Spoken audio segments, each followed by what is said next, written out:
Good morning, ladies and gentlemen. It is 2 a.m. here on the East Coast. I have just woken up about an hour ago, and I am here. We're back. The dynamic duo is back with my co-caster, yes, Apostle. Sir. Apostle, how you doing today? Oh, I'm doing great. Like you mentioned, it's bright and early or super late, depending on how you look at it, but that's not stopping us from sitting down to watch some of the finest Overwatch we can get right now. Yeah, are you ready? We got Onside Gaming versus T1 as our first matchup. Are you ready for an absolute giga banger? Absolutely. And I mean, it's an explosive way to start the day, hopefully, but the day as a whole is just looking incredibly stacked, right? I mean, we have T1 and Onside to start things off, and then following that we'll have Way and Poker Face, and then we have our invites from overseas coming in for the next two matches in Nightmare and Virtus.Pro. So this entire day is just looking to be incredibly stacked, and I would be incredibly surprised if a single one of these matches disappointed, because with the quality of the teams we're getting, the quality of the players, we are surely going to be impressed. Yeah, we're also surely going to be in for a long day, so we will have rotating casters in and out for you guys. We got Spectreon and Jace coming in for the cast. I believe for the back half of the day, some things might switch up there, but before we get started, of course, make sure you make a SOOP.com account, SOOPlive.com account here, and follow us at Ex Oblivione GG, especially on all platforms, and make sure you follow OW_esports_KR for all of the finest Korean Overwatch you can get. Obviously, me and Apostle having a great time casting. We're both kind of new to it, but we've been having a lot of fun, and we're thankful that we get this opportunity. Absolutely. All that time spent yapping about Overwatch is finally paying off a little bit here, putting it to good use. Yes, sir. I know that's right. But let me ask you what I've asked you for the past couple weeks. Who are we looking out for in this match? Well, for me, the big player I'm going to be keeping an eye on is Jasmine over on the side of Onside, because, Onside coming in, they used to be FTG. They used to have a little bit more flexibility in that tank line, but now with Jasmine as the solo tank, it's going to be a lot of responsibility. It's coming down to him, a lot of pressure on his shoulders, and we did see some good performances last week, right? He mostly played Winston and Diva, pulled out a little bit of Sigma as well, I believe, but, now going against T1, we'll have to see if he can continue to, kind of keep that level of play up. Yeah, like I said last week, I will not stop. I will push the Viper propaganda until the day I die. Well, Viper's not in the starting lineup this time. I'm so sad. He will surely he will come in. Surely he will come in. He's got his interview. He's there for the token interview. That's my goat. That's my goat. T1 goat right there. Obviously Jasmine, again, like you said, tank player, mostly known for their off tanks, especially the Diva. How do you see that affecting bans in terms of, we assume this is going to go to a game 5, but how do you see that affecting bans? Yeah. Do you see a Diva ban early on, or you think they're going to save it later for in the cards by banning something like an Ana or something that enables the Diva? Yeah, I mean, it's certainly possible that Poker Face just decides to like kind of, or sorry, not Poker Face, that T1 just kind of decides to like hard focus Jasmine with the bans to try and force as many main tank matchups as you can, right? Because when you have Donghack there for the main tank role, like he's been one of the hottest tank rookies. You can't even really consider him a rookie at this year anymore, because I think he's definitely proved himself as, you know, one of the better names there in Korea when it comes to like the classic main tanks. And it's going to be difficult for Jasmine to compete, especially if we get to stuff like the Winston and the Wrecking Ball, right? If T1 is able to force situations where that's like what you want to be playing, then Jasmine's gonna have his work cut out for him. And of course, the flip side is that Onside has the chance to kind of do the opposite, right? Use their bans to try and force T1 into a place where you have to kind of play the off tanks. And so in that case, I think the map picks are also going to be pretty important. For example, you know, you take T1 to like a Circuit Royale or a Junkertown, somewhere where you do want to be playing something like the Sigma. You know, Donghack is more likely to struggle there, right? So that's kind of going to be your opportunity. Yeah, and what about the DPS lineups? I mean, we know we got some big names, but who are you looking out for there? I mean, you gotta call out this hit scan matchup, right? Proud versus Prophet, two of the mechanically best hit scans that we have in Korea, especially when it comes to stuff like the Widowmaker matchups. Both these guys are like living highlight reels, and they're both players that I think we've seen historically sometimes force Widowmaker in more situations than you would think, right? But if we do go to a more like traditional hit scan like the Cassidy or something like that, then I think it's going to be very hard to tell who's going to win that matchup, simply because it's been so long since like Cassidy has been in the meta, right? Like we've seen nothing but Sojourn for the longest time, and if it does come down to Sojourn, I think you got to give the edge to Proud there, because Proud has put on so many carry level performances for T1 there, pretty much solely off the back of the Sojourn. And I don't think Prophet has had quite the same impact on that hero specifically. So it'll really come down to, you know, do these teams want to try and like start playing the new meta of Cassidy being the hit scan, or are they just going to kind of stick to their comfort picks, right? Yeah, you know who is really good at Cassidy that we are going to see later today? It's the team from the good old US of A, the red, white, and blue, except he's Canadian. Seeker. Seeker's great on Cassidy, but we do have our first map pick here. As I turn off the Spotify, I turn on the stream music, and we go over.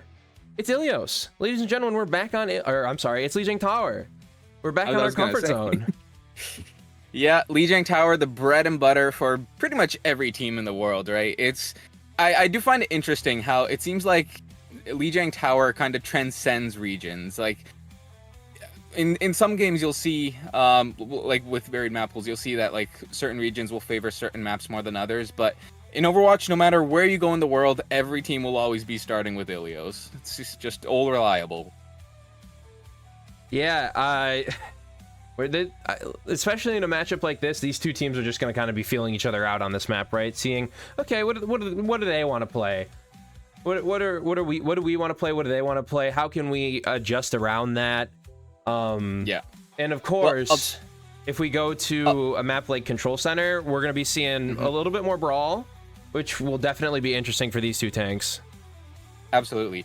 I'll tell you what won't surprise me, though, is if we see Donghack try and pull out a little ball here right off the bat. Does Donghack know ball? Oh, yeah. Donghack knows ball. Yeah. It wouldn't surprise me if we see him kind of, you know, try to test the waters with that a little bit, kind of see how if he's able to make it work. Because, you know, we did see last week that ball was kind of getting played as a little bit of a pocket pick, right? When you kind of wanted to run similar kind of dive comps to the Winston, but maybe not quite as straightforward. We did see ball come out, especially I know we saw Farmer play it there quite a bit, and obviously didn't quite work out in the end. But if some teams want to take a lesson from that and they do want to try and run the slight meta variation, then I think there's a good chance we see that. Yeah, I would like to say, unless you're Please Not Hero ban, I don't see a whole lot of ball coming out. But you know, yeah, a lot of it will come down to the hero bans as well, right? Like the first map is always interesting with the hero bans because you're either kind of making the ban based off like your previous experiences with the teams or potentially like the scrims you've had to kind of prepare. Or if you don't have that info, then you're kind of just banning based on the vibes, right? You're just trying to see who can get the better read on the team. Look, we do have the match prediction here from the viewers there of the Soup Cup.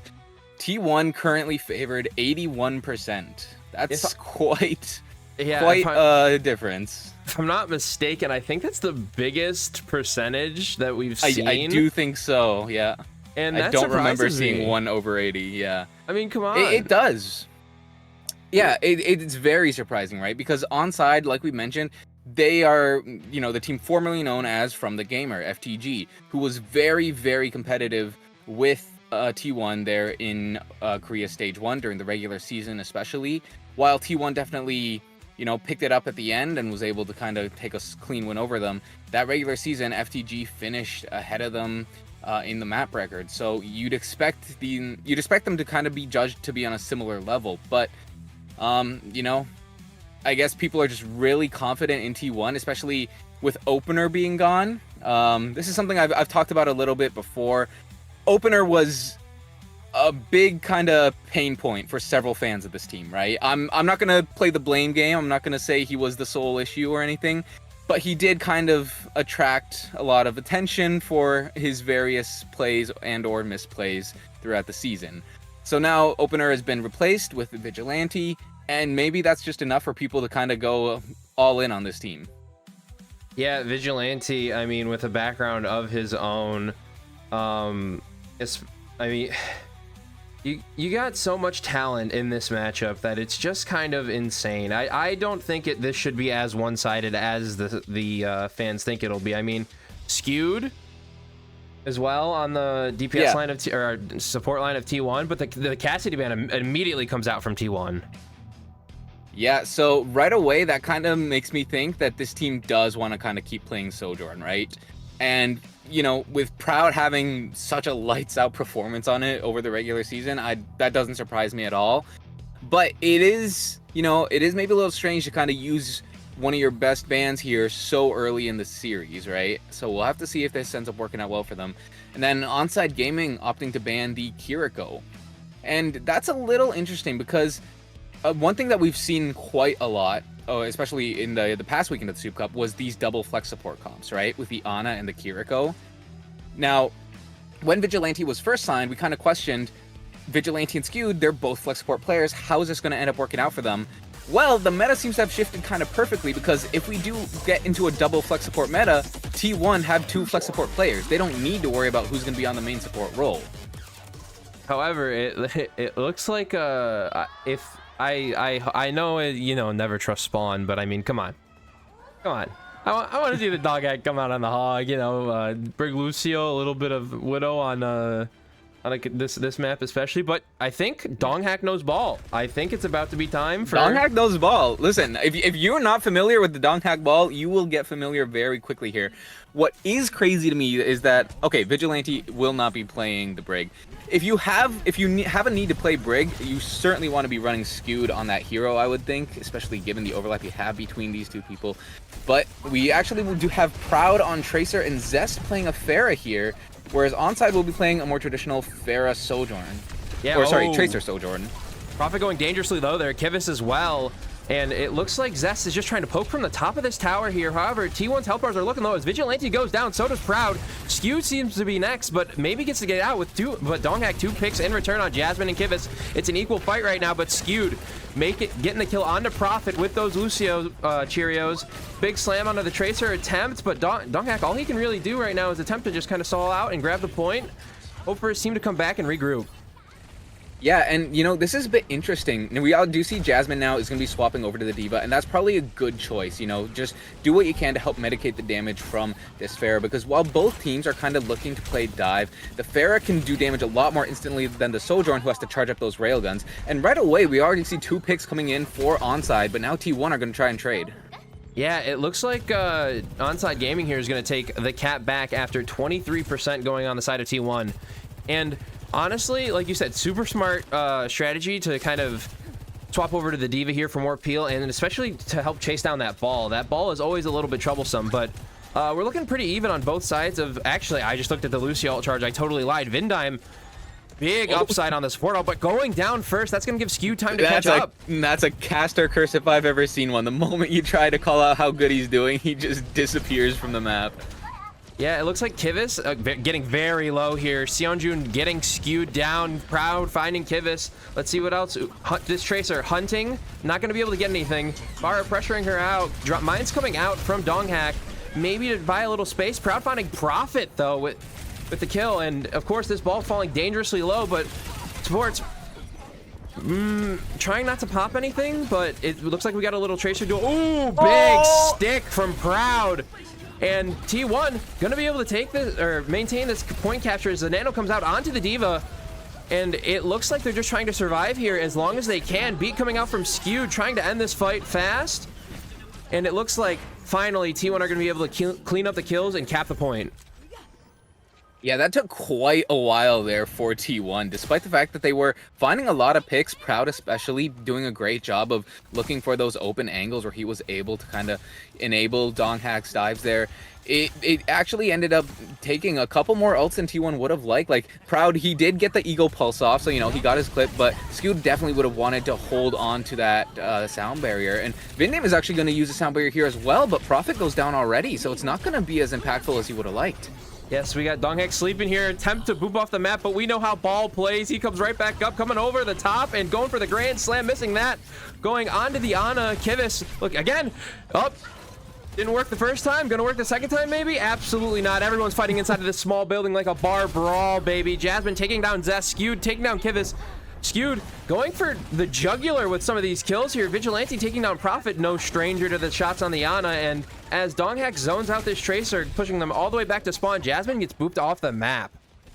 Yeah, I gotta say, now you look at the ult charge here, Skewed is heavily ahead of Vindame. And as you get into final fight territory, that's going to be super impactful, right? Because Onside, they only have a Pulse Bomb online right now. So that means that if Skewed is able to find his way up onto the sound barrier, then they're going to have a ton of sustain to get them through the overtime. And especially if Proud is able to find a pick, and it's actually going to be Donghack who's... Oh, yeah, he finds a stick.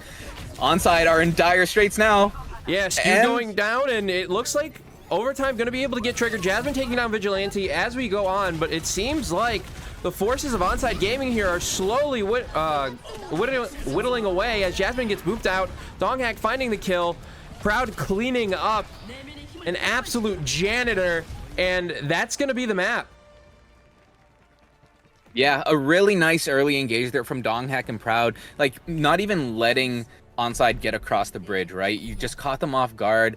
Trap them in the minefield there, and you know, when Proud just goes in like that and finds a stick, he's been doing great with that, by the way. I think he used the 2 pulse bombs, both of them ended up being sticks, so a great job from him, despite the fact that he's not normally the Tracer player, right? We've normally seen Zest or Viper kind of be the preferred Tracer for T1, but you know, he's making it work just the same, and he's looking great at it.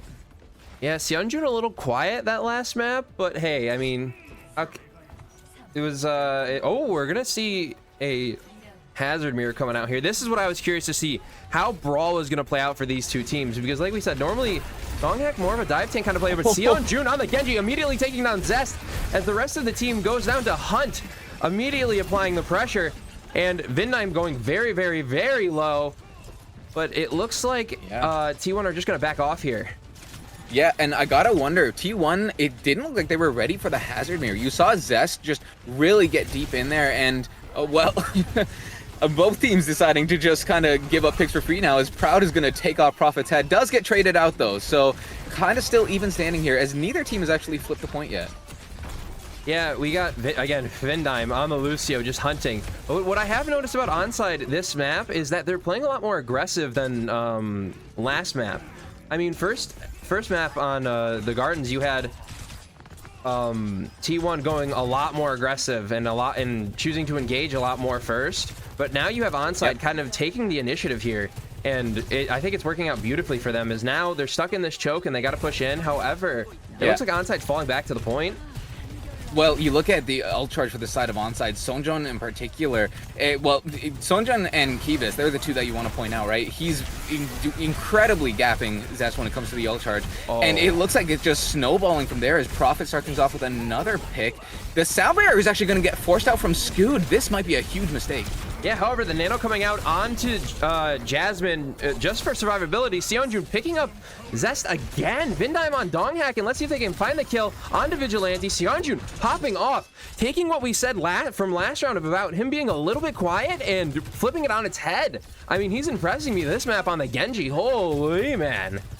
Yeah, he's definitely having a lights out performance, definitely outperforming Zest by a huge margin.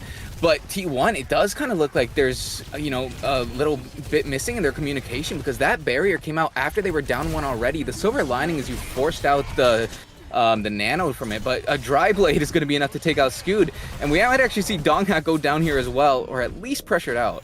Yeah, I mean, you know what they say, you never want to go in raw, but I mean, hey, a pick's a pick, right?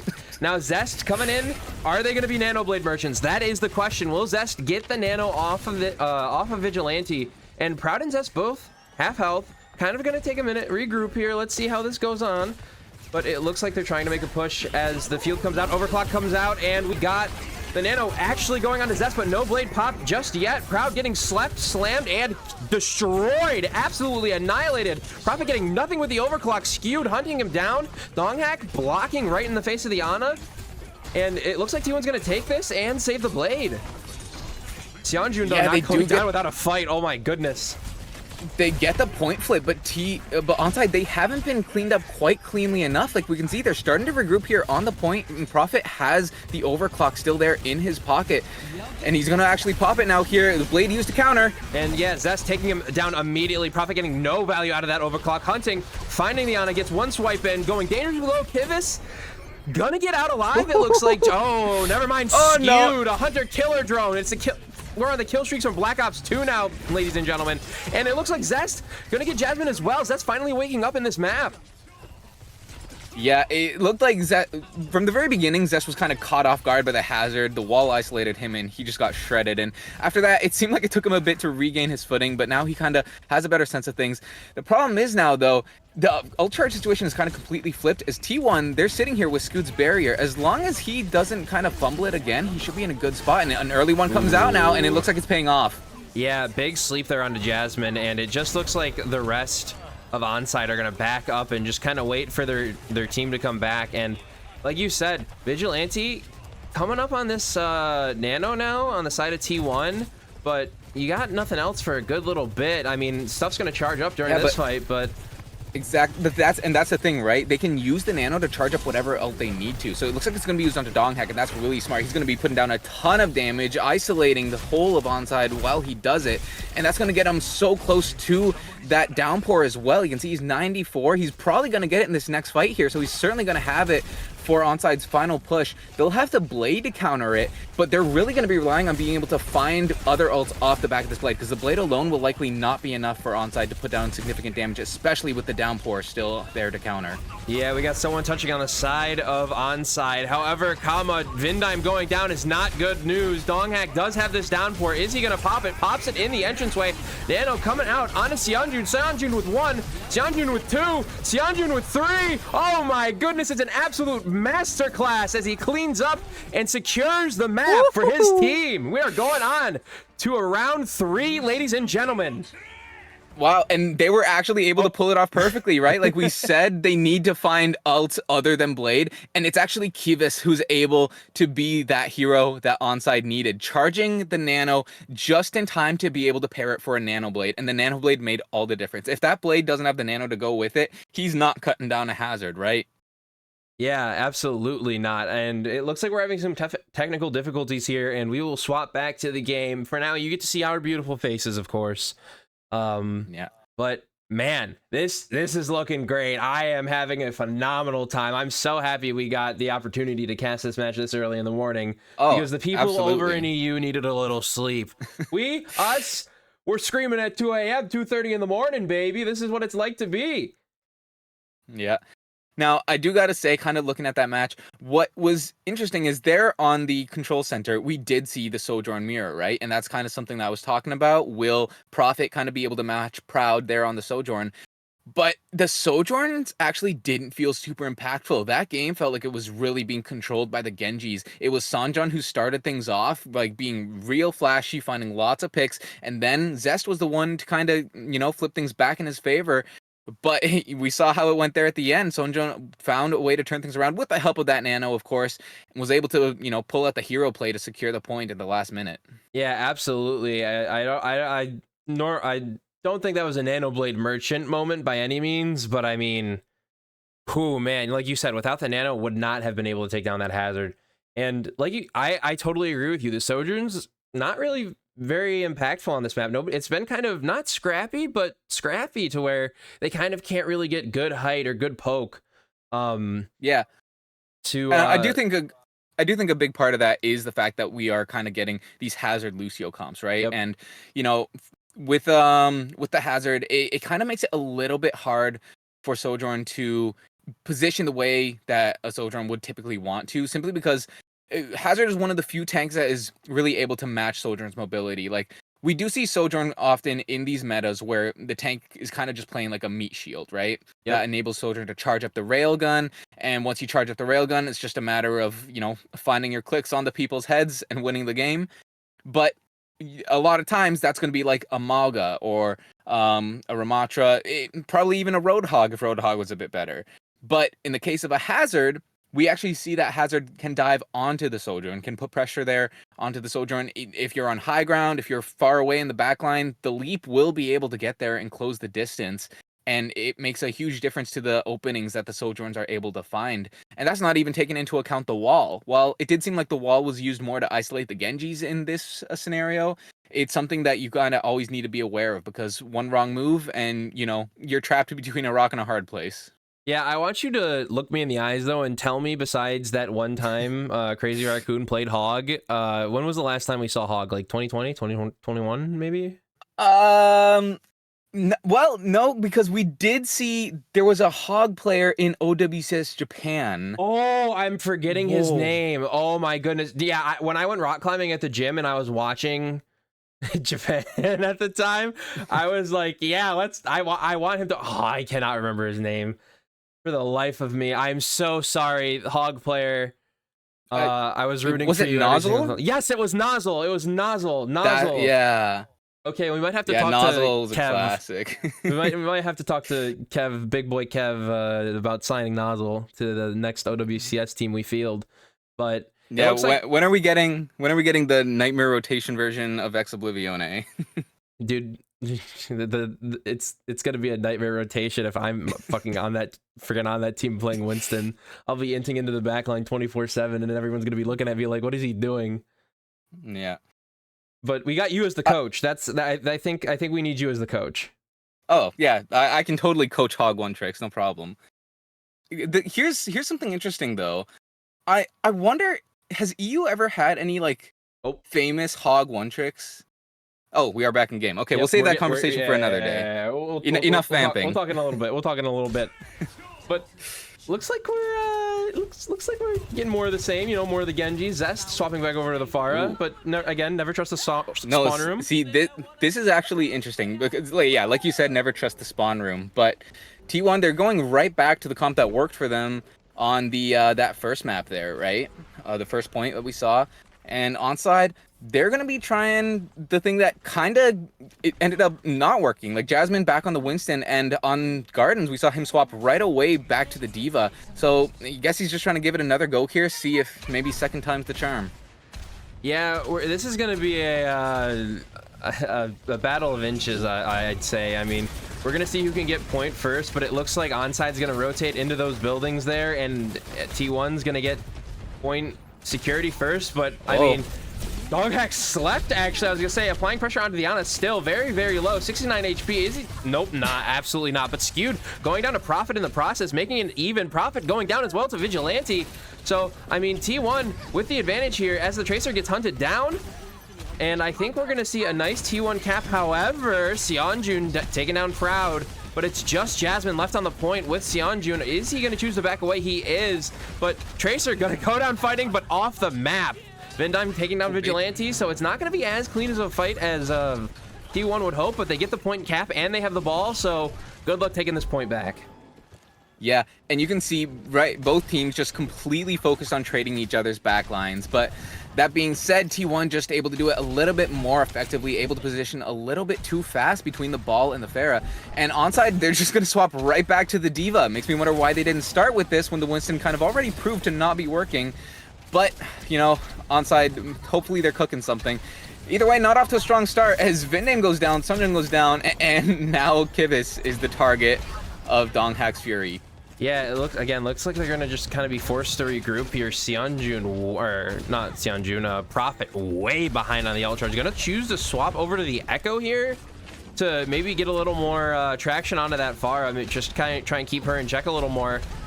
But I mean, when you're so far behind on ult charge, I mean, I guess why not swap? You know something's working, and let's keep it going. Prophet going again, dangerously low here. Vindime able to get him up. But we got Seonjun looking for the stick here. Is he going to be able to find anyone? He looking, hunting, sees the... Oh, just barely misses Vigilante. But Vindime with the follow-up. Now they have no nano. And it looks like the fight's going to break down on point. Jasmine out of mech. The Zest booping Jasmine, getting the kill. Vindime going to go down here as well. And it's not looking pretty for Onside Gaming. Yeah, Zest has kind of just been a menace. Despite Onside doing so much to try and counter him, they really just aren't finding an opportunity. He is staying alive and constantly putting pressure there onto the backline, onto the Ana. We can see that Prophet is kind of trying, you know, he swapped over the Echo, but he's not really taking these mid-air duels. He was kind of there on the backline, looking to see if he could counter ball, counter skewed there on the Lucio. But that's just giving Zest all the more freedom, and Jasmine isn't able to cover it. We can see Zest there again. No. By the time Jasmine gets to him, it's too late.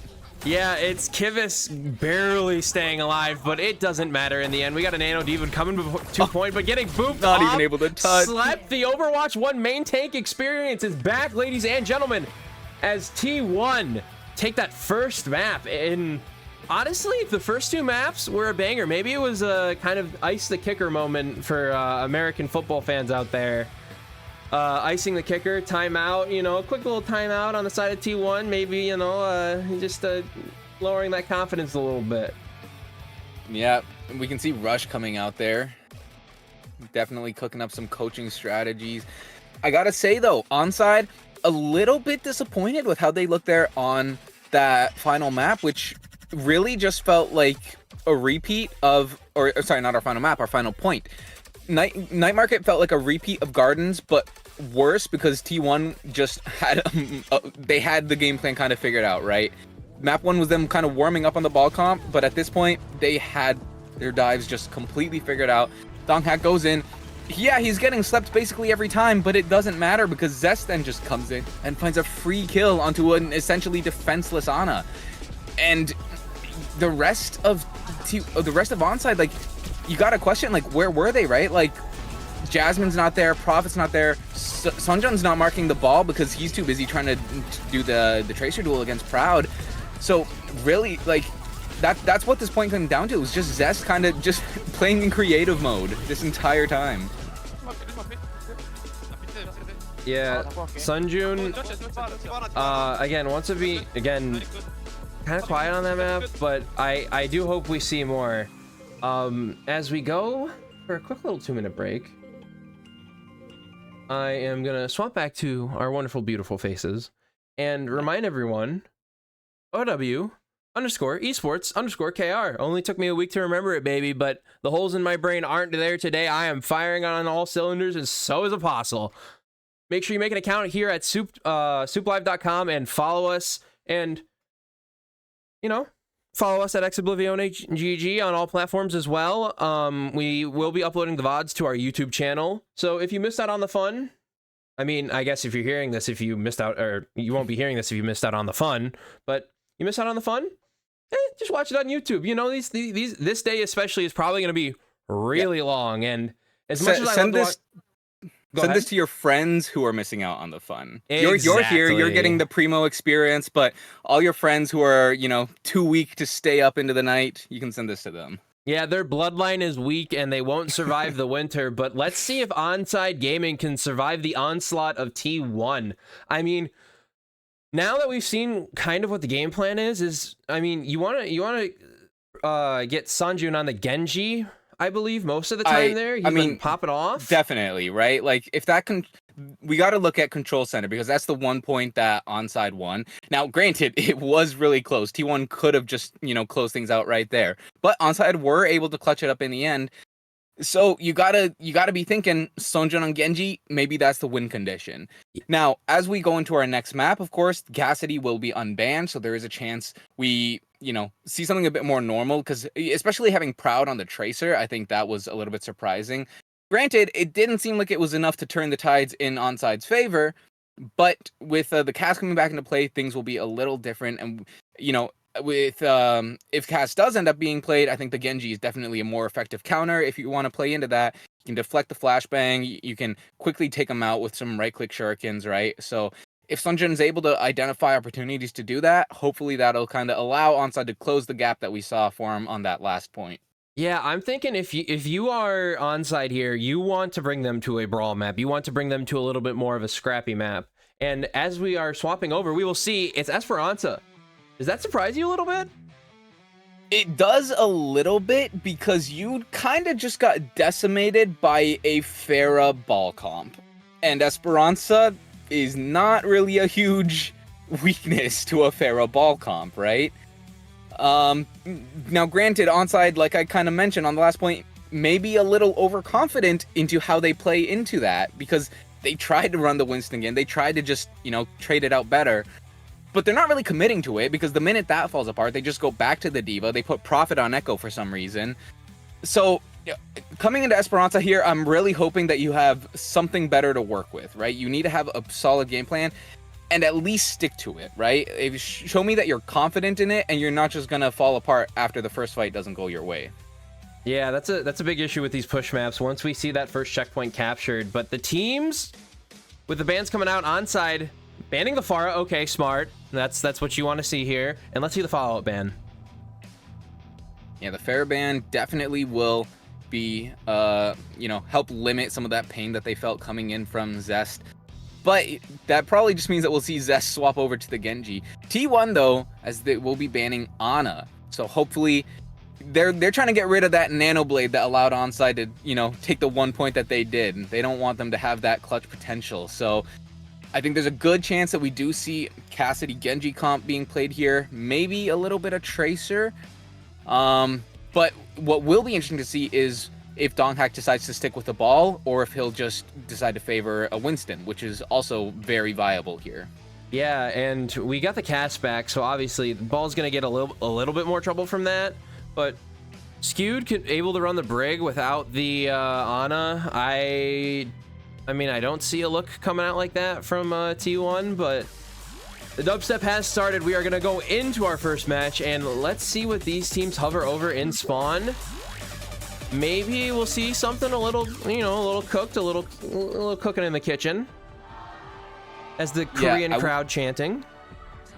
Ooh. Vigilante on the Zenyatta. Definitely one of his better heroes. Like, I think back when he first joined Overwatch League, that was like what he was mostly known for. Like, obviously the flex support in general, but I think it was his Zenyatta in particular. People talked about him as really being able to output a lot of damage. Of course, it doesn't even matter. Ignore everything I just said, because he's just going to swap over to Kiriko, because we get Kiriko Lucio coming out from both teams. Actually, just a full mirror. We got the Tracer Sojourn, Winston, and Lucio Kiriko. Yeah, Winston heavily favored on this map, obviously, and like you said, it's going to be the Sojourn mirror here. No Cass in sight, as these two teams are going to jockey for position around the bot. We got Proud going pretty low here, but, again, it's just kind of jockeying for position, seeing who can get that first right click. Yeah, right away we see it looks like Prophet is way more willing to take these off angles, and it actually seems to have worked out a little bit. But both Tracers doing a great job of marking those Sojourns as both go down. Donghak is the one to get forced out, though, as Jasmine, he's going low, but you can see he has more trust in his supports as he's staying on that position and getting healed up, and that's going to allow Onside to kind of take the first little bit of distance here. Yeah, We got, again, Sanjun hovering around half health, Jasmine hovering around half health, but I don't think they're worried. Kivus and Vindime just kind of, you know, healing up, getting some ult charge going, and Vigilante looks like he's going to be able to get the Kitsune rush online first as the Winston dives onto the Sojourn on high ground, Prophet going very, very low. Prophet going down, Zest getting Prophet as well, Skewed getting Jasmine. The jump onto the Kiriko, will she TP away? Absolutely yes. But it looks like she's not going to be able to escape, hunted down by the monkey. And as Sanjun alone on this point, T1 gonna take the first amount of distance, and also have better ults. We kind of mentioned on Control Center how the Hazard is very capable of kind of denying Sojourn value, right? And, you know, extrapolating from that discussion, Winston can do the exact same thing that the Hazard can do, arguably more effectively on account of the bubble. And we are seeing that come out so much here, as both Sojourns are just barely crossing that 50% threshold to ult. But the fights actually start here with both Lucio's using the sound barrier. Yeah, both Lucio's using the sound barriers. That's landing a stick. And we see Sunjun again popping off. Skewed down, Proud down. Let's see if we can get a cleaner fight here. Kivus finding his opponent in Vigilante, and I mean, Kivus and Vindime are just kind of healing up in the corner there. Sanjun again, just a hunter here. He is absolutely pulling his weight on the Tracer.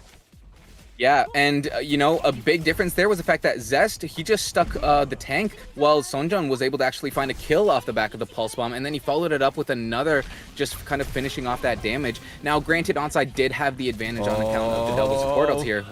Zest is on the hunt here. And a big dive coming in from Donghack. Prophet going low, Prophet going down. Jasmine next, but has the Primal. Will he choose to use it? Absolutely. Primaling those three in the corner, hopefully trying to get one of them, maybe. Too many cooks in the kitchen, targets to handle. Sanjun going down to Proud's E there, and Donghack gonna chase. Jasmine to spawn as Proud, just cleaning up with the right clicks. Vindame going down, Jasmine grabbing the health back. Donghack choosing to go back to his team, get a little bit of heals, taking this bridge height, and then going into the room, of course. I don't know what that room is called. We're calling it The Room by Tommy Wiseau. Yeah, and a big thing to look at here is on account of Prophet really being singled out there early in that fight, Proud has actually beaten him to that overclock. Prophet's not far off, but this does mean that T1 do have the chance to go aggressive here, as we do see that happening. Pops the overclock right now. Yeah, Jasmine going down, and it looks like that first checkpoint is close to being captured. A dirty headshot onto Vindime. And again, Onside are gonna have to retreat here. Proud popping off on the Sojourn. I mean, oh my goodness. Donghack following it up onto Prophet. I mean, as we discussed earlier, Proud really known for that Sojourn, absolutely pulling his weight. I mean, we got to see Prophet on a more traditional hit scan here, I think. We got two ults on the bank on the side of Onside Gaming as these two Tracers duel it out. Let's see an Eagle Pulse coming out and a swing and a miss, baby. Prophet popping the overclock. Will he be able to get anything with it as Jasmine goes down to Proud? Skewed, marking that Tracer, bringing her down. Vindime going down as well. Kivus going down. Donghack, I'm assuming Goomba stomping Kivus. Zest following up with a kill onto Prophet. That is rough for Onside. It starts with the biggest Hail Mary pulse I've ever seen from Sojourn. Honestly, like that pulse bomb didn't even land in the same galaxy. I'm not sure what he was thinking. Then Jasmine goes down early, but Prophet still commits the overclock, and now a quick dive is just going to start to delete Onside right away. Yeah, Donghack going down once again, or Prophet going down once again, and Donghack actually going down this time. Maybe that'll apply for a little bit more space. Nope, Jasmine down by Skewed. Skewed, we know, is a flex support player, but was stuck in main support jail on the LA Gladiators. Kivus trying to fight back for his team, but it looks like it's gonna work out. We have T1 retreating for the first time this map. Well, not the first time, Onside, but you know. Onside finally able to like get a couple kills, and I'm not gonna lie, a large part of why they won that was simply just due to the spawn advantage they had, right? Being so close to that final checkpoint. Now though, they're still not in a great position as they only have the sound barrier online. Sojourn getting close to a pulse. He really needs to find an important stick here, but an early dive from Donghack is already putting a ton of pressure on them. Fortunately, he does go down. Yeah, I was gonna say T1 being a lot more aggressive this map, a lot more. I hate to just say the casual thing of, oh, they're taking fights first, but I mean, hey, it's working, and it's working well, as it looks like Onside's gonna be able to maybe take this checkpoint unless they choose to engage here. Less than a meter to go. No, they are gonna not choose to engage, and now Onside have the advantage. They have this high ground, but well, I mean, they have the high ground and they do have the checkpoint, but T1, they have the momentum, especially as Vigilante gets closer and closer to that Kitsune rush. Donghak is going to get out, and that's probably going to give Vigilante the ult charge he needs, and that Kitsune rush is just going to continue to enable the insane aggression that T1 have been putting on, and an overclock is just going to make that even easier. Yeah, Donghak, again, following up with these dives. Jasmine finding skewed asleep onto the Winston, and let's see, is anyone else going to fall? Yeah, it looks like it's kind of even so far, but Proud, once again, with the kill on a Jasmine, and that's going to clean it up. And, I mean, they're going to bring bot back. Really, really importantly there, it looked like Vindame was actually able to kind of steal the bot away a little bit in that confusion and just kind of bring it back to that checkpoint, which is going to buy Onside a lot of extra time here, as they're all going to get good spawn, and this is going to allow them to take an early fight. But Vigilante does still have that Kitsune rush online, though, and if he's going to pop it early, right, like we see there. Yeah, it pops early. Proud. Gonna take him down, though. Sonjun has to look for something with this pulse bomb. Maybe a hero play coming out low. Not gonna be able to find anything, I believe, as he's getting chased down. Prophet going down. Sonjun again. Is he gonna be able to get out? With Vigilante missing these kunai, it looks like that's gonna happen. But again, Prophet going down, not good. A nice tactical crouch onto Sonjun. Finally, after getting taken down. And Onside again, once again, resetting here. They have 2 ults in the bank, 3 ults in the bank. Are they gonna be able to do anything with it? Zest only with the pulse bomb. And that is the good news here for Onside. They have a huge ult advantage, but T1 have been doing such a great job of doing this, just finding early picks and taking the fights first.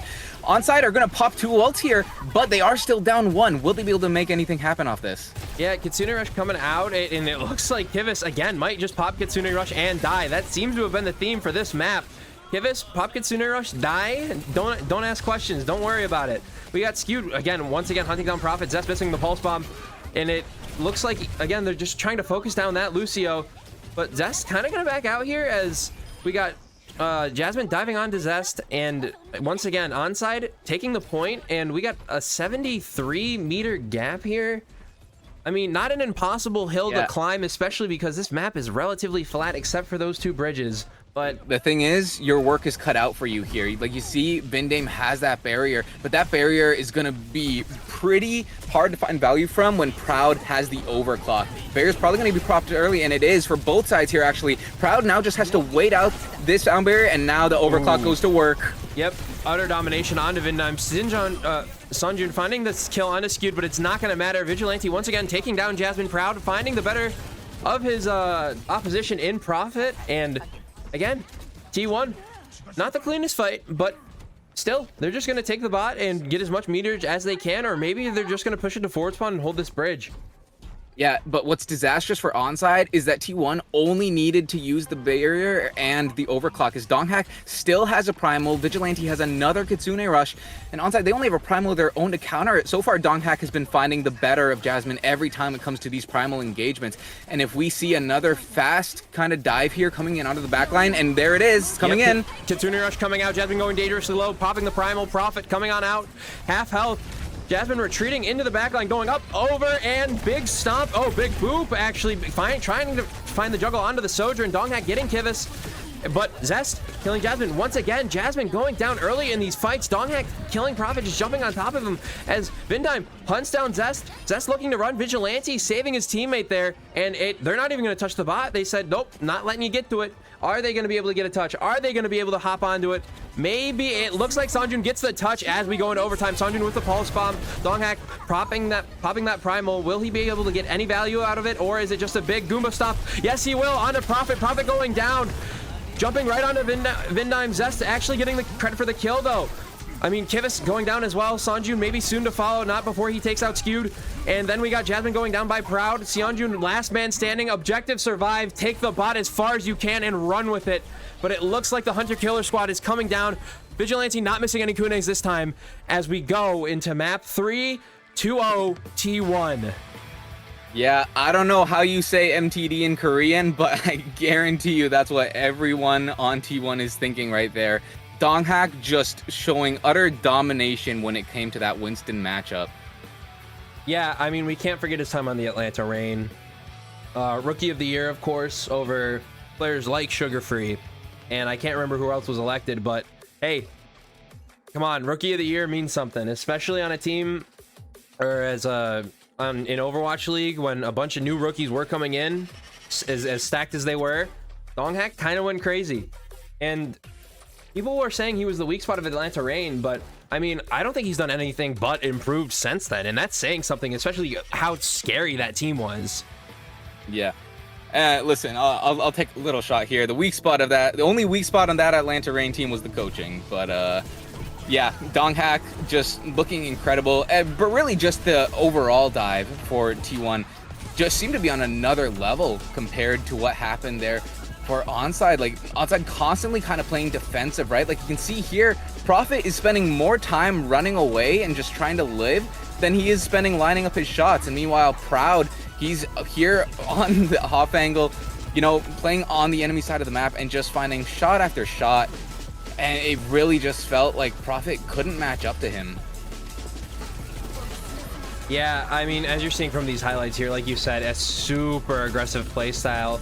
They're kind of always on the defensive, and I mean, Jasmine, again, you kind of gotta look at that tank. I mean, again, Winston, not the strongest tank, but you know, what are you gonna do? You can't really play the diva in this matchup, and just getting constantly taken down, especially from the early dives from Donghak and Zest. And I mean, you saw when they were on the bridge that one time and Zest was just kind of crouching behind them, you know what I mean? Being a little sneaky beaky, and then Donghak dives in, boom, obliterated, stomped into the concrete. Yeah, I gotta say though, especially after we come off this map, Scoot is actually really impressing me on the Lucio. Like, that the double flex support players here for T1, that was a little bit of a question mark for me, right? But I would say Scoot definitely was able to match, if not surpass, Vindame there, at least on the Lucio, and especially considering that's maybe Vindame's best known hero. Like, that's a pretty good bar to be able to clear. Yeah, it definitely is. And as I swap back to our wonderful faces once again, don't forget OW_esports_KR. That's where all the finest Korean Overwatch esports happens, on SOOPlive.com. And don't forget to make an account and follow us here on Ex Oblivione GG, and follow us on all socials, of course. Once again, we'd like to thank Soup for giving us this opportunity to truly flex our muscles a little bit on the casting. They won, you know, we had growing pains, but I mean, I think we've kind of leveled up here. I think we're doing really well, and I think I'm having a amazing time, even though I got +1 in the swear jar. Hopefully not a +2. I'm getting a little too excited over this match here, and I'm praying, I want to keep going. I want this to be a game 5. Do you think we will see one after what we just saw? Well, Rox, I'll tell you right now, if Onside don't come up with some real solutions here in the next, 40 seconds or so, it's going to be rough for them. I gotta question their decision to keep going back to that Winston. Like, it seemed pretty clear after, the first couple times they tried to run it on Lijiang Tower that the Winston comp was just not going to work out for your favor. Like, yeah, you're able to trade out a couple picks here and there, but you're not winning any fights. It worked out a little better here in the sense that they won some fights, but overall they were still pretty clearly outclassed around the Winston comps. And it makes you wonder why they went to Esperanza in the first place. So Onside, they do have one more map pick here. This will be their last map pick, because in order for them to win this now, they will have to pull off a reverse sweep, right? It's going to be a tough ask, but we've seen FTG in these map 5s get to map 5 scenarios before, so hopefully Onside can make it happen once again.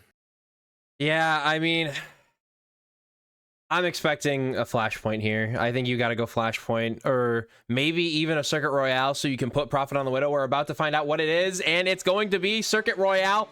Boom, baby. Second prediction correct. All right. We're definitely gonna see the off tanks here.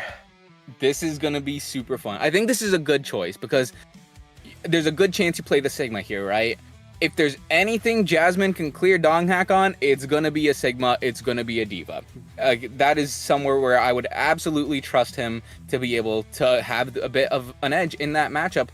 But it is going to be super important that they're able to, you know, run the comps that they want to and maintain their composure on it. Because if T1 just decided to kind of keep playing a dive, like, the Pharah is going to be back on the table, right? So there's a chance that they just go another Pharah ball comp, just delete the backline on cooldown. And that's going to make it real hard for anyone on Onside to kind of be able to get things done. Yeah, of course, the bans could also play into this pretty heavily, as Winston is officially taken off the menu. I'm so pissed off. Winston weekend has officially come to an end, at least for this game. And let's see the follow-up ban from T1. Gonna be the Pharah. Oh, maybe so, okay, I lied. I was gonna say maybe a protection ban, but it's the follow-up ban. I mean, they're taking the Widow duel, baby. That's all I'm seeing here. Yeah, I was just talking about how we might see the Pharah, but, you know, I guess I'm just spreading misinformation on the internet. I gotta say, though, T1, this is surprising because this is, like, a real statement ban, I think, right? It's saying, like, oh, you banned Pharah last time? You think that we needed the Pharah to beat you? No, we will ban the Pharah ourselves, and we will still put on our best performance. So, T1, it's a bold kind of ban to make. Hopefully, though, the rest of the factors here will kind of be in Onside or on Onside's favor enough to make a difference here. And, you know, like you've kind of been talking about, the Widow matchup between Proud and Prophet, assuming we get it here, that is going to be something to keep an eye on. Yeah, I want you to say on Onside's favor 10 times fast, and then we'll go from there. Onside. But yeah, just 10 times fast, you know, casually. It's okay. At least this isn't hockey. Otherwise, I'd have to be saying on Onside's offside. Yeah. Especially with you being Canadian. Ooh, cannot mess up the hockey callouts. Almost had to put another +1 in the swear jar there. T1 looks like they're going to be running out on the brawl as Prophet. I mean, come on. Let's see a little bit of this Widowmaker. I mentioned, right, Donghack to Jasmine on the off tanks. You probably give the edge to Jasmine, but Ramattra, he's one of those Overwatch 2 heroes that it's kind of hard to say where he falls between off tank and main tank. And it happens to be that Donghack is very good at the Ramattra too. If there's any brawl tank that you would be confident to have him on, it would probably be the Ramattra. And it'll actually be T1 who aren't running the Widowmaker, which means Prophet potentially has an advantage here if he can catch Proud kind of being a little overconfident. Yeah, I mean, we had this discussion last week. Jasmine actually swapping over to the Ram. I was going to say, the Ram-Sigma matchup is kind of interesting for me as a tank player. Again, I'm in Pislow, so what do I know? But I enjoy that matchup because it revolves so much around hitting your cooldowns and just kind of timing them correctly, as most fights do. But it looks like we're going to get a little aggressive here on the side of Onside as they're pushing in. Zest going low. Zest going down, actually, but Donghack just kind of holding his arms up and right-clicking as that Nemesis form runs out. Jasmine gonna chase him down, and nothing but Prophet hunting in the scope there. Yeah, it looks like way too overconfident there. Overstayed his welcome and ended up getting punished for it. And you can see now Jasmine is looking to take as much space as possible. And with this huge sight line that Prophet is now able to take over on the back staircase, being able to recapture here at this first checkpoint is going to be really difficult. That being said, though, Prophet does need to start hitting his shots. Oh my goodness, as soon as you say that, Prophet and Sunjun down with 2. Proud taking down Prophet with the headshot. Blizzard going to take down Donghack, and Jasmine with the Fists of Fury taking down Vigilante and Proud as they cap the first point and move on with almost 5 minutes in the bank. Holy mother. Yeah, and I'm not gonna lie, we have another MTD coming through, but this time it's Mei tank diff because Zest is just getting completely outclassed by Sunjun. Sunjun built that ultimate in like record time. Meanwhile, Zest is just barely over halfway. Now we do Zest, he heard me, and he's trying to kind of turn things around as he does find the opening pick. This will kind of force Onside back, but you know, it's a quick disengage on account of having those Junos there, right? They still have plenty of chance to re-engage here. But this next fight is going to be a very, very explosive one, as we see tons of ultimates from both sides. But the big one will be Proud's overclock, because that will put down a lot more damage compared to Prophet. picks, right? So if he's able to find a lot of picks here, could be the game changer. Yep, getting the dink on the shield there, and Donghack going to be able to punch right through the shield, obviously. So Sonjun going low, and Jasmine going to be able to pop the orbital ray with Kivas in it. Ooh. Will Jasmine be able to stay alive? No, absolutely not. Mei full healing. Donghack finding the better of Jasmine in that one, and I mean, Donghack just ADing against the Widow. What can you do as a Widow? But, ooh, Kivas going down there as the Fists of Fury come back out. And Prophet, once again, maybe trying to find a cheeky pick here through the doorway. Not going to be, it looks like it's not going to be able to find it. Last week, he was going off on the Widowmaker, and now we got to see it here. Once again, a hero performance from Prophet. Or are we going to see a swap to the Sojourn? I mean, like you said, the Widow putting out a lot more damage. The Widow might not be super impactful here as Sonjun has the mails, and he's going to throw it out. If he's able to trap anyone, this could be huge for Onside. Yeah, and Donghack going in a little deep, getting punished for it as soon as he went in. They threw down that freeze, and Vindime, again, popping the rally there just to confirm the kill, stun, and the Overwatch 1 main tank experience, despite it being an Overwatch 2 tank, is back skewed. Does have the rally here, though, so, I mean, they can re-engage with that. Yeah, and that is the key thing. Onside, they got a good freeze there. Sonjun was able to trap Donghack with the mailed, but Vindame ended up having to commit rally as well, whereas Skew didn't. Skew just hold on to it, and now they can re-engage with that rally advantage. In fact, with Sonjun having Ice Block popped already, this could be really bad for Onside. Oh yeah, Proud getting the shot, body shot onto Sonjun, and we just got the, you know, the mini main tank going in Skewed. Again, a very good Brig player, and Vindime going down. Prophet, however, getting Proud in the process. That's a good pick. Let's hope that Prophet can stay alive in the meanwhile, and it looks like he's going to be able to, getting topped up. And I mean, hey, this could lead to an early re-engage as your team is alive, but you got this S curve and hill to climb up. Good luck while you're getting shot at. I mean, yeah. Prophet has swapped off the Widowmaker now, just not really finding enough value. But the thing is, it might be too late because we saw that Widowmaker just ultimately be slow to actually find value in these mid fights. And now T1, they have a huge ult advantage, close to 4 ults, and Proud's going to be the one to start things off as 2 picks come through already. Yeah, Donghack actually going up, being on the aggressor here. Skewed again, getting Prophet. Sonjun building up that ult, but not going to use it as the dink onto Jasmine comes through. Don't think it would have mattered, but Proud really showing his strength on the Sojourn here. And that's kind of disastrous for Onside because you lost that only to the overclock, right? You didn't force out Mailed, you didn't force out Ramult, you didn't force out Ray. Like, this one silver lining is that you didn't use any ults yourself, right? So that'll allow you to come into this kind of even, but you definitely don't have an advantage. And given that T1 have been winning these kind of neutral matchups, which you can see by Proud finding a headshot just right there on the rotation, you really do want to give yourself every kind of advantage possible. Yeah, and now the May ult comes out. Pushing in early again, Vigilante popping the orbital ray as Jasmine and Kivas popping ults of their own, but they're both going to go down. Vindime finding 2, Jasmine finding Zest. But it looks like T1 going to come out here with a clean fight win. And I mean, maybe you got 2 ults out there out on the side of T1, but they still got that Annihilation, which is a end game winning ult along with that rally. I mean, Donghack, all he has to do is kind of fold his arms and just wait for them to come to him because they have to touch the cart. Yeah, Onside is kind of stuck in an impossible scenario here because unless Prophet goes sicko mode and just kills everyone with this overclock, Donghack will be able to... Okay, well, that's a good start as Prophet takes out Proud and now pops the overclock. Yep, on the high ground here. Let's see if he can hit any shots. Here's the Mei coming to him. Mei ice blocking early, but I mean, Vigilante finding Vindime. That is not good for the look of Onside Gaming as Zest taking up all of Prophet's attention. Prophet losing the 1v1. Donghack killing 2 with the Annihilation. Like I said, they just have to walk into it and let it happen. Don't deny your destiny as the cart gonna get close to capping second checkpoint, but I mean, only making it up that hill. Oh, we got to see a good first hole from Onside. It looked so good for Prophet, but that's definitely not an ult you can be proud of at the end.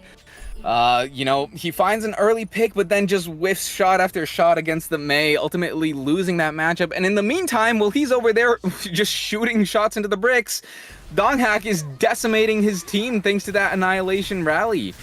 And, you know, it was kind of like I said, we would need Prophet to have a miracle performance because otherwise, when Donghack pops that Annihilation, he literally just has to stand on cart. He doesn't even need to, like, move. He just needs to stand on the cart, hold right click, and just let the health come in from rally to just keep him up.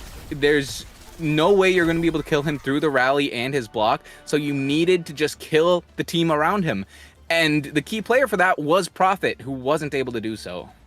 Yeah, T1 has, again, when we see Onside take the aggressive fights, they play amazingly. But when you see T1 take the aggressive fights, which they are doing a majority of the time, again, it's just utter domination. They see that Onside is setting up, which is real. Wait, hold on. Cook. Oh, party pooper. Dong hack. All right, -2, -2. Wait.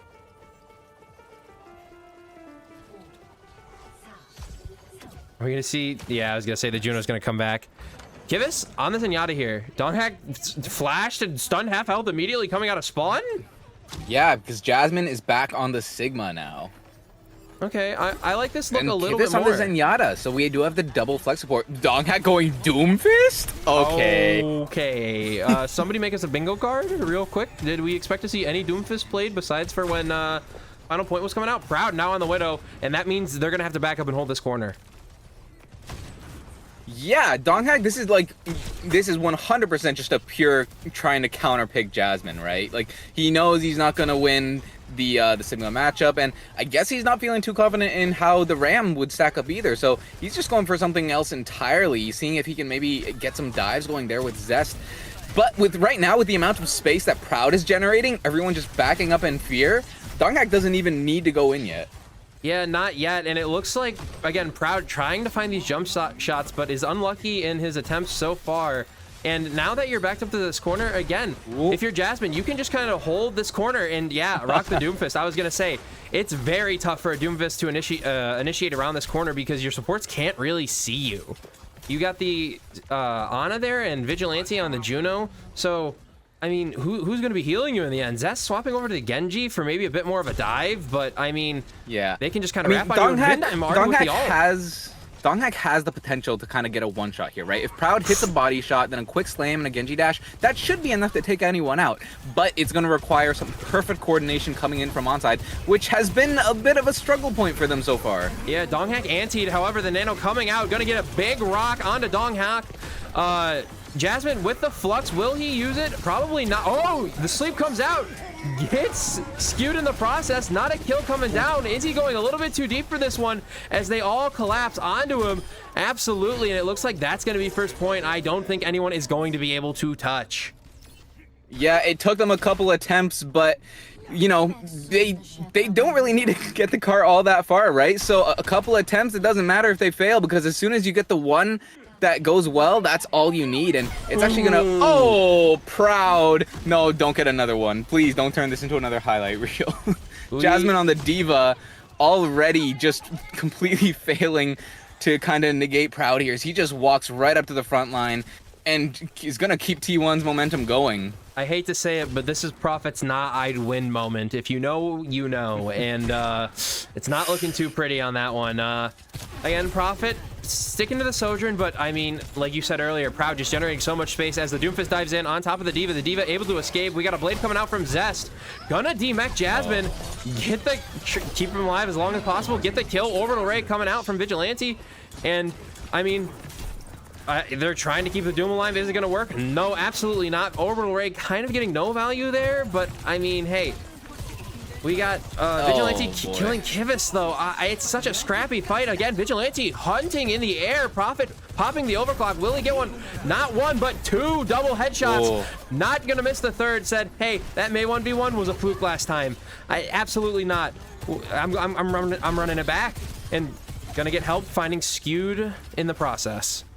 Yeah, it's about time that Prophet really, you know, kind of turned up here, right? Because Prophet, he has the ability to, like, kind of take matters into his own hands and just, like, you know, start killing teams, but he has not had much success so far. Finally able to kind of get the opening.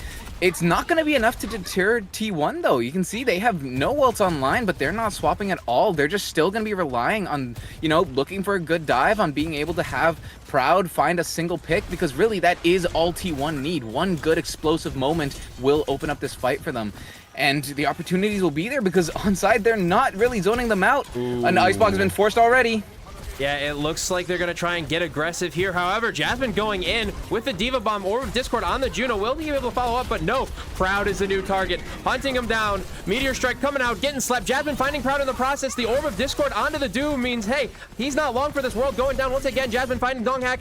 Kivas onto Skewed. Zest onto Kivas. Let's see who will get the better of the 1v1 here, the Mei or the Genji. We see the Redditors complain about this matchup all the time, but Zest getting the better as Jasmine is the last man standing. Objective survive until your team gets back. You have the Diva Bomb to help you out with that, but Zest is coming dangerously close to this blade. Skewed 43% away to Nano, or 33% away to Nano. It's not looking good. Yeah, and you know, T1 with that blade, like Zest has the potential to clean this up here unless Kivas can build up his Transcendence in time. He's 95. He needs to hit a few more shots, though. He looks like he is going to be able to do it. T1, thankfully, you know, taking a little bit of a break on their engage, just long enough to allow Onside to get the ult that they'll need to kind of make it through this. Because with the ults they have online right now and only a minute left, there is a lot of potential for them to be able to keep kind of, you know, rotating these out and being able to get a good hold here, and that starts with this Transcendence completely denying the value from the blade, but not denying enough value as Vendame goes down. Yeah, as Jasmine and Prophet are actually cleaning up on the other side. Donghack already dead. Vigilante with the orbital ray. I mean, we got 57 seconds left, ladies and gentlemen. We got to see something happen here. We got to see Onside maybe get a little bit aggressive, maybe find a pick early, but that looks like that's not going to happen, and Vigilante still has the orbital ray, and Donghack coming back up on the Meteor Strike. It's going to be on Prophet again. Prophet 82 to his ultimate. He's going to need to build this up in the mid fight, and then he's going to need to pop off with it again. Otherwise, this orbital ray could just spell the end for Onside, unless Vendame is able to find a big anti to kind of get them through. Yeah, and it looks like that's not going to happen. Vigilante taking down Prophet. Any chance of an overclock is gone. Vendame going down. Nobody able to touch, and it's going to go straight to T1 in a 3-0 victory. Honestly, I am shocked by this. Yeah, I really, you know, I agree completely. I expected this to be a lot closer than it was, but T1 with this Vigilante, the Vigilante skewed support line, they do seem like an absolute force to be reckoned with, right? Every other role is still as solid as ever, and the support line was like really the only thing that people were pointing to as a kind of sore point for the team. Now it seems like that may be solved, and with that being solved, they are set to really just start running away with some matches here. Yeah, let's see who Proud. Yeah, I mean, normally it's the DPS players who get it, but I think it was earned this time. Yeah, especially there on those first two maps, right? Like, Proud put out an amazing performance on the Tracer, I think, like doing better than any of us were expecting when we saw him roll out on the hero. Then that second map, Suravasa, he was just, or sorry, not Suravasa, Esperanza. He was just dominating there on the Sojourn. And even that last map, Circle Royale, it wasn't really until like that final second point that he started to get a bit quiet. And even then, when he was quiet in terms of like his kill feed appearances, he was arguably making more space than Donghack was just with his sheer presence, right? Like, that's the definition of aura right there. When you just need to grapple up to a corner and looking at people is enough to make them back away in fear. Yeah, I mean, we're going to see the highlight reel here, and look at him. Look at him. He's going absolutely insane. He's going absolutely nutso mode. And I do want to call attention to Sanjun's Genji, because especially on that first map, it was insane, but the rest of the way, it was just a Proud show. I mean, the dives along with the dive follow-ups along with Zest and Donghack were absolutely gorgeous. Yeah, 100%. And you know, obviously that's a big part of why Proud was able to like kind of have the dominant game that he did, right? Because Donghack just did such an amazing job of always being ready to make space for him. Like, arguably the one time he was silent was because Donghack was on the Doomfist, which is maybe a little, it's a little harder to make space, right? You kind of just fling in your body at the enemy and, you know, hoping in the process. And that's the one scenario where Proud wasn't able to pop off. But every other time, Donghack went in and Proud would just be there to just clean up every single time. Just super reliable. And, you know, it really just goes to show that in a time like this, like Proud, like, yeah, he's maybe not like the most flexible. Like he plays a lot of the Sojourn and like the Widow, but he's so good on those heroes that he doesn't need to flex off them all that much. Like you could just throw him on that and you got yourself a clear path to victory. Yeah, however, I'm a little pissed off. I'm a little angry. I'm a little frustrated, and I think you know what I'm about to say is that Yep. I'm upset that I'm going to be personally emailing Fleta and Rush in Korean because I'm going to learn it, I swear. No Viper. I'm so sad. I'm so sad. I understand we had Proud on the Tracer and he played phenomenally, but I really wanted to see some Viper gameplay. Yeah, and you know, I think there's definitely an argument to be made that they're on that last map may have been a perfect time to kind of sub Viper in, right? I mean, you started playing Doomfist at the end of it, so I can't imagine that T1 were like all that stressed about what the result was gonna be. And you know, it's gonna be a lot harder to find a place for Viper to come in now in these next few games, as the games are probably only gonna get harder and harder from here on out. Yeah, I mean, let's hope Coach Fleta and Coach Rush cook something up in the background. But as we move on to our next match, which will be Poker Face versus Alt Tab, I think this one is going to be a lot closer. Poker Face versus Way, excuse me. I think this one is going to be a lot closer. The bracket was flipped on me there. Yeah, it's gonna be really interesting because for the first time, Way are coming in with no "Who are you?" right? Yep, we saw who he got, where he is now. Yeah, officially announced to Gen G, and really it was just a trade, right? Top Dragon coming to Top Dragon coming to Way, and Who are you coming from Way, both now on Gen G. It's going to be really interesting to see how that plays up. Because like on the Genji, you definitely got to give the Who Are You the edge, right? Like he's arguably the greatest of all time when it comes to that hero. There's only a few people that, you'd say would match up with him. Like these days, maybe a few more. Like you can have proper Stalker. Heesang might be in that conversation, but like definitely in the early days, it was either Who Are You or Hoxel, and no one else really even came close. And yeah, I'm saying put my boy Lenny in there. Put my boy Lenny in the conversation, then we'll talk. Yeah, some of the NA Genjis like Sugar Free Zera, they're starting to like, they're coming to the point where they can really contend with these Korean players as like the best in the world when it comes to their roles. So it is really an interesting time here, and Zera is one of those players that we're gonna see later today, in fact. So yeah, I want to call attention to the support lines of both Poker Face and Team Way, because we got Lee Sumin and Maka, and then for Poker Face we have Missin and Karu, and Missin was everybody's father last series. I mean, he was getting some devious picks. Yeah, he was, but you gotta give respect to Maka as well, because Maka has had some pretty insane performances, especially on Ana. And we are currently seeing that Ana is, very, very good with these kind of Genji Winston comps, right? So if you give Maka the chance to kind of have some carry potential there on Ana, I think we could see him do some nasty stuff. Yeah, I mean, Winston and Ana go hand in hand. You're not going to see one without the other unless you see maybe a Kiri Lucio or something like that. Get a little creative. I mean, according to a Twitter tier list, maybe we'll see Mercy's and Winston as the perfect combination, but I don't think we're going to see that today on Overwatch Twitter. I think we're going to what do you mean? Damage boost and Discord Orb? How are you supposed to beat that? I plead the fifth and do not look up my chat logs. And EXO certainly should have before they made me a co-owner, but hey, what are you gonna do? But yeah, we got a super exciting matchup here, and Dart, an alien versus the DPS lineup of Way. What are your thoughts on that? I mean, Top Dragon and Aid. Yeah, I mean, I think you gotta give the edge on DPS to Way, right? Like Poker Face, obviously very talented DPS players, but certainly more on the rookie side compared to the players there 4-way. I think it'll be a lot on.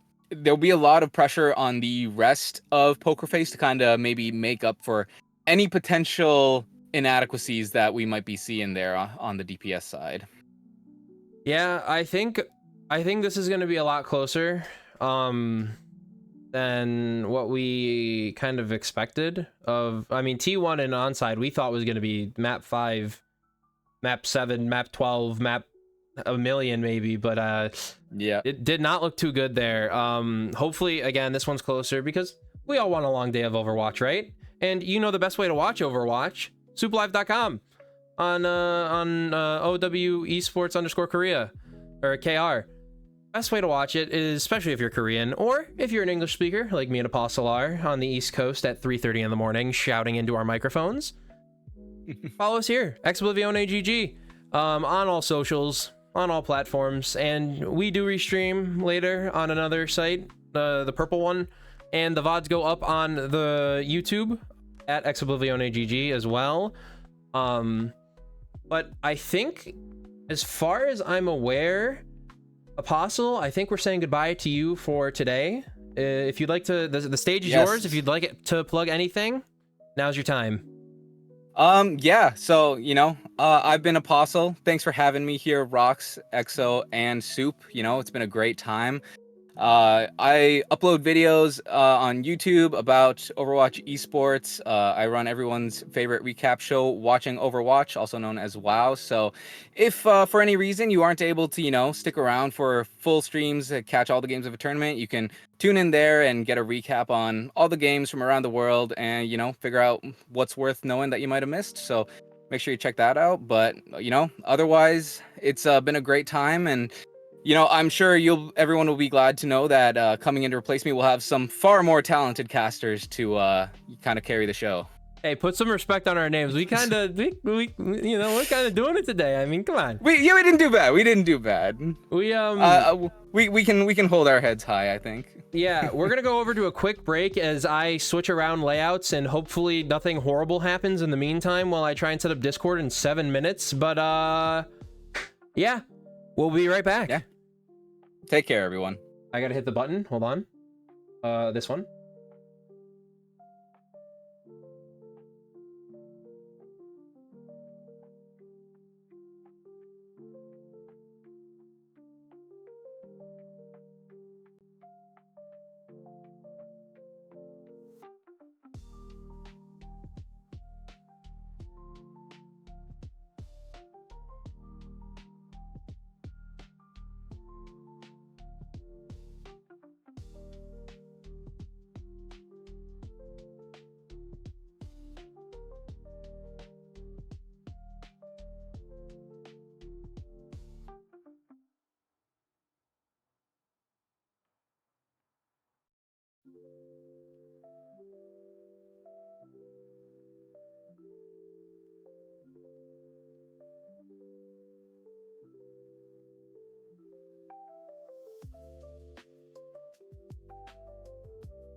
All right, ladies and gentlemen, we are here, and we have two new casters for you. We got Spectreon and Jace, some actual professionals here. Good morning to you guys in the UK. It's about 9 a.m., correct? Yeah. Good morning. Listen, professionals it's a very loose word. Okay, but we're looking forward to having a fun time here on the SOOP broadcast. Obviously, you guys just had a great time covering that T1 game. Seems like the Pond Org is gonna at least make it to their matchup versus Nightmare or VP. I actually forget which. See exactly who else is going to be playing a VP with this game here. 3 games for myself and Jace on the call. Each one should be more interesting than the last. And it's just great to be here. I'm in a fantastic mood. Yeah, absolutely. I am admittedly not much of a morning person. Well, you know, I know you aren't, Spectreon, so I'm surprised that you are awake this early and all prepped. And it did take like 8 alarms. I'm ready to That's go. okay, I'm locked in now. Yeah, I still have a little bit of the morning voice, so that might go away. But no, we get up early here for the Korean streams. Listen, I just needed to time travel a bit because this was me during a Korean Overwatch League era, right? Up in the morning watching the Korean broadcast and everything. So I'm super excited. It has been, admittedly for me, a little bit since I've hopped into the Korean Overwatch space. But I'm just at a point now where I'm getting such a fresh and new perspective on it. There's a lot of players, obviously, I still recognize, a bunch of teams I still recognize as well.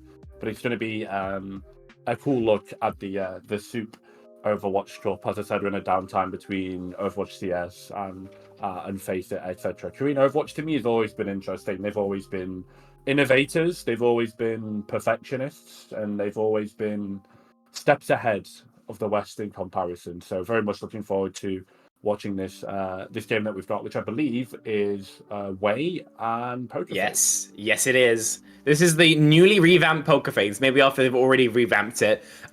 Basically keeping none of the players from that old roster. I gotta say, the old Pokerface with Proud, that was something to watch.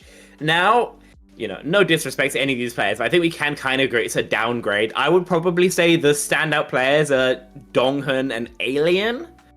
Alien obviously on that hit scan role, basically one-tricking that Soj. Donghun always been more impressed in his Brigitte than anything else. Everyone else very much unproven to me, so we'll be watching out to see if any of them want to, you know, put their name in their hat to be someone who we really have to respect going forward, or whether they're just going to be a player we forget. Wei are going to be a very interesting team, right? This is going to be their first official since making the blockbuster signing. Minus Who Are You plus Top Dragon. They fully just swapped Flex DPS with Virtus.Pro, and in exchange for losing a certain amount of experience, you make up for it with raw mechanical, just aura. Top Dragon is insane in my opinion. His Tracer, Pharah, Genji are all, I would say, world class. And I think that now when you have that combined with Aid, Peppy when he's in on his Sig maps, you've got a recipe for a really dangerous team. Yeah, absolutely. I think just the combination of any aggressive times that is willing to get shot and shoot back, plus a Genji, you know me. At some point we'll get into it, Spec, the classic. Okay, Soj, Genji, Lucio, Kiri. Can your team play it? Because this has been since Overwatch 2 was released in what was it, September of 2022? I think it was, right? 1907, yeah. Yeah, it was around about that time, right? So. Right as that was released, it just felt like Soj, Genji, Lucio, Kiri has been a mainstay in our competitive scene right at the very top. So as you say, they've got a Soj one trick, they've got Top Dragon mechanically cracked on the Genji, and a tank that is willing to go in. If they're flexible, then that is always the missing piece of the puzzle. So very excited for the Top Dragon debut, the Top Dragon golden run here. I can't lie, I kind of think Top Dragon was done dirty by VP a little bit. I know watching his games, it did look like he sucked. But I do feel like that you've got to talk about the structure around him, you know, and see exactly what caused that. Because my gut feeling is that when I seen Top Dragon play he was playing for a one-man army, no? It was an Aoma, yeah. At one point. Yeah, with that kind of a thematic Donghun roster. Then I thought he looked absolutely out of this world. Obviously, is a bit of a transition, a tier break, when you move from a roster like Aoma to the very top of the MEA. But I thought he still should have been someone we're putting some respect on. And the fact that he gets dropped for Who Are You, who I do think is kind of a one trick right now, right? He only really has that Genji, and his Genji is arguable how effective it is. It's good. Is it better than a Stalker, a proper, a Heesang? I mean, I don't think so. Who Are You has been just playing Genji since like 2018. Like this guy was on lunatic high just playing Genji. So like, like flexibility you don't get with Who Are You, but someone that has played Genji since they've been crawling out of the womb, that is Who Are You, right? One thing I will say about Korean players is often I feel like they can be so. Some of them really need the structure of the all-Korean team. They need those quick comms in their native language. I mean, everyone else, right? Like the idea of playing with people of your same culture in a familiar environment at home, maybe in a city that you're familiar with as well. There is just, I think the word is intangibles. So my brain is not entirely yes, on. That's right. Yeah. Sometimes it's the intangibles that can just really click. Like we know Top Dragon is a good player. He did look like Jesus himself on Aoma, as I said, and then the competition leveled up. And I do agree he was catching a couple of the fraud allegations on VP, especially considering how good Jayru is on that VP roster as well, which we're going to see later on in the day. There's potential there, but we've got to take it on a team-by-team basis, right? Like, let's see how Top Dragon does, because if he can absolutely pub stomp a game like this, then I think he deserves a bit more respect on his name. Don't you agree? Yeah. Oh, I was saying VP, by the way. I meant Genji. That's on me. Like I said, it's 9 a.m. Normally I'm like a 2 p.m. sort of riser, so cut me some slack with that one. Yeah. But yeah, we're starting here on Lijiang Tower. Everyone plays this map. We've probably cast this map, upwards of 2,000 times. So I don't think there's gonna be too much here. 3 surprises. I have seen every single iteration of Overwatch be played on Lijiang Tower. There is no tournament. There is no tournament that Lijiang Tower has not been a part of for me. I've seen it on every single meta. I'm just trying to think of some of the weirder historic. Maybe the really early metas. Did you cast Beyblade and that kind of jazz? Not Beyblade, but the earliest meta I casted was Lucio Zendive when it was full. Look at my old headcaster. This guy is one foot in the grave. Good lord. I mean, I'm 25 with a wife, right? Understandably, we know. I know. I'm single. You've reminded me before, man. Yeah, I've been around for a while. What can I say? It's been really cool to see the evolution of Overwatch, and as I said, I'm not as completely in tune and up to date with everything these days. I will handedly admit, but one thing I can say is the history of the players and also just Pharah ban makes sense generally if you're away. Top Dragon's an okay Pharah, but his Tracer and Genji, in my opinion, are absolutely a tier above. So you want to be able to play that if you can. Away, as I recall, weren't playing a lot of Cassidy. If they could help it, Aiden wanted to move towards a Soji if he can make it at all possible. So a Pharah ban on Lijiang especially makes a lot of sense. Also kind of implies to me that they want to play something sort of static. Pokerface ban out the ball, knowing that Milgaru really does like moving towards it. Do I think he's particularly effective at it? I listen. If I had to choose one Pokerface tank or one wave tank, I do think Peppy is better, even though he only plays Sigma. Realistically, I think Milgaru has shown definitely a bit of an int timer, right? But he does play some of these Divea tanks. But if he can, find that balance, then I think we could be in a pretty good spot. Ram, though, is kind of hard meta, in my opinion. So I do think Wei, so far, starting off on a bit of a stronger comp.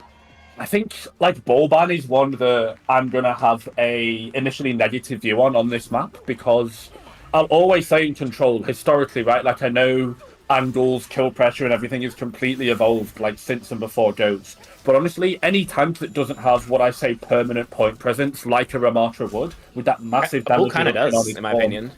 Maybe he does a bit more, but I just feel like the ball ban can often really punish teams because it's just so much more valuable. Wait, why is Zach asking me this TP? He's so late. Antied up is so damn low, but he's going to be allowed to escape, at least for now. Milgaru strong with the fists so far. Heisa can't really walk past bit more of a poker face cycle now. They're using the disruptor shot, the speed ring, everything they can to try and take space, but they're kind of bully back into this white room. When you're playing this kind of has comp, you want to typically play for your shooting, but they're not really doing that. Alien set up on this cliffside angle. Nobody's really going for the mark, and we aren't looking for it either. They're happy taking this 5-on-5 rule, and we see exactly why now. Aid, Top Dragon, both posting frags, and this fight relatively simple. Yeah, I mean, like, Amalka just gets a free sight line to shoot and heal the rest of their team. Aid has got the same to just poke the enemy right. They just sit in this white room, and they dare poker face to try and challenge them. And obviously losing so much, like, tempo early, all the cooldowns gone. Spint basically almost died, like, 5 seconds into the fight as Aid might do the same again here. But yeah, good start for Wei, and now they get the infamous Mei wall on Lee Chang. Where are we going? Aid, Where are we going? Aid. Good lords! That's a stupid mistake. That's a mistake you can make when you're on Sojourn. You've got that slide, but on Cassidy, where are you rolling to, mate? Milgaru's purple as well. What a slip up. Is it 9 AM for them too? Like, have they just woken up as well? Like, warm up game. You have one off angle you have to mark, and then they have to walk through like the smallest choke in the game, and you have Maywall. Like, listen, I know this isn't 2016 Overwatch where you just park yourselves in the choke and then just Maywall them for a whole round and win. But still, like, this is why you play Mei, to hold these chokes for this nice pressure on this Genji, on this Hazard. And, like, my Cassidy just decides, nah. Okay, Heiser's in a bit of a rough spot here. Just ring around the rosy, and this time it's Heiser who catches the Black Death. Quick shot, and with no tank, Poker Face don't have much to play with.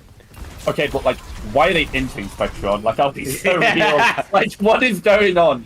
2 fights in a row, they've just kind of ran at this comp that is so resistant, so many defensive cooldowns. They've got such good disengage potential as well. There was no ults. I don't think there was any key cooldowns for it. I don't even think Milgaru had to form particularly early. We're not able to set up our Sojourn off angle as well. Like, Alien is 82% of the railgun so far. It's not the best start in the world for Poker Face. Freeze is good. Heiser doesn't really have a chance to play the game once again. Constantly just ulted. Nano on the cast is good enough to provide some zoning and some kill pressure as well. The backline taken care of by the lone hit scan. One fight territory here. They have spent a decent amount, but Annihilate up. Yeah. So, like, Poker Face did Dragon Blaze. However, Karu luckily does have the Juno ult to bail them out. And I think it's got to be that. It's Juno ult versus Ram, in my eyes, right? So watch Milgaru and watch Karu for this one. These are your anime quote-unquote protagonists going in for this fight. Oh no, did I cancel? Milgaru does at least manage to trade it back. Annihilate combined with the Orbital Ray, surely enough to secure a final blow. And with just Lee Soo-min on the point, we'll see how much damage the backline of Wei can do. It seems like minimal. They'll back off and we'll flip it back, but 70% left to cover and no flips allowed. Yeah, and it's a good econ fight actually for Poker Face, just using the Juno ult. And Heiser, we get to see them kind of play the game now, because it felt like for that first 105% of the points they didn't really get to. And speaking of not getting to play the game, Marker dies, so this just will be a quick reset for Wei. There's no reason to continue Seems this like it any further. But Poker Face have got good set for this fight, right? Like, they've got Hazard ult, the Rain, and they've got Overclock as well. So plenty of resources to try and stall this out. Oh, great. Rails onto A, just absolutely obliterated. Marker second up on the chopping block, and Alien is looking for more. OC in full swing. The final rail's not connecting, but the damage is already done. 70% now, and we're getting closer and closer to an upheaval. So, in my expert analysis, Spectreon, Alien was on Sojourn with Overclock, and he spawned 2 people that weren't on Sojourn and didn't have Overclock. So he won.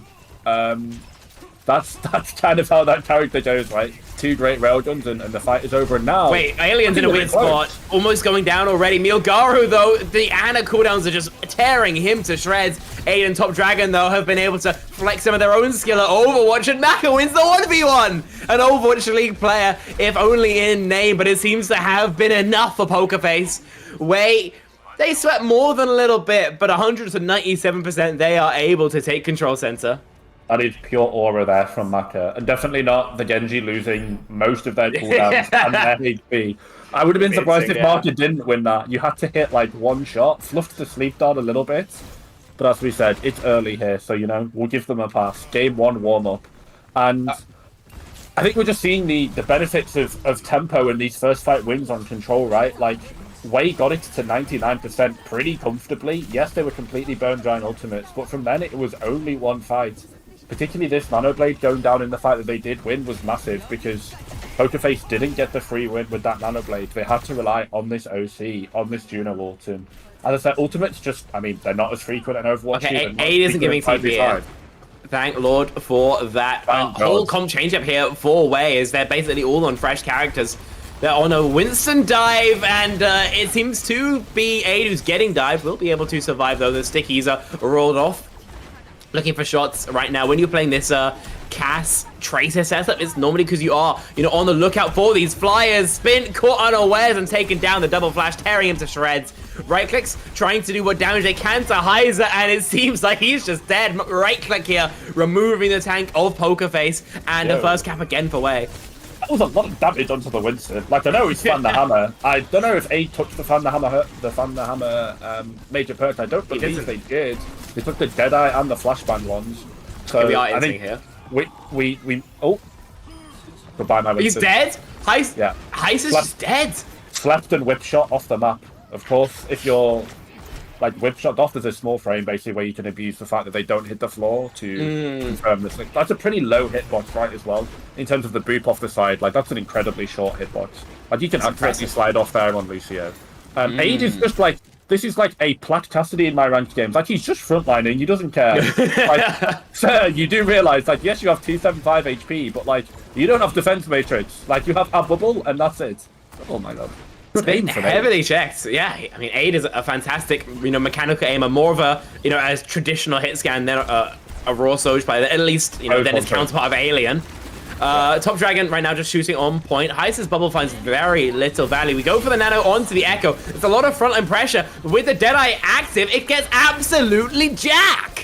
Top Dragon more than scaled in the background. That's why we see him just shredding missing and looking for more onto Alien as well. But Wei right now in absolute cruise control. Yeah, I mean, we said going in, like, how are we going to get a look at Top Dragon? But honestly, like, they've been playing around this Cassidy, and Top Dragon has been low resource here. And Aid is getting, like, the packs, the bubbles, the Ana Pocket as well. And, I mean, why not, right? Like, when you can just stand in main and play Kovacs against the enemy, like, it's TXCXX, like, why not, right? Like, it's working. Pokerface, they've got the farm of ultimates, but they're going to have to commit that farm, and many livestock are going to get absolutely taken to the steakhouse if Pokerface even have a chance of getting their hand back into this game. Metaphor ran on a little bit too much, and Aid can't do the same. Roll not enough to mitigate that damage. Top Dragon taken care of in the Tracer 1v1, and Heiser desperately looking for the Ana. No white boy primals here. This one's full Korean. Karu posts a 1 as well, and again, it's 99% where Pokerface find the flip. Yeah, I mean, I've not made any gambling references, right? We've got to save them for the whole series. So, keep going on. Alien, off the Sojourn. If the Sojourn one-trick allegations have presented themselves, let's hope that Saul Goodman is his lawyer, because, I mean, it's going to have to be a difficult Tracer game into this, I think. Obviously, you know that 3-stack is going to be so difficult to deal with. Spin? Are you not just dead, buddy? I think he is. Cast Duplicate is bold, but he's good enough for the 1. The Deadeye won't be able to be loose, but to buy him some extra time at least whilst in. Trades Stereo on the objective, but it seems like Pokerface, who is somehow in the lead. Milgaru with the bubble, with Top Dragon still alive. Maybe there's a chance for a 1-clip. They forced the flip. Suddenly, all the onus is on Pokerface to do something. They have to touch the objective, and they don't quite have the resources for it. Yeah, it's absolutely tragic for Pokerface. Karu just goes down. Aid's got that nano boost and looks for a shot, but it can't find a single target because they've all gone down. Headshot onto Heiser seems to be it, and Wei, they're made to sweat more than a little bit on Lijiang Tower, but the overall feeling I get is one of dominance. They got 1-0 in this series. Yeah, and of course, control is not often a reminder for the rest of the series. It looks like Pepe might even be coming in here for map 2, or just, reconvening with the rest of the team. And I would like to point out, like, going onto my certified UNT status, or whatever people call being old these days. But like Spectrum, we had so many cool mechanical outplays, right, this whole series. And in the end, it's just losing the objective for free that ultimately costs Pokerface.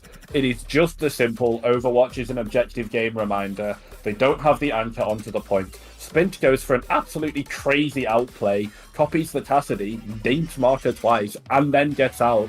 But unfortunately, the Echo in that situation still has to go against the Tracer of Top Dragon, so they can't anchor points, because an Echo on point against the Tracer is just a dead Echo, if I've ever seen one. And then from there, then your tank just rotates the point. You have to retake, you don't have the resources to retake, and then it's just 2-0 way, and that is match point and game. Okay, Jace, I have a question for you, because Yes. I've got an opinion. I know this opinion is shared by Ex Oblivione, Coach Mentally Boomed. Yeah. When we are Pokerface and we are playing Karu on Juno 100% of the time, so we can play like Ana Juno, Kiri Juno. Yeah. Is it good? Why are they doing this? What the hell are they cooking, basically? Oh, I thought there was more there. Just is it good? Is it good? I don't see the vision at all. I mean, I think Juno on control is terrific, right? Because particularly if your team can just build the win condition of the Ray, and you're basically guaranteed at least a fight win, if not two, depending on how you play it. Unfortunately, Karu was just shot a bit too much on that round. You're playing into one of the best tracers in the tournament, I want to say. So I mean, even when you're playing a backline which is so vulnerable to any sort of pressure whatsoever, if anybody looks at you, you evaporate. You don't really have the easy survivability of a Luke Curie, any sort of great backline. So it's hard to play, it's hard to position, and though it's you have a chance of value with your big ults, does it do more than have big ults? I kind of want to say no, right? I think not. I think having the you're obviously looking to peel the Ana. You're looking to peel the Ana and the Winston. You can't really use your fly against their comp. Obviously you can, but you're going to be flying into the range of that Cassidy, right? I unironically think. There we go. I unironically think the presence of the Cassidy made it a bit harder for the Juno to have free movement. Because often, of course, you can worry about the Sojourn rail, and you can worry about the Tracer and the Genji, but most Junos are going to be prone. They've got the muscle memory for that anyway. But as we said, I legit think the fact that Aid was just able to AFK in main and play Kovacs made it so much more difficult for the Soj to swing. They can never wide swing. They're never really able to follow their Winston in. They've got to save their little marshmallows, as I call them, that right click exclusively to heal the Cassidy and to potentially heal someone on the flank as well to win against the Tracer. Just feels like the Sojourn has their cooldowns completely choked out of them. So no, I think it's completely valid to question the validity of the Juno Soj there. It looked really greedy, and in the end, as I said, Pokerface, they just kept folding on fights, hoping for the royal flush of the ultimate, and they just don't have it enough. If you can go for that Juno ult into just sitting on points, then you got it. But if not, then every fight without, you lose. It's like Sombra with EMP, right? The fight after EMP, you're just always going to lose. Oh, by the way, we have been reminded while we're here, make sure you follow souplive.com/xoblivionowgg. Very important that you do that, just to help get this platform off the ground more than anything else. Obviously, also OW Esports career if you want to see the main broadcast. But you can also obviously pretty easily create an account, do all that kind of jazz. Here we go. Official English co-stream brought to you. Ain't it cool? Brought to you by Ex Oblivione. Shout out Kevin H one time. Shout out Kevin H. Yeah, that guy. Taking time out of his low elo TFT games to put this on for us, and of course some fantastic folks, guys. Rox is still here, by the way, so Rox is still doing prod for us. He's just lurking. We've duct taped his mouth shut though, so don't worry. Yeah. He'll appear at some point once he escapes. Yeah, if we can get a Kevis low elo in the chat, guys, I would love we got Route 66 up next. It's going to be the pick a poker face. Surely they go, we have double flex. We want to play greedy backlines. If you have a ball player, on the enemy team, now this is where I think you ban ball. Isn't ball on escort just I don't know. I feel like ball's more annoying on control. I was playing on a ball team. That's true. Okay. You do play on a ball team to a pretty Yeah. good level. And my ball macro is this is a character I will admit that I don't think I fundamentally misunderstand, but I think often I can see it as like results based analysis. But for me, like ball historically on escort, like okay, in Overwatch 2, particularly on attack or defense, if you're defensive with a ball, you get to premeditate slam angles. You can literally read their rotation by looking at the arrow on the floor because it's always going to be Aru's objective out? Karu is out. Okay, we're not playing Juno on control. I see. I I mean, you're just playing. don't Anna get Brig. it. I can't lie. I mean, you're playing Anna Brig now. You're playing Anna Brig, but like not if make you're gonna sense? play if you're playing double flex on control, why are we not playing like Brig Juno on control? I guess they wanted to play Anna Brig Winston on Escort, right? Like it's the KR Classic, no? Yeah, I mean, in the game, the SOOP game I watched last week, then they were playing Juno literally every map. They would play like Juno Kiri or Juno Anna more frequently on like even Circa Royale with a Sigma. So they think they want to go towards this at a really high frequency. So not doing it here, where I think arguably you're going to find more value if you like put your other flex support on Kiri and just have them like hard flank, for example. Play with your Anna nades, let your Juno maybe shoot a bit more. Like you've got options, absolutely, but instead they want to go towards the break at a weird time. That being said, I think Top Dragon, or I think Donghun rather, is pretty good, at least at the Brigitte, so their backline will be relatively safe. It's just the timing, in my opinion, raises more questions than it answers almost. It is a curious swap, right? No, I do agree it is. I'm not sure how on board I am with it. We're seeing the fan signs come in. I think one of my favourite parts of Korean Overwatch is the small interactions you get with the fans and seeing the live crowd. It's always good to have live Overwatch. Someone has an Aid jersey in the I mean, crowd. I've got a sign for my only live match right next to me. Next time we go to full cams, I'll show it off. But that's a good drawing, actually. People put so much effort into these. Yeah, kind of sick. That's a good drawing, actually. Yeah. Yeah. Holy. It's more artistically talented than I'll ever be. Mm-hmm. We're artists of the spoken word, you know. Yeah, I don't read Korean, so there could be anything on these messages. I assume they are broadcast friendly. And they've been on broadcast for this long, so I gotta hope so, right? Yeah, there's no like I want to widow peak the president of the United States kind of. Yeah. Well, I assume it says follow xoblivione.gg at souplive.com. I would assume so. I think that one on the top left said Kevin H is Lorilo. I think I know just enough Korean. So okay, these are really interesting bans here. Cassidy going to be banned here. I know with the fall-off changes, he has been finding more play at some extended ranges, but I'd assume that Root is just too long range even for that. Zen ban I think makes a bit more sense. It's super greedy, but when you know that Donghun's going to be in, maybe you didn't know that Donghun was going to be in. I guess that's going to be my question because I mean Zen's not that frequent. Yeah, so I'm pretty sure lineups are confirmed before map bans, right?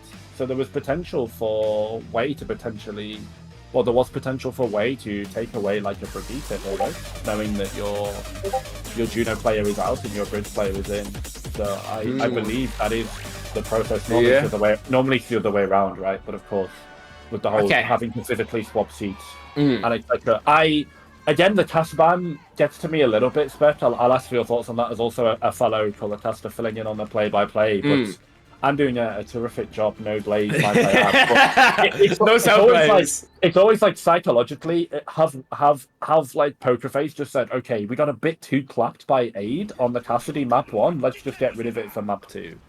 Because cast ban on Escort, as you said, like fall-off changes, super diveable,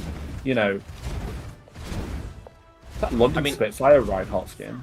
Or I feel like with the Cassidy on this map, it's not that good. On most maps, it's pretty good. But the walk on route does get very funky, especially until you get to like the third point. So Ashe, I was speaking about, I feel like it's more of a comfort pick more than like a meta pick. You force the Ashe more than you're forced to play the Ashe.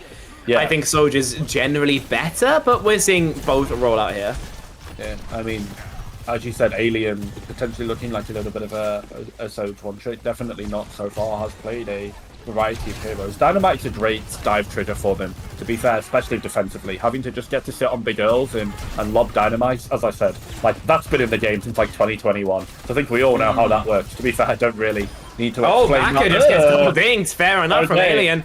Oh, goodbye, my sits on the aim hero. Yeah, sits on the aim hero and just clicks heads. Then we're going to see pretty consistently that if we see Wei stay in for any sort of extended fight, they're just going to lose. The Ashe will find more value than the Sojourn if people basically just stand in front of people and click each other, right? Yeah. With the Sojourn, you need to be playing very heavily for these rails. You farm them up on peak for a bit, peak when nobody's expecting, you one-tap a poor sword. But right now, the cart's being forced the entire way. The Ashe value that we spoke about, not exactly coming through. They're just battling back and forth, right? The respawns are here for both these sides. A smidgen faster for Wei Esports. A lot of pressure on the Brigitte. Duncan, nope, pretty safe. There's safe as houses, realistically. Heist the same could not be said. Yeah, Top Dragon just explodes and recall force as well from Spint, who may not be long for this world. Great whip onto Milgaru, but the backline's punished all the same. Missing, flying through the air, able to get one. Duncan posts another. Bloodthirsty backline, but it won't matter as the flip comes through. Yeah, absolutely. Flip coming through, really nice engage. I think Wei made a terrific advantage of that 5v4 because in all that chaos and all that haywire, the Top Dragon managed to fall missing. So that's the Ana that has to come back from spawn, and those grandma legs, they're not known to be fast, are they? So that means your Ana doesn't have setup, you don't have pre-fight made, you don't have nano setup, and I think Wei just got the opportunity to take the 5v4, take the 4v4, just go first and walk it up from there. No ultimates from them committed as well. So Lee Soo-min and Marker, great ultimates to snowball. Always love the nano on this corner here. You can play this corner with the Winston. Oh, he's low. The nade down and then look for the hard nano, but have to be given over to the Soj with the OC in tow as well. Let's see what 8 can do. I mean, 150 rail and nano boost. You are one shot, body shot, headshot for good measure, missing, decapitated, and nobody else on Wei. In position to frag. Top Dragon going down to spin isn't what you love to see. So we've invested quite a lot and found very little. Dueling rallies in this side room. Spin the first player to fall, at least with that primal rage. Just so much happening. Tiny Overwatch in here, but it seems like Poker Face have just rolled a little bit better, I tell a lie, as Aid posts a double kill. Maybe there's more for the backline of Poker Face to say, but Maka missing, just gonna run away. As a 2021 Season 0 Tiny Overwatch expert, what I can say there is that fundamentally, Aid just locked in, rolled the Sojourn character, and hit their railguns. It was both rally fighting. They died extraordinarily quick. Aid? Really showing how squishy you can be. Yeah, Aid taking a bit too much poke there, luckily. Marker there to heal them up. It's like Top Dragon's pulse wide. Wei still in a pretty good position, but resource-wise, oh, me when I lie. Never mind. By Aid. I mean, A just doesn't expect the Tracer to get that scaling for free and just, you know, beaming 150 damage into the side of their head. You could invest the pulse if you wanted, but there's just no reason to. Maka Lee Soo-min going to be dispatched as easily as can be. Poker Face? I mean, not much in that fight really needed. No. They walked out of, like, the classic choke, right? This Route 66 choke normally results in a second fight snowball once the attacking team have got control of it, because you need so many resources and so much setup to initially take this angle off them. Like, look at the map control that Poker Face are able to have over Wei right now. They've got every choke marked. They've got so much down. It's the nanos going in just to clear, basically. So the Aids, like, he needs this glowy boost just to play the game. Yeah, it does, but it gets the job done, don't it? Can't really complain too much if you are Wei Esports. Jumping out is Heisa, but no HP. You're going to get cleaned up relatively quickly. OC is pops in this 3v, or almost 5. And that's exactly why. The nano onto Heisa, I can't imagine is that threatening when he has precisely no teammates. Rail is loose and misses, but you just can't recontest here. 3 minutes in a timeout, not too bad at all. Yeah, and this has been my very brief first look at Heisa, admittedly. As you said, of course, Poker Face, like, new roster. And so far, Heisa, I think it's rough out here. They're taking definitely the full end, the brunt end of the stick. They're getting the short end of the stick, absolutely. But it just feels like they're just a little bit disconnected from Alien and Spint in particular, which is, of course, the bad one. Winston and Tracer, synergy important, got MP3, like, everyone's said it a million times. Again, I don't need to reiterate the importance of a Winston and a Tracer. Heisa, he could just get slapped and killed here, by the way. Like, it's rough. Yeah. Really a lot of pressure here. Missing, at least juggled off the high ground. Milgaro able to find that disruption. See if he can find any better than his counterpart on that Winston. The Bob is high value. A's just dead though. Great opening kill, and Milgaro next up on the chopping block. Dynamite at least won't connect onto Top Dragon, but there's no real chance here. And a big attempt from Wei. Now expended these stagger kills as well, just getting more time off the bank.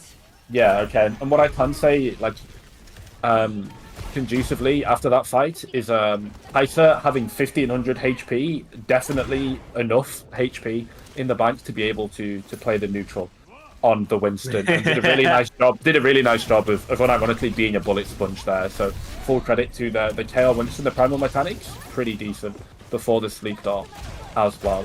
They just need to hold space. Good I think coach. for Alien on this Ashe, by the way. Like, this Ashe win con is so good for them. Just hold space. Great whip shot as well. Like, Nano is just gone now, right? Like, you're just -1, as we say in EU. Like, no Nano.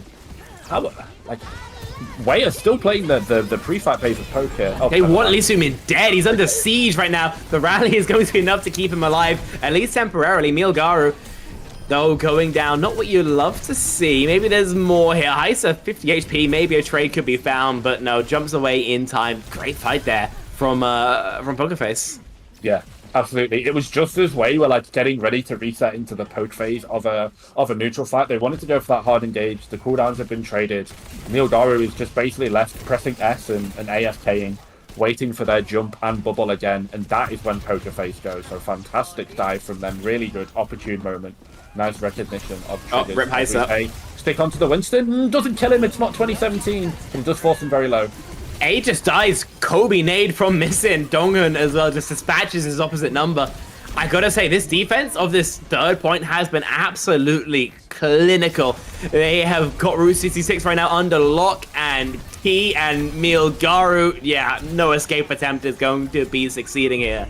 Yeah, I mean, Kobe Bryant, historically very inefficient from the 3-point range, but I guess he hit it when he needed to. And Missing, to be fair, definitely been shooting a bit of a better percentage than the former Lakers shooting guard, but nonetheless, hitting those big nanos Backline pressure when they need to. Is he so dead? Pulse. Ooh, miss is not what you love to see. Aid is going down once OC has been started. Lee Soo-min, of course, no chance to play as well, and Heisa is unrelenting. Maka has absolutely no recourse to an ape chasing him across the map. Top Dragon is going to be the last member to fall.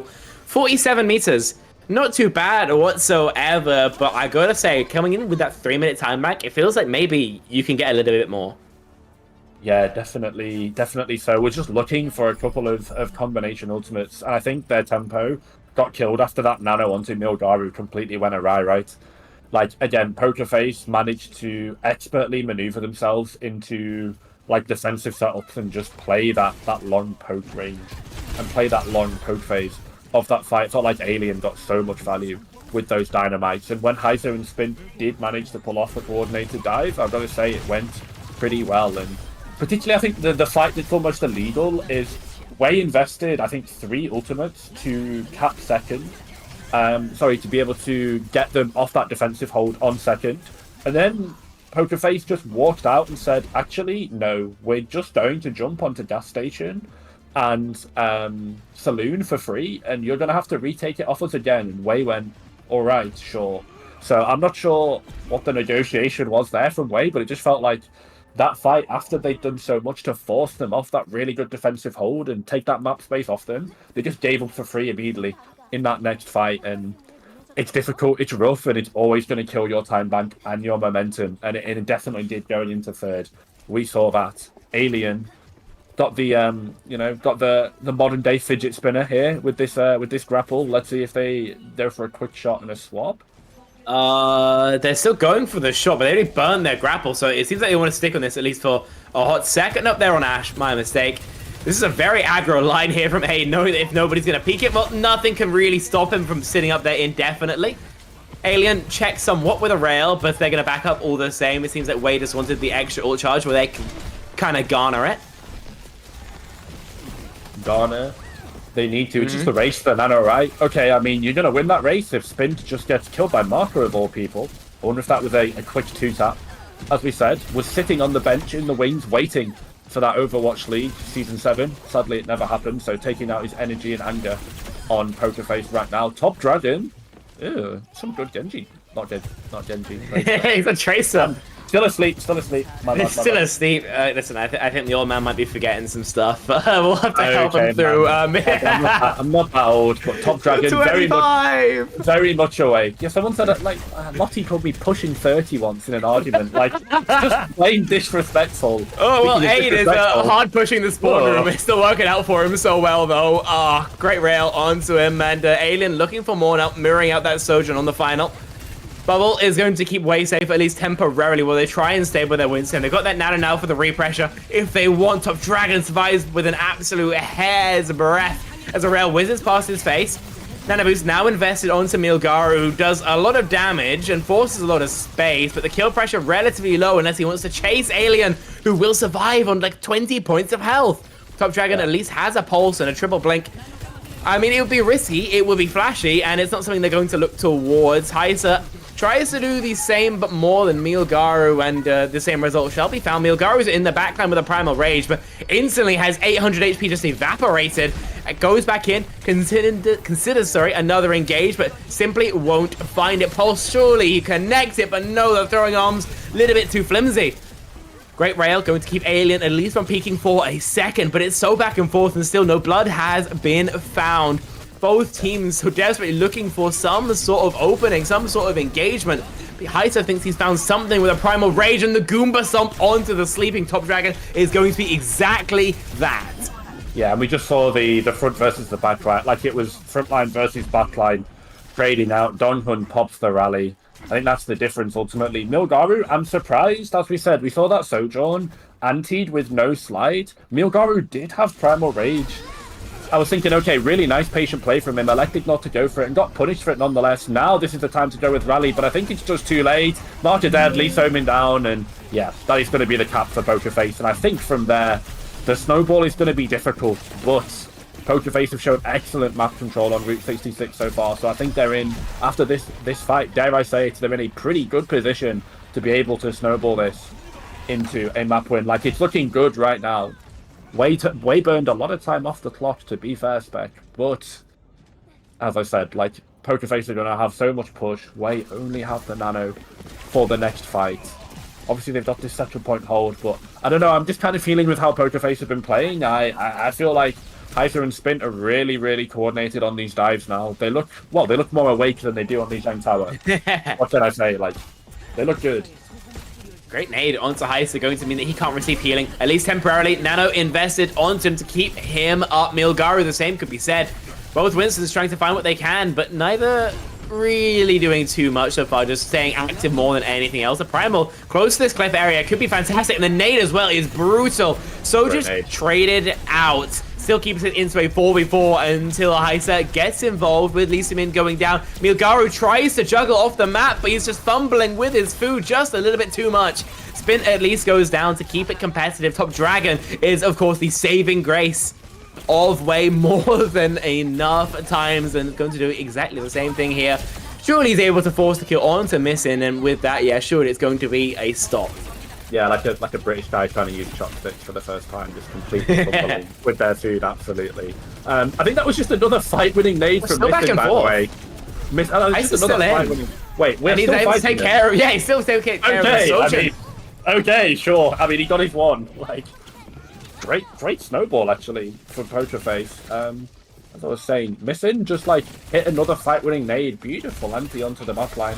Lisa Min and Marco were just so dead because of it. And speaking of dead, like, Milgaru, you're taking so much damage, sir. Lisa Min as well, gonna be kept on notice definitely very early, which means that brings the dead man walking. Heisa, easy cleave from the Winston.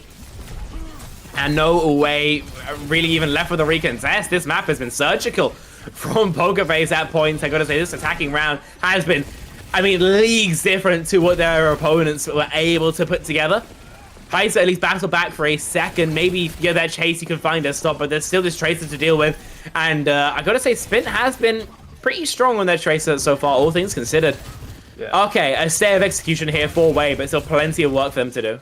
So here's unfortunately the escort gambit, right? Like Loki, here's the thing. Poker Face, I think have been great with this push so far, but they've only got 50 seconds left and Wei have ultimates. So Wei, it feels like they've been losing this map constantly, but they've just done it so slowly. But now they've got 4 ultimates effectively into a final fight if they play it correctly. So let's not write them off too yet. I think they might actually be favored realistically going in. They've got such a good control over this time right now, and that is a great first pick. Missing might just fall as well.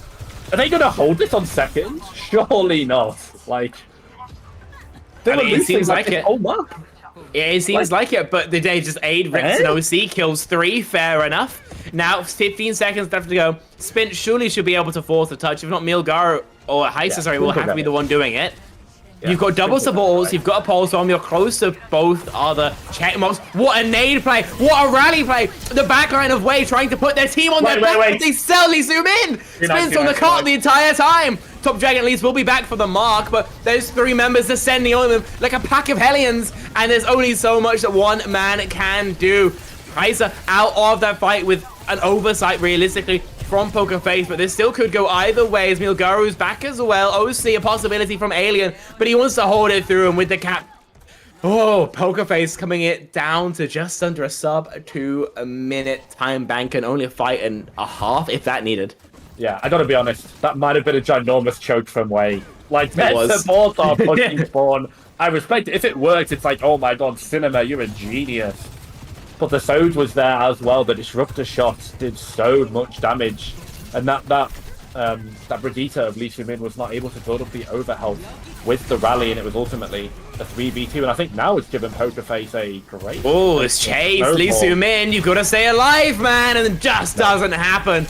The OCs have been brutal from Alien, missing a necessary fatality for Poker Face to take to keep this at least in a 4 versus 4. But Aid, Donghan, these stereo frags gonna favor the defenders, surely. But if they go in the favor of Poker Face, the same could not be said. Top Dragon does his best to pluck members of Poker Face from this mortal coil, but there's only so much that he can do, and only so much HP he's got to burn. Anti just left on a sliver of HP now, nothing. The nano boost onto Lee Min is going to give him survivability, but in terms of kill pressure, it's just somewhat lacking, right?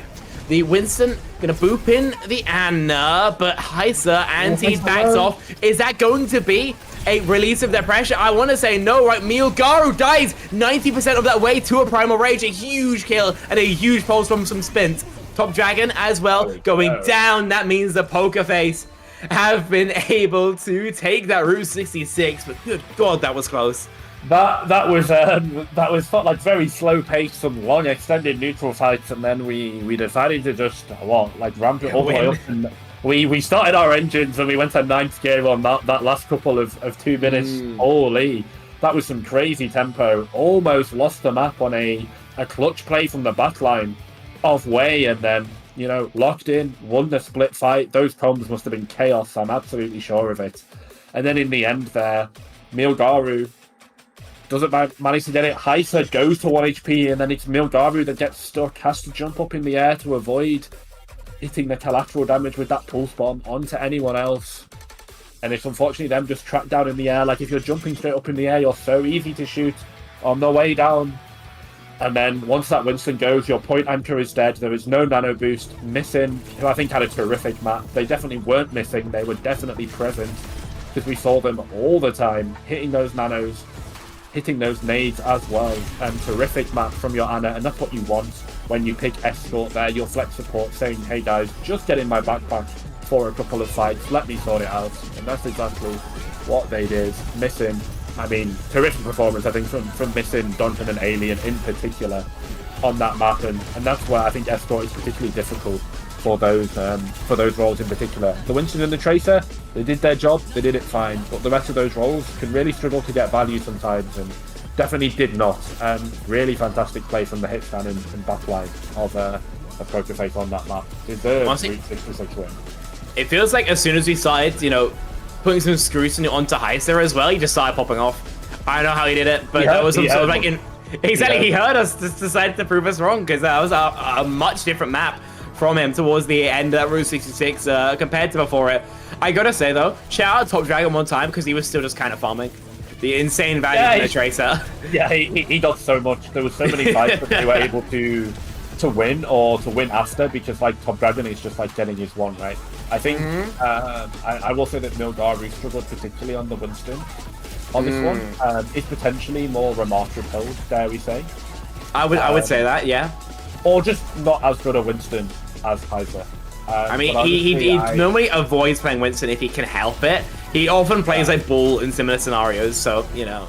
This was so clutch, by the way. Like, that quick replay, you can see how deep their supports were. Like, I actually like the idea. I think we just needed to, like, hit more shots, or maybe invest more resources in it, because there's no way you're expecting it. In theory, a bash and a nade should just be enough to kill you dead.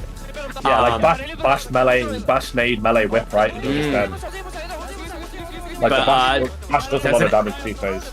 But it just doesn't end up working out for them. So idea is good, execution I think substandard. I think we'll call it. Unfortunate to basically lose the map on a quote-unquote mechanical misplay. But you know, support goes sometimes. Support players, as you know, Spectreon, not really known for their mechanics. Yes, there are very few support players who are described as having arms. Yeah, the entire class of players, unfortunately, just doing a TVNT cosplay. So yeah, so that's such a random stray, random unnecessary stray. No. Have you not heard the TVNT has no hands meme? Yeah, of course. But like, he tried his best, you know. Yeah. Unironically, he's been playing pretty good recently. Good for him. Unfortunately, you need to do more than just play well to stop people insulting you. And like at one point, you were on a Twisted Minds badge, so like you do kind of need to play the game, you know. Like, yeah. Like you've got to press left click on the enemy and actually hit your shots, right? Like, I mean, for him specifically, it also sucks that he's just replacing KSA. Yeah. Who is just, you know, one of the best Western tanks. So, unlucky, boss man. Unfillable shoes. Yeah. Zooming back in on this game, of course, we're 1-on-1 on the away poker face game. It's going to be a map pick for Way.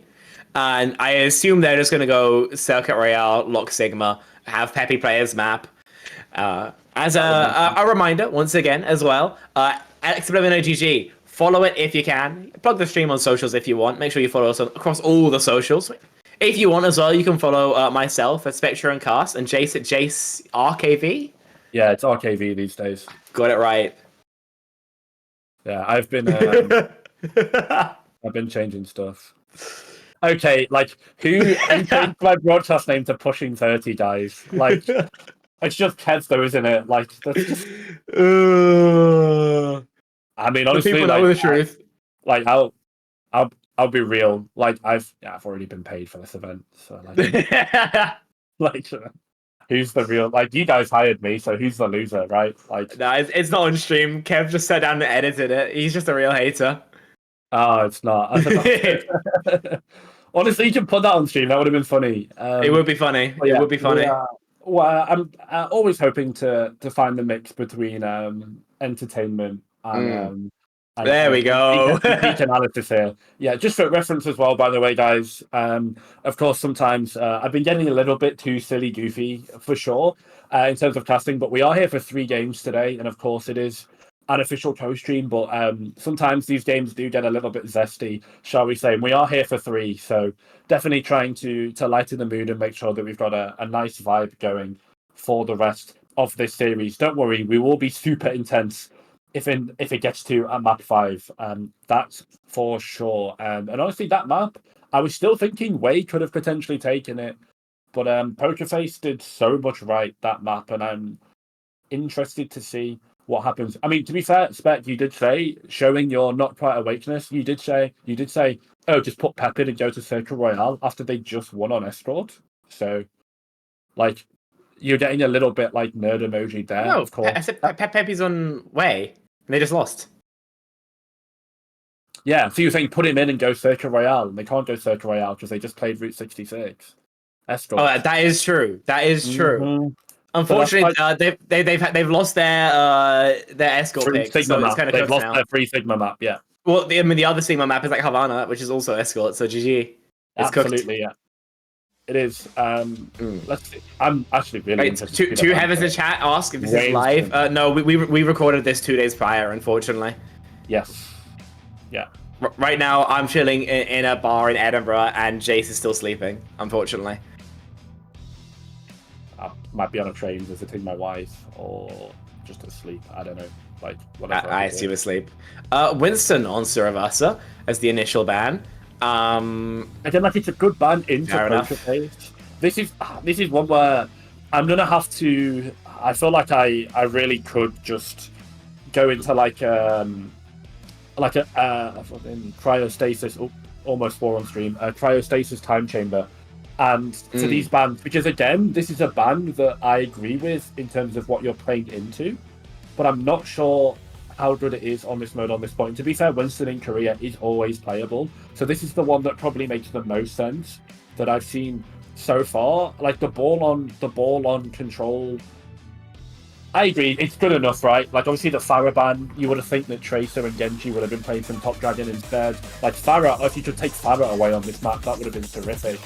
But Pharah is open for Top Dragon here, so we're just going to get like Ram Pharah from the side of Wei. We shall see, of course. No one gets fooled by the spawns coming in. No one really locks their composition in early. Shall we see? Like, Kaiser is not playing Roadhog here. Like, there's just no way. I think Winston, the Winston ban is to force Heisa to play the Hazard, and then you just take the Ram into the Haz and kind of run them over. It would be my idea. There's the Haz. Okay, this is a little bit cooked. We are playing Donghun on Brigitte. That's what he played last map, right? I mean, yeah, but we're not Kiri Brig. Wait, Kiri Brig, actually. Yeah. We're Kiri Brig cast Tracer. Okay. Yeah. This is just the solo queue comp. So, interesting enough, Wei on the ball, which of course we know historically has been a good answer into the Hazard, but it's not in combination of the Torb and Sim, opting for the very traditional Tracer and Soj as well. I guess giving you maybe more dual pressure against the Kiriko. Oh, no! Aid just gets kind of flattened. The Violent Leap turns out does quite a bit of damage. Aid finds that out the hard way on the business end of Heisa, and that's just kind of flipped in favor of Poker Face. There's not really much that Wei can do, but we'll see if somebody's maybe capable of finding a little bit more. Lee Simin does go down. The uptime from Milgaru is decent, but the pick pressure simply isn't. Maka, Top Dragon all falling, and Poker Face with their mishmash can't find the first. Yeah, they get early flip as well, right? So this is just extended status, and as we said, it's a violent leap. It is not a gentle hug coming out. Nice wall deployed. I love that ability as well. It's so cool, actually. Like being able to just like spot the wall out on anywhere, just for it's almost like more functional ice wall. Obviously, the Mei ice wall, and I'm glad that we've got a wall type character on a wall type ability on a tank character for sure. I mean, now Pokerface gets to hold space, right? So it becomes so much easier. This Kiriko doesn't have the most TP options, but he's still going to have decent mobility and a very early Kiri rush. I mean, the thing is, no one's really committed towards it, so you're going to get plenty of time, but yeah, you don't get more than that, right? And so Maka can swing with his own Kitsu later on when OT is going to matter a hell of a lot more. This is going to get them the flip, basically guaranteed. Poker Face feeling like they got a bit of egg on their faces, surely, because now they're in the attacking position. They don't have the cooldowns, they don't have the ultimates, and they don't have the members either, as Missing, Donghun, Alien all fall down. Yeah, really nice read from Wei there, just being able to, of course, type the Kiri rush. Yeah, not the best, a little bit too eager from Missing, and now Wei looking for those studies, right? Really have to min-max your time bank, because Flashpoint, yes, it ticks up so fast, like already 40% for Wei, and it feels like they've basically just won one fight. At the very least for Wei, if they lose this, they're going to commit valuable resources from the side of Pokerface. Think about that rally. Think about that High Noon. Of course, you want that rally. The High Noon is what I consider more of a softer ultimate, not something that you really plan a whole fight around. More of just more in the moment, like Top Dragon's Pulse Bomb. Good pick. Alien just flattens. Great swing. Really, really well timed from Aid. Yeah, more for Aid, possibly if Spin stays in. The downpour doesn't find as much as maybe you'd want. The rally, of course, going to be keeping Pokerface healthy enough, but a pulse pick here could still be brutal. He just yeets that into the absolute void, finds very little. Maybe the OC from Aid has more to say. Obviously, with the one tap available, not conversing it just yet. Looks for more. Looks for something, in fact, and finds it missing over peaks. Now you've got your opening. A lot of healing now lost out for the side of Pokerface, but the same could be said of Wei. And they're almost lacking Aid, sorry. Spin, they don't touch. Fair enough. Yeah, I mean, Houses 1 HP. If they touch that objective, they just get literally killboxed by definition. Pause comes in. Maybe Houses monitor turned off there. No, of course, just wasn't able. If they touch point, they die, right? And then they get staggered. Yeah. And of course, Heiser has the quick respawn, but then the rest of your team gets cleaned up, and it's horrible in terms of tempo. So I'm now we get a small second to breathe and look at that retroactively. I'm wondering if that was more of a like really nice way kite into a nice outplay and their ultimate's finally coming up, or Pokerface just kind of dropped the ball a little bit because they had everything that they needed to be able to take first point there. But Way were able to kite and then go in with their own ultimates. Of course, now I they're think they missing for just point didn't two, need to right? that early. Like, No, I agree. I think sometimes it just feels like when you're in that winning spot, you don't have to do anything, right? Like I understand if you wait too long, then of course the enemy team, like, you know, in this instance, Way are just going to swing with their own ultimates. They're the ones that are going to go first. They're the ones that are going to dictate tempo. But I really do feel like, again, holding the objective, sometimes you can't just play corner, chill out, don't do anything, just play slow. Particularly with this Haz comp. Like, Hazard, fundamentally, from what I understand, is a poke dive character. So yeah, doing nothing, basically, in Overwatch equals poke, right? Like, you're still always doing something because the game fundamentally is about uptime. It's about that neutral fight. The way you get value in that neutral fight is by uptime. But that allows you to poke, you can look for walls, you can potentially play on the corner and look for a short dash with that violent leap. You don't have to go deep with it. You allow yourself to, maybe if you poke a bit more, you can build up a perk or two potentially. You're not really going to get majors at the start of a first point on Flashpoint, but you might be able to spec into your minor, which could make a huge difference going in. So small timing windows that potentially, in fact, not potentially, just were missed by Pokerface, and I think it just kind of cost them a point for free, like a little bit cheap, dare I say. Like, I feel like Way should have committed a bit more there. yeah. I think we just see them. You know, we say we wait a bit longer. We go late with the Kitsu. You're forced to mirror Kitsus. Then you probably want to invest in other ults, so you got an advantage in that fight. That's the kind of kind of fight structure that we would expect. Yeah. But we don't get to see it, obviously. So instead, it's way up 1-0 on Reversa Market going in their favor. Pokerface in a weird spot. Like I said, I'm still not a crazy fan of the Kiri Brigitte backline. I think you have no synergy there. That's such a good drawing of Ash. Holy. Dude, all the art we've seen is like fantastic. People show up with a fan sign, and in like 10 minutes before the game, they just create like Picasso masterworks. I hate to cut off your very real and very true analysis, but that is a really good drawing of Ash. Like, someone's done that from scratch, no? Like, Yeah, really he's looked in. talented. I always wonder how many of because of course it's been known that like particularly the women that attend these like Korean live events often like hide their face. I assume for, I mean, various reasons. That's definitely something we don't need to get into. But I wonder if any of them are like girlfriends or relatives of players like out there to support their. I assume so. Support their partner or anything like that. I mean, again, watching your mates play at LAN is always a pretty fun time. You that know, is you've experienced it. I've experienced it. At times, the Overwatch in person just hits a little bit different.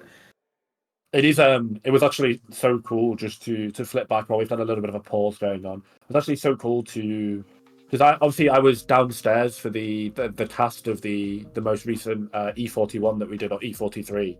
But then being able to go upstairs and basically stand a couple of meters behind the table where we had all the EXO players at LAN and then all of Gas Tier 3 behind them as well. That was a cool experience to just be able to sit and watch all the players, like they're literally on the same table. So the level of interaction there was crazy for sure. We're sitting as far away as the referee is there with the mascot. And you really get to see like the play from pro players' perspective, and like the one thing that I'll never forget is did you watch any of these games from Tread's perspective? Like, of course, a couple. Tread's just like I was mainly watching J9, I think. Yeah, I mean, even any of the plays, in particular, the one that stood out for me was Tread, because obviously I was a tank player myself. Don't really play much anymore, but just the amount of information that he was able to take in, constantly 180ing, constantly pressing tab, constantly like looking frontline, backline. Back in the game, of course. DPS, so much info. And Wait, Alien's just dead. Fair enough. How is Alien dead? He really shouldn't be dead in a spot like this, right? The poke phase has barely gotten started, but Aid is just a little bit more switched on than us mere morsels. Absolutely. Yeah, I'll extend that point further. Basically, what I was trying to say is that the ability of which these really good players are able to intake information and process it meaningfully is crazy. And it helps make split decisions, like, particularly on a comp like this, where you've got to go fast like Kaiser has just done. Split decision and Top Dragon is just dead. Yeah, huge leap coming through. Donghun traded back, of course. Aid with a railgun, able to continue his reign of terror. Miracle's on the point means that there's a faster rate of fire, but it's a no man's land that no one can safely exist in. Spint finds out the hard way, but with Deflect, we'll be able to stay safe, at least momentarily. The mark comes through into Top Dragon, but he allows it to. Donghun, oh, not long for this world. Great work from Aid, who's found 3 so far in that fight, and more surely going to be a possibility. Blade rip from Spint, but he's not able to get onto a singular target. He might actually have done 0 damage with that Dragon Blade. Alien, at least with the OC, is able to be a smidgen more lethal, and Lee Min going down as well. Means that even though Aid has been consistently finding picks in this fight, we're still past 50% almost in this battle. Alien finally going down. It's 4 for Aid. What more can this man do? How much more work can he put in before it's finally a flip in their favor? Yeah, how many more can he kill? Is he the same beast but a different animal? Do you remember that infamous advert? Milgaru helping clean up as well. Finally, someone else from Way have turned their monitors on and decided to shoot a member of the poker face enemy team, and now 70% and counting. It's perfect. That's what you want from your Sojourn player. Fantastic railgun, fantastic overclock from Aid, just showing the value, the power, the full min-max of Sojourn with the off-angle pressure. Great swings as well. Unfortunately, if Spint wasn't quite aura farming like he was Sun Jin Woo on that Dragon Blade, would have gotten a bit more value. Can they get the touch? Yes, they do, but I think Heiser might just die for it. We really might. Beat is going to be a huge boon for both these two sides. Why? Going to be cast at exactly the same time. Dongan's a smidgen later, but the benefits of that later beat not being felt right now. Mac and Milgaru both get their one. And more on the chopping block as well. Heist is stuck in the corner. Milgaru's on his head, Goomba stomping that poor sod. 2-0 here on Suravasa, and it seems like once we're back to a map where you can just basically play much closer up, not on these super long Ana sightlines, Ways back to winning ways. Yeah, and it all comes from the neutral of Aid, right? Like, just being able to, not quite AFK main like they were on Cassidy, but just play these timings in particular. Like, you got to remember, like, the enemy team can shoot this Sojourn, but of course, the Sojourn can shoot back, but the Soj can only shoot one, whereas they can be shot by multiple people. So, really nice timing for me to be able to really mitigate the damage that they're taking pre-fight. Heiser has killed Marker, so that's just another has one-shot moment. Top. I mean, like, Top Dragon was, like, scaling for Pulse One, but when Naka goes down, you can't fight with only Lucio heals. You have to wait for your Kiriko. So you're just going to cancel all the scaling you've just done. Oh, that could have been a stagger onto Aid, who survives with an absolute hair's breadth. The slide, enough to keep him out for now. Another slash catching onto Lee Min. Could have been the end of the Lucio player. Another cancel onto the wayside, but instead, they get the kill onto Alien. The chase onto Donghun, surely going to cost him his life. How? How does Alien die there? Your backline are with you. They're helping you rotate. You have high ground. You have swing. Eh? I'm not sure about that one. Replay on that one. Top Dragon Miracle pick, I guess. This guy, he heard the fraud allegations coming out from EU Twitter, and he said no. He refused to be called the F word. They're refusing to bow down to the allegations. It's looked very good so far in combo with Aid as well. This has been an explosive DPS line, and that's what you want, right? Like, anytime your DPS line can just kind of generate picks either on their own or after a cooldown has been hit by your tank, huge value in the long run. Indeed. Top Dragon on the search in the background. Huge root, actually going to force the sound barrier out, and even though it catches onto Milgaru, he's still left on an absolute sliver of HP that's quickly going to be evaporated. Doesn't matter though, because Top Dragon, I mean, is absolutely free farming once again. Every time we look at this guy's pop, he's just doing inhuman things on that Tracer. Poker Face I mean, they've just had 7 juice every single time they've drawn a fresh hand in this map because a touch seems like an impossibility here. Searching for it is Spin. Will be able to get OT started. The beat that won't catch on to him. Donghan gets another touch. The Casino Rush gives you some, added survivability, some added firepower, and with no more alien. I'm not sure what they can do. You get the one onto aid. Maybe that's some sort of a foot in the doorway, right? But you need more than just that. The uptime from the Bull of Heisa is minimal at best. And now 0 as he hits the spawn room. And 3-0. This Suravasa was just a shutout. That was quick. Wei were not there to mess around. They said, all right, you got your one and no more. They were saying, we'll take and Peppy come in here and give their team a pep talk. If they need it, which they really don't, because no, they don't. That's just classic. Yeah, just do that again, and that's game. Very, very dominant win from Wei there. Great performance. I don't really know what else to say. Like as we said, the inhuman things Top Dragon was doing on that Tracer. Funnily enough, like really hyping up Top Dragon, and all he was kind of doing was just free hitting to collect last hits and sort of clean up kills. But it's just being able to maneuver yourself into that position. Like the best Tracers really are invisible, and that map it felt like nobody had eyes on Top Dragon for the side of Pokerface. And outside of the couple of the picks that they got really from Hazard being a character, it was rough for Pokerface there. Didn't really win too many fights per map. Like too many fights this map, did they? I think they won like 3. Yeah, I mean, they were able to make it competitive in so many, but they were always just losing these post battles, right? Yeah. Think of first fight where we just see someone just instantly die. It's still battles back for a while, or we see this fight on Ruins, right, where Aid is sitting there killing 3 or 4 people on Sochin, while the rest of his team is just a non-factor essentially. But too many of these weird close fights just don't go in favor of Pokerface. In terms of the KD matrix, I feel like it's not going to be that bad for him. But at the end of the day, Overwatch isn't a kills game. Nope, it's an objective. Play for the objective. Absolutely, and it's what cost them on map 1 as well, that crucial mistake on the Young Tower, if you remember, flipping it over. And I think one thing we're sort of slowly learning from this series is that for sure Missing is less comfortable on the Kiriko than they are on the Ana marker. However, almost the flip opposite, picking it up with supreme comfort. Their charge time for that Kiriko rush, very, very good as well. And Pokerface, they've got the whole crew out here, back to the drawing board. I think a sub or 2 potentially coming in as well for them. Might even be 2 subs, right? I was subbing in a DPS and a... they've got Dart and Karu, who are currently riding the bench. So either of them could come through. Dart, I believe, another flex DPS player. Juno play it in for hybrid map? Possibly. Yeah, I would assume you keep the DPS line the same, though. I don't see when a double flex DPS is going to be good. You could go Dart for Spin, but Spin's been pretty good, all things considered. So I think Spin has been doing okay. Yeah, it's unfortunately running into Aiden Top Dragon on the other side, right? Do you just swap him for the sake of it, or you just say, okay, you are number 1 option, we trust you. Let's ride it out. I do always wonder about the psychology of teams in this series. Of course, Pokerface get pretty handedly slapped on Suravasa, right? So that's going to be a demoralizer for sure. How do you recover from that, emotionally, in terms of being able to pick yourself back up? You almost just kind of have to wipe it from your memory and say, whoops, I guess. Let's just try our best on map 4, because it's win or go home now for Pokerface, right? Yeah.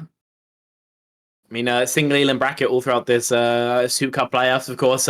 You're playing this match for a chance to play against, let's see. VP, probably, no? Yeah, VP. You're playing for VP. You're playing for VP, who could be the best in the West. And if you lose, then you lose. You're banished. You can come back and start playing in OCS Stage 2 Korea. Makes it a bit uncomfortable. Absolutely. But you can still clutch this up if you so wish. I gotta say, though, it's a win that you really could quite desperately need. So we'll see exactly what they decide to put together. In terms of what subs you can make, then, if you're going to make a sub, you might as well make it now. But I think considering the performance we've seen from Spin, I think you just want to keep him in. He hasn't been, a revelation. He hasn't been life-changing, but he's been very consistently good.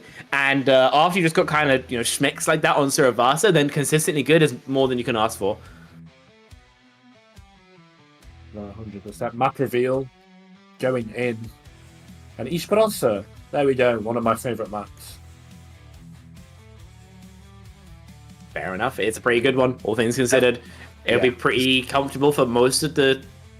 most comps in the game, realistically. We know we're not going to see any Peppy Sigma there, but outside of that, then everything's kind of fair game, right? Queen, Ram, Winston, Bull, Diva, Taz, all of those are very playable. We kind of expect to see this Soj Tracer setup continue. You could cast if you want. I imagine with the short angles of Esperanza, you could see Winston, you could see Bull, you could see Haz. Horde in particular, the first fight is just long enough. Dart isn't, I was right. Yeah, they subbed Dart out for Alien. So, I think it's a bit harsh almost to sub Alien out here. So what does... Dart is a player that I'm actually not too familiar with. Again, he is a flex DPS player. He mainly plays Genji, Tracer, Venture. In theory, yeah, they could do... But they're playing what? If Kara's in, they're playing Juno as well, so they're looking to play Juno and a double flex support, double flex DPS. Yeah. Bull has them, surely, right? Just you don't play something static with double flex support, double flex I don't DPS. think they play much Bull. I don't think Heiser plays much Bull. Are we playing the Zarya character on this map? That might just be me, actually. That might just It might just be you. I think Zarya might have a 0% win rate in actual matches. That's fair. I do wonder. I saw Bernard pulled it out last year. He got schmixed. That's Bernard, though, right? Arnvin pulled it out. He got schmixed. Again, yeah. Those are the only two people that get licensed to pull it out. Otherwise, yeah. Well, they both lost on it, so.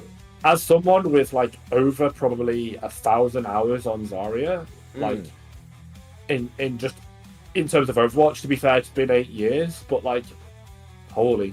I am old, but with 1,000 hours on Zarya, the minute it went to 5v5, I was like, okay, this character is either going to have to be giga overtuned or just they're never going to see play, at any sentient level. Because, again, my argument, Spectron, Zarya, you need so much work to get it. Obviously, the healing is something that supports. You've got so much more playmaking ability with supports. You don't want to spend your time having to right-click your Zarya. If you have no bubbles, you just die. You really want to give your bubbles out to other people on your team to enable them. And of course, you can't really contest angles. You have no mobility. The perk gives her a bit more mobility, but in general... Vertical, yeah, but you can't reposition in time. Yeah, the reason that I mention is because I think this is one of the maps that, Zarya seems pretty playable, particularly with perks. You can kind of nade hop into the windows, you can nade hop to the high grounds, you can get pretty zesty, pretty inventive with these angles, and this is one of the better Zarya maps in the game. I do genuinely believe it, at least from my own experience and seeing. But, again, in this meta, with this map mobility, Lucio, Kiri, Soj, Genji, you just can't play against it. You can't. If they are in Zarya beam range, then they've kind of made a mistake. If they're in Zarya beam range, it's because you're no bubble and they're killing you, right? I kind of feel like Zarya here is just not a cook. I feel like it's an anti-cook. I feel like it's something you pick because you think it's good, and then you just evaporate on it. Soj banned from Poker Face. That's why we see the double flex come in. Wei just going to play Cassidy. And their cast looks good, so I'm not sure this is that high value. I know we've seen high value from Aid, but sure. And then you ban the Juno because Karu's in. Yeah. I feel like Wei have just won this ban phase straight up. Yes, definitely so hard. Aid is on the character that, yes, they were farming on, but they're just going to play Cassidy. I guess you've got double flex DPS, you've got Ven Genji into it potentially, so is it playable? Miodaru now going to be able to potentially pull out the Ramatra or the Hazard that they looked very strong on too. Market again able to play the Kiriko, something that they looked very strong. Could they just ban Kiriko there? Was Kiriko a quick of a ban? What do you think? Well, I think the Juno ban is just a target ban on Karu, right? Karu has played nothing else in the past 7 or 8 series. I meant for Poker Face. Oh, for Poker Face, they should have banned. I was like, maybe ban Kiri. They could have banned any number of other picks, I think, and it would have been more effective. I would Yeah, I guess that you would probably go for like a backline ban. I think a tracer ban even would probably end up being better. We'll have to wait and see whether this is going to be a mistake for them. You see Karu on the double flex with the Kiriko. Top Dragon's going to have an absolute freebie here. You've got the Cassidy, the Farah, but you know they're playing Cassidy. That's what the Sojourn ban is designed to force. So what's our angle here? When, you know, the DPS line that Farah wants to play into least is basically this. And I think it's why we created this spot. It's a weird ban phase, and the beautiful OBS people showed us a push stage Sonata, also known as an edge custard tart, and let's hope that they don't end up walking away from this map with edge custard all over their faces. Or just egg. Sure. Those are so nice, yeah. Oh, fantastic. Portuguese staple. One of those. Dart's just like in for no reason. Dart is so in.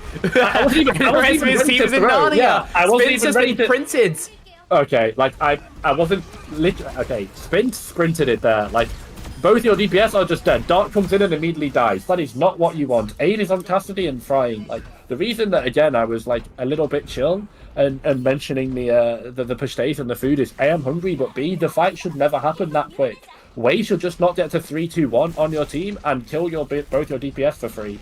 Like what? And now. Again, the snowball goes off. Wei get like 40 meters for free in Poker Face. They've got another uphill battle to climb, like, and they have it with no charge on a Juno ultimate, with Karu off their best character because it got banned by Wei.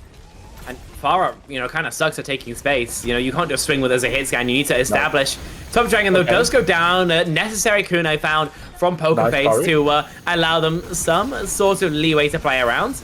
Nade, well thrown, but not able to actually find a final blow. Heiser is scaled to the back line, but forced back at least for now. Gonna continue forward. Dart takes care of Aid, and this is much more like Poker Face were expecting. Yeah, so now that Poker Face actually got to coordinate the dive, Dart cleans up the back line. Heiser goes off the nade engage from Missing.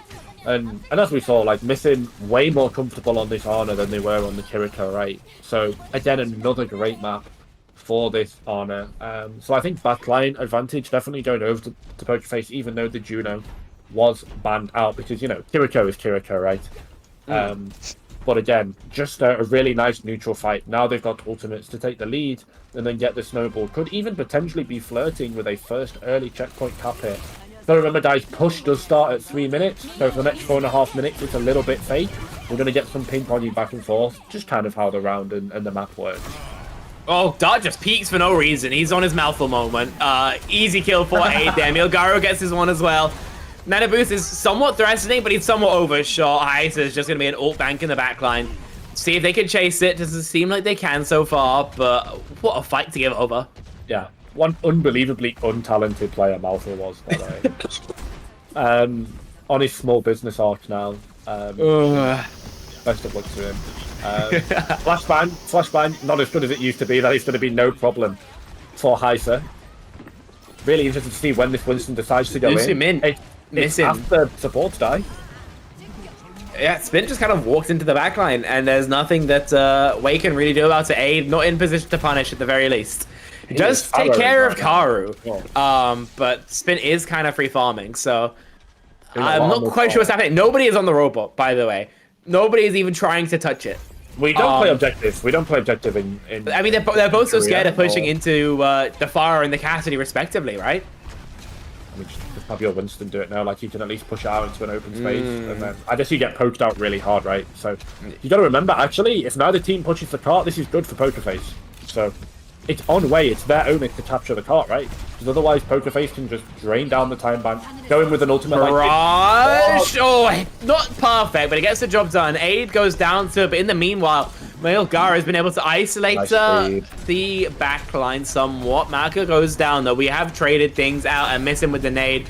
I think it's going to be more than enough for Poker Face. Yeah, Milgaro, of course, gets their one, but it took them about 5 to 10 business days to do it. So Poker Face, more than happy to walk this back, and now they can again begin to accrue percentage on the barricade. Could potentially get a meter or two, but most importantly for Poker Face, it's just about walking this all the way back. So Wei have got to play basically a fight and a half, 2 at the worst case for them to be able to get their own barrier meters, barrier meters ticked up.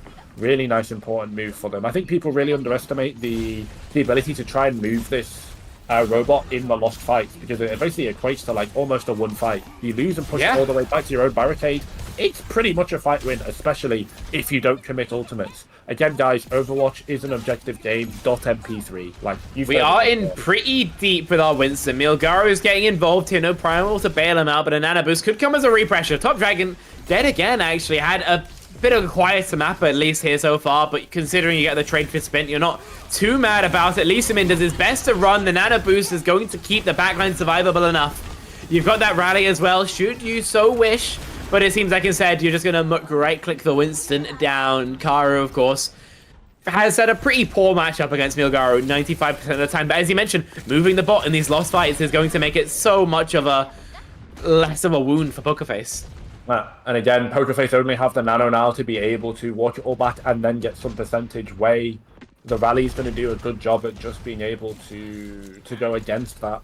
Sorry, Pokerface get the option to retake with the Nano, which I think is perfect, right? Again, missing and had nothing but high praise for that Ana so far. One of the, I mean, you know, Korea's always produced great Ana plays, right? It looks like missing so far is on the very, you know, step one of becoming one of those for sure. Been very impressed with them so far. I mean, absolutely, yeah. Has been incredibly strong so far. So, I mean, on this long sideline, you'd have loved to get your cast set up on that kind of left side high ground, but instead you have to bully Heights off of it. Spint, though, just evaporated early on. Lisamin, the bash onto Karu. Not even in the ultimate, you roll through the pulse bomb. Roll the stick, yeah. Yeah, and therefore you just perfectly won that fight. You didn't take a single loss. You barely invested anything at all. And here's where it looks bad for Pokerface, right? Just now you're getting down to 3 minutes. So your ultimates are going to come up once, maybe twice, and that's it. And now Way have got percentage. They've got over 50. This is going to be a long walk back for Pokerface. The barrage has to come in from Spin. The bubble almost gets them with their own barrage, but they just about live. Milgaro, see if he can manage the same. Plenty of HP, he'll be able to escape with it. Dart, the same could not be said as he gets flashed and beans. Nano boost gonna be needed. Milgaro has to be able to stay in the fight somewhat, but we're in the final stretch now of this map. Pokerface's time in the Soup Cup could be coming to a pretty swift end because they've got to contest with an aid Deadeye and continue touching the point. He goes for the double right click and just gets evaporated. What an overstep. A huge mistake may have sold Way's chances to complete the map. But it's a huge comeback that's going to be necessary from Pokerface. Yeah, like me personally, I wouldn't walk into their spawn on Cassidy. You have all... Yeah, particularly. You can just zone the cart right. But Aid was looking for the quick trigger combo, I believe. Looking for potentially even the high noon reload, right? Of course, yeah. That Farah perk, seeing everyone pulled together, is still a little bit of a jump scare for me. Yeah. Seen a couple of Farahs, unironically, just like basically kill themselves with it because they get sucked into it, and they're like, oh no, like revert, and yeah, it's definitely an oh no button. Karu in this room. Under 2 minutes packed up in the Tracer one in that fight with the Kiri pocket and still goes down. It turns out it's the whip shot perk that takes care of Karu, and though you trade Aid for it, he's done his job keeping Spint on notice. Easy for Wade, no difficulties in this fight, even though missing. Actually, did he use the Nano in that fight? I think so, yeah. I mean, I believe so. I think it went on to... Did he go on to Darts? Or did he go on to... I didn't see it. No, I didn't see it. I think it was an off-screen. Getting a little bit of Shakespeare here with the amount of killings happening off-screen, but that is just just the case with these dive moves, right? And I think... Realistically speaking here, like professionally speaking here, Way has almost put this game away. Like 60, 70 meters with 1 minute. Way basically need to only win one fight the rest of the map, and they've got it. And this could just be it right here. Great dink on Karu. He's on an absolute sliver of HP, thankfully for him. Top Dragon's not in position to punish, but it turns out that swift step was just for the reset. Leads him and gets that final blow. There's like 10 meters left to go. You've got to touch. But you're playing into Rally, you're playing into Primal, Spinstead in Spawn. Folks, this one might be slightly cooked. Fantastic from Way. The only map they lose is a very close Route 66 where Spin has a bit of a pop-off. Here, though, the same could not be said. 3-1, and it's a pretty clinical. Way will advance forward to play Virtus.Pro. Yeah, really well played from Wei.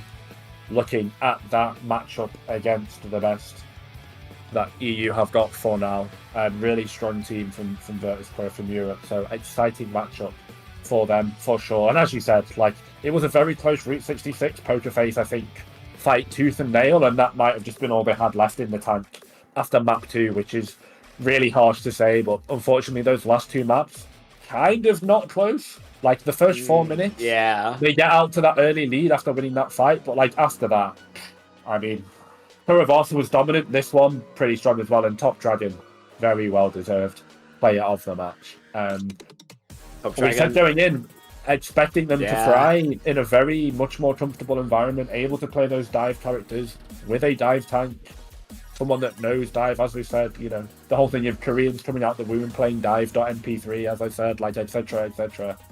But no, Top Dragon looks very, very comfortable in this environment, in this team, on those characters, on those heroes, and just with some of those reads that he was making as well, in full flow state today, very well deserved player of the match. Top Dragon v J-Woot is going to be diabolical. I'm looking forward to that one in our last game of the day. Turbo banter, yeah. I really hope it is. For that one. Save my energy and voice for that one, that's for sure. Yeah.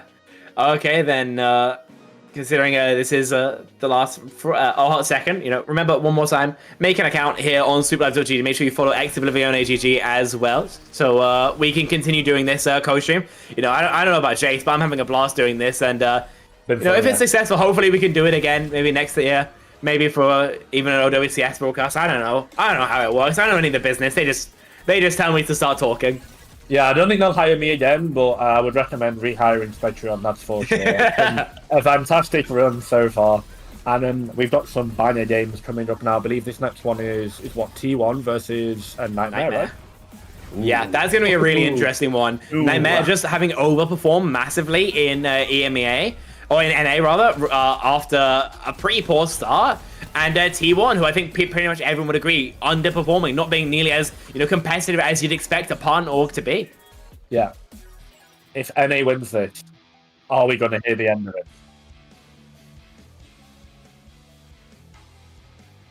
All right, guys, welcome back. It was a fun match to watch. What were some of the more standout moments for you guys?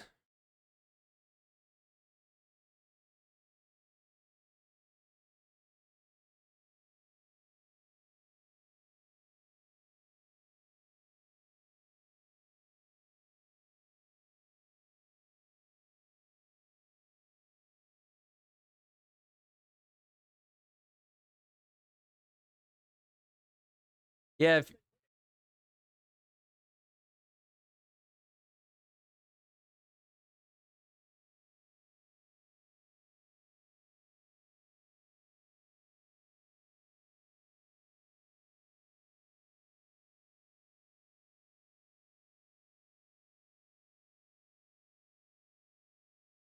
yeah, Jace, if you were the coach there, what would you be telling your team? Just hit shots? Is that it? Is that the game plan?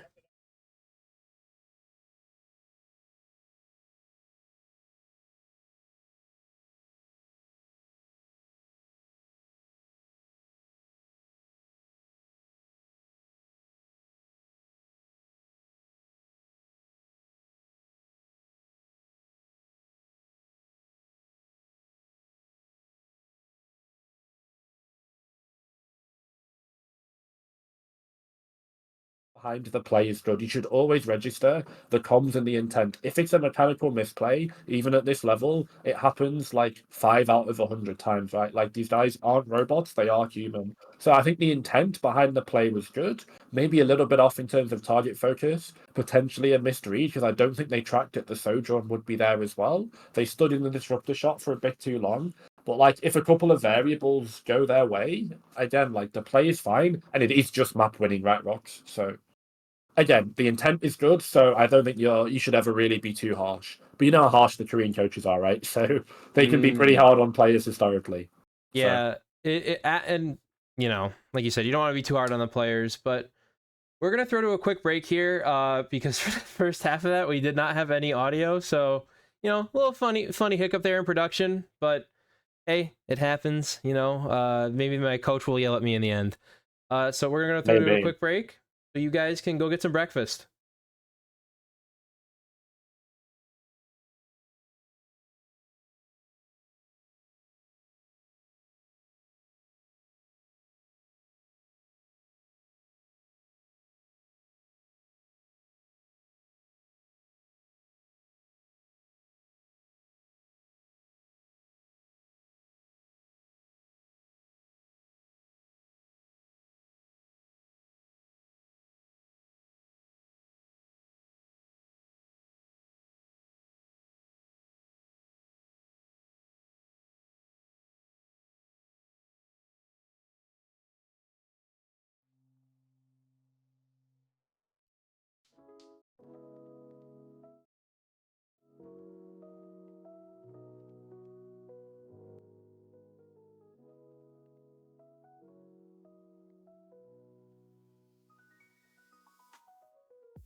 Ladies and gentlemen, we're actually back in between break, and I have here analyst and manager of Sakura Esports, Skyza. Skyza, how you doing this morning? Very early.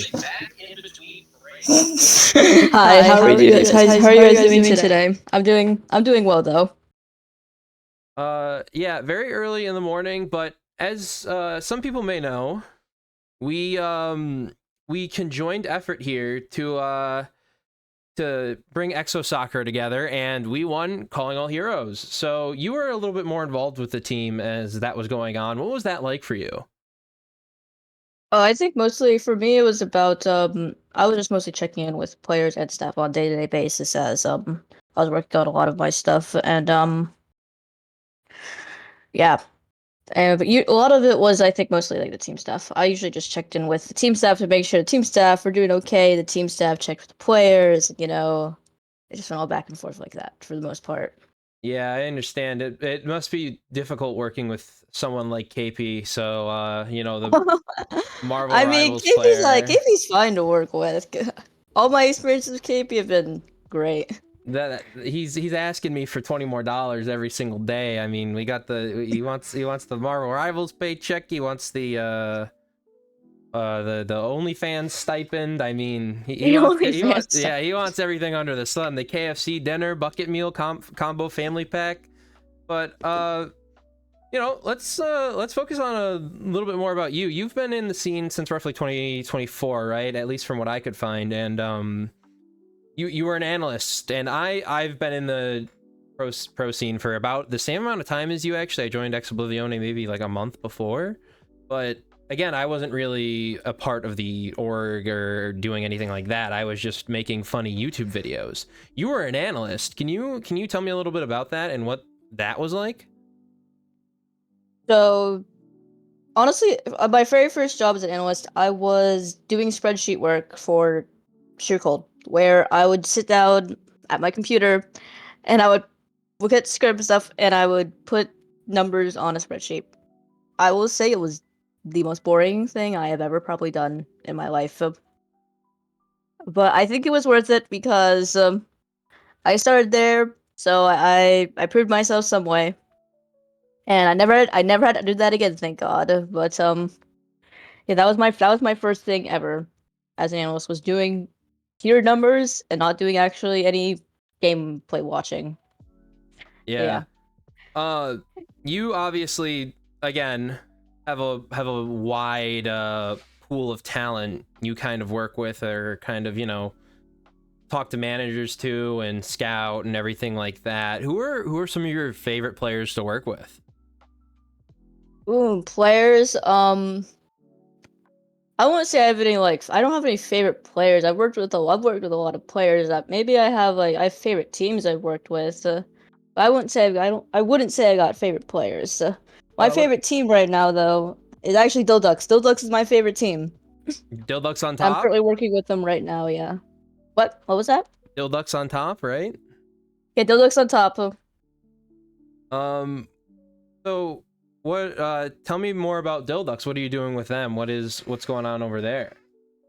So Dildux currently they're getting ready for their OWCS relegation tomorrow, I believe. I'm not exactly sure the time, but they're getting ready for that.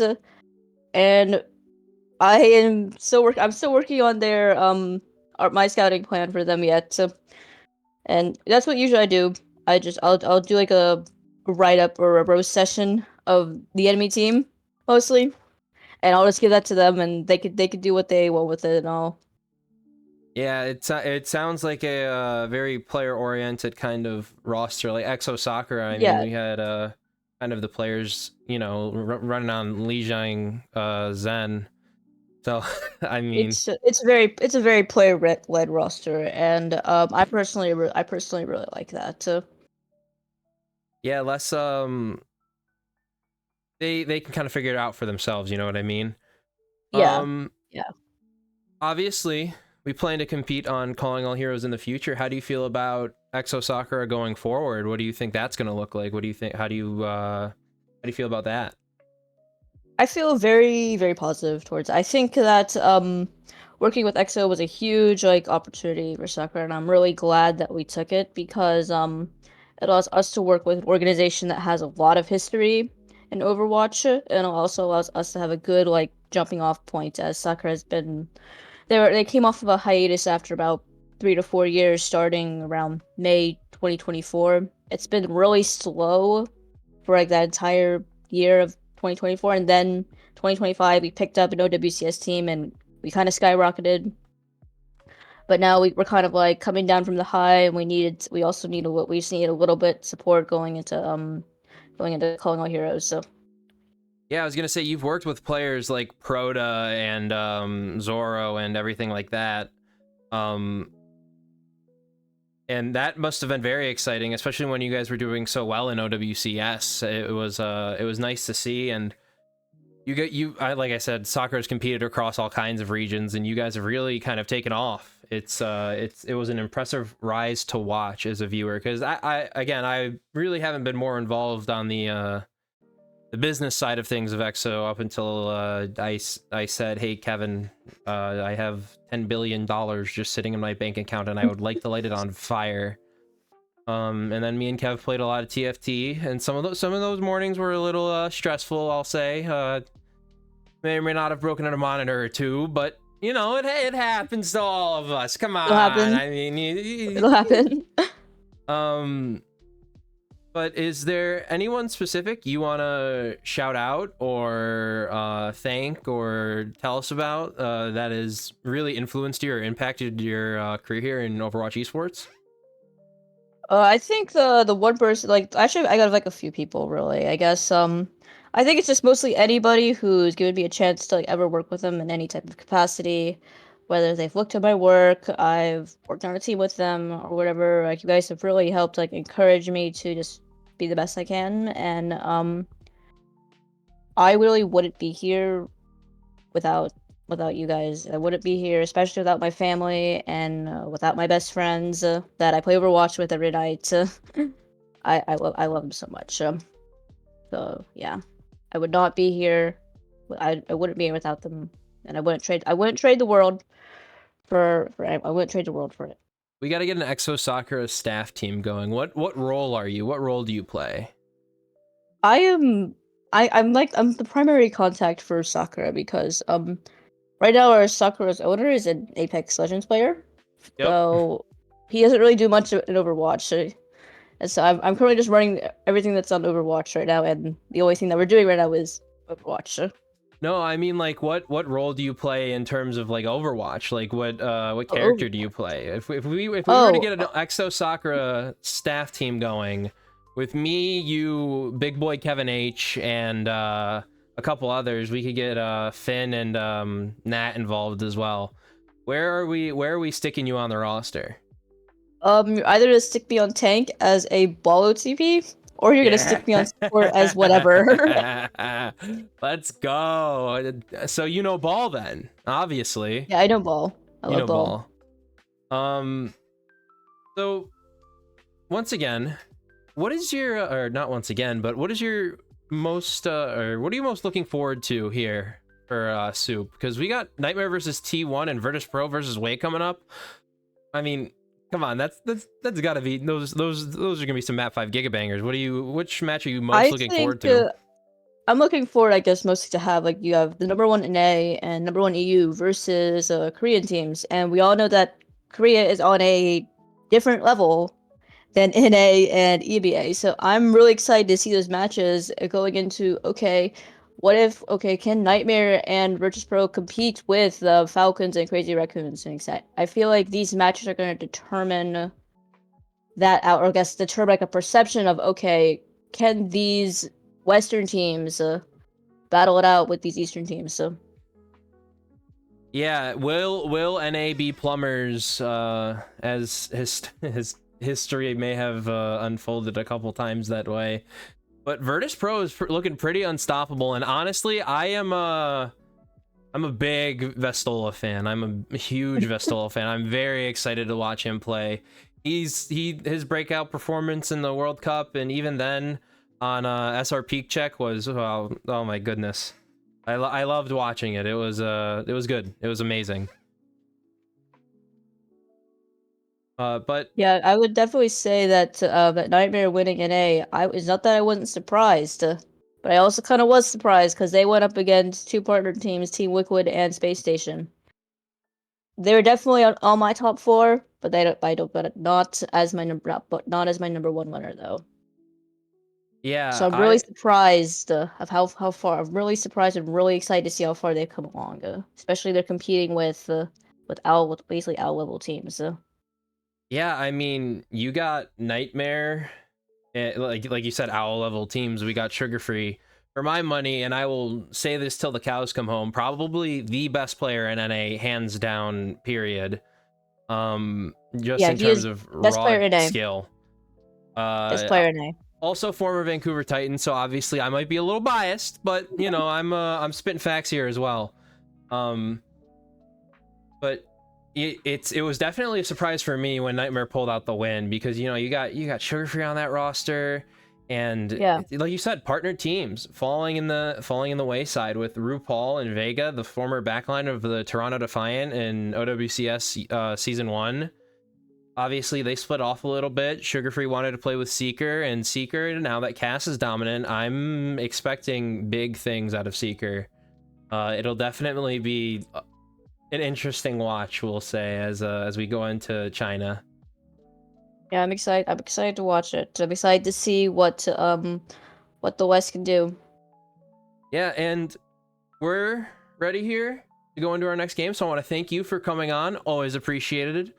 Wonderful Yeah, of course, conversation, and we will be talking in the future soon. So we're gonna throw it back to me, Spectron, and Jace for a moment here, and I am just gonna server unmute Jace. So goodbye and have a good one. Bye. Have a good day.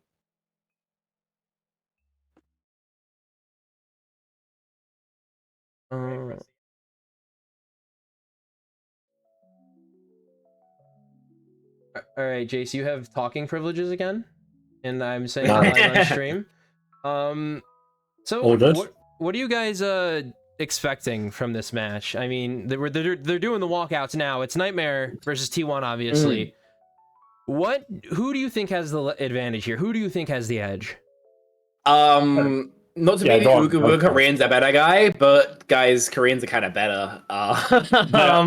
They are. I think that's you know, from what I've heard, Nightmare have been getting some help from the coach of Way, and that's kind of why they've been finding so much success in North America. They're playing against a full Korean team. Players like Proud, players like Zest. These are Overwatch League players. Yes. And with a lot of the Nightmare players, not that they aren't fantastic, but they were always players who were on the outside looking into that, owl kind of area. Yes, it is. There's been plenty of time for players to level up since the Overwatch League has ended. Yes, I do think a lot of the Nightmare players, Zera in particular, Ultraviolet as well, are absolutely nuts. Admiral, yeah, him as well. But you're playing into Proud, who was, last year at least, putting Team Falcons over his knee. Yeah. It's hard for me to structure a narrative when Nightmare are the favored team here, but I'm not saying that they don't have a chance. I mean, look at this T1 backline, man. It's vigilante and skewed, and you look at Nightmare and you're like Admiral and UV, you're like, okay, pretty good. And you look at Zera and you're like, okay, up and coming. I think Lethal and Kuffer, with Kuffer in particular, fair enough, the tiers have broken down now and players have had the chance to move up and down, and there's different degrees of why players were stuck. But as we said before I went live, I'm looking at Kuffer and Lethal in particular on this Nightmare roster.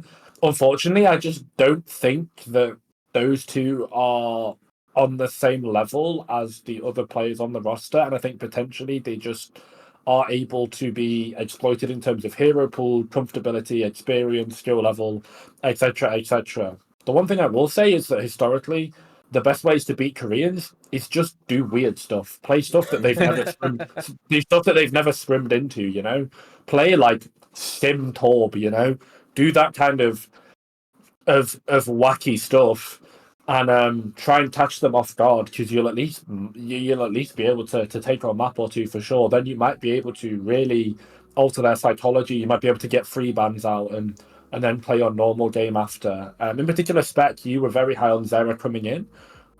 We've got an interview now. I don't think we can hear it, sadly. I can't. I'm just watching Zera just tower over everybody else. Yeah, it's like a head between him and Rush. This interview might be in English, so maybe we swap over to that. Let me check. If it's for a Korean broadcast, I assume they got somebody translating for Zera.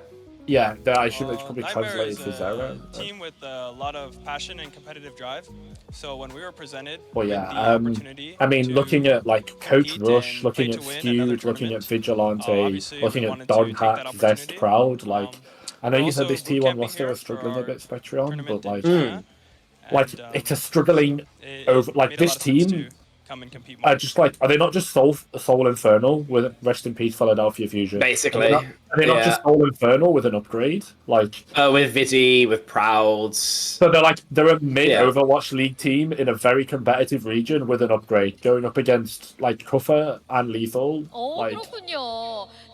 Again, I don't want to pin the loss before it happens on those two, but I really do think that in particular the agency that you need on Hitscan and Tank going up against a Korean roster because of what they play, they've really got to be up to scratch. And I just don't know if they are. It sounds so harsh, but I'm just worried, to be honest. I mean, that's kind of what I'm thinking. I think roll for roll, you have a decent argument otherwise, because you look at the backline of T1, and yes, Vigi and Skewed are both good. Skewed is off-rolling right now on main support. Admiral will probably have a certain amount of lead on Skewed, at least in that. Skewed Bridge, right? You can ban Break for a map, but apart from that, Skewed Bridge is still class, no? It's good, but it's not world class, It's fallen off a bit. He's been playing only flex support the past couple months because they were playing with Opener before. Yeah, and Opener had some amount of playing. I think it is pretty fair to say he was probably the worst player on that team. Right? Yeah, I just don't think Opener's that good. Well, for me personally, this is much better. Yeah, but you're also going for a roll swap on the backline, so that can change around all of the things you practice. That is true.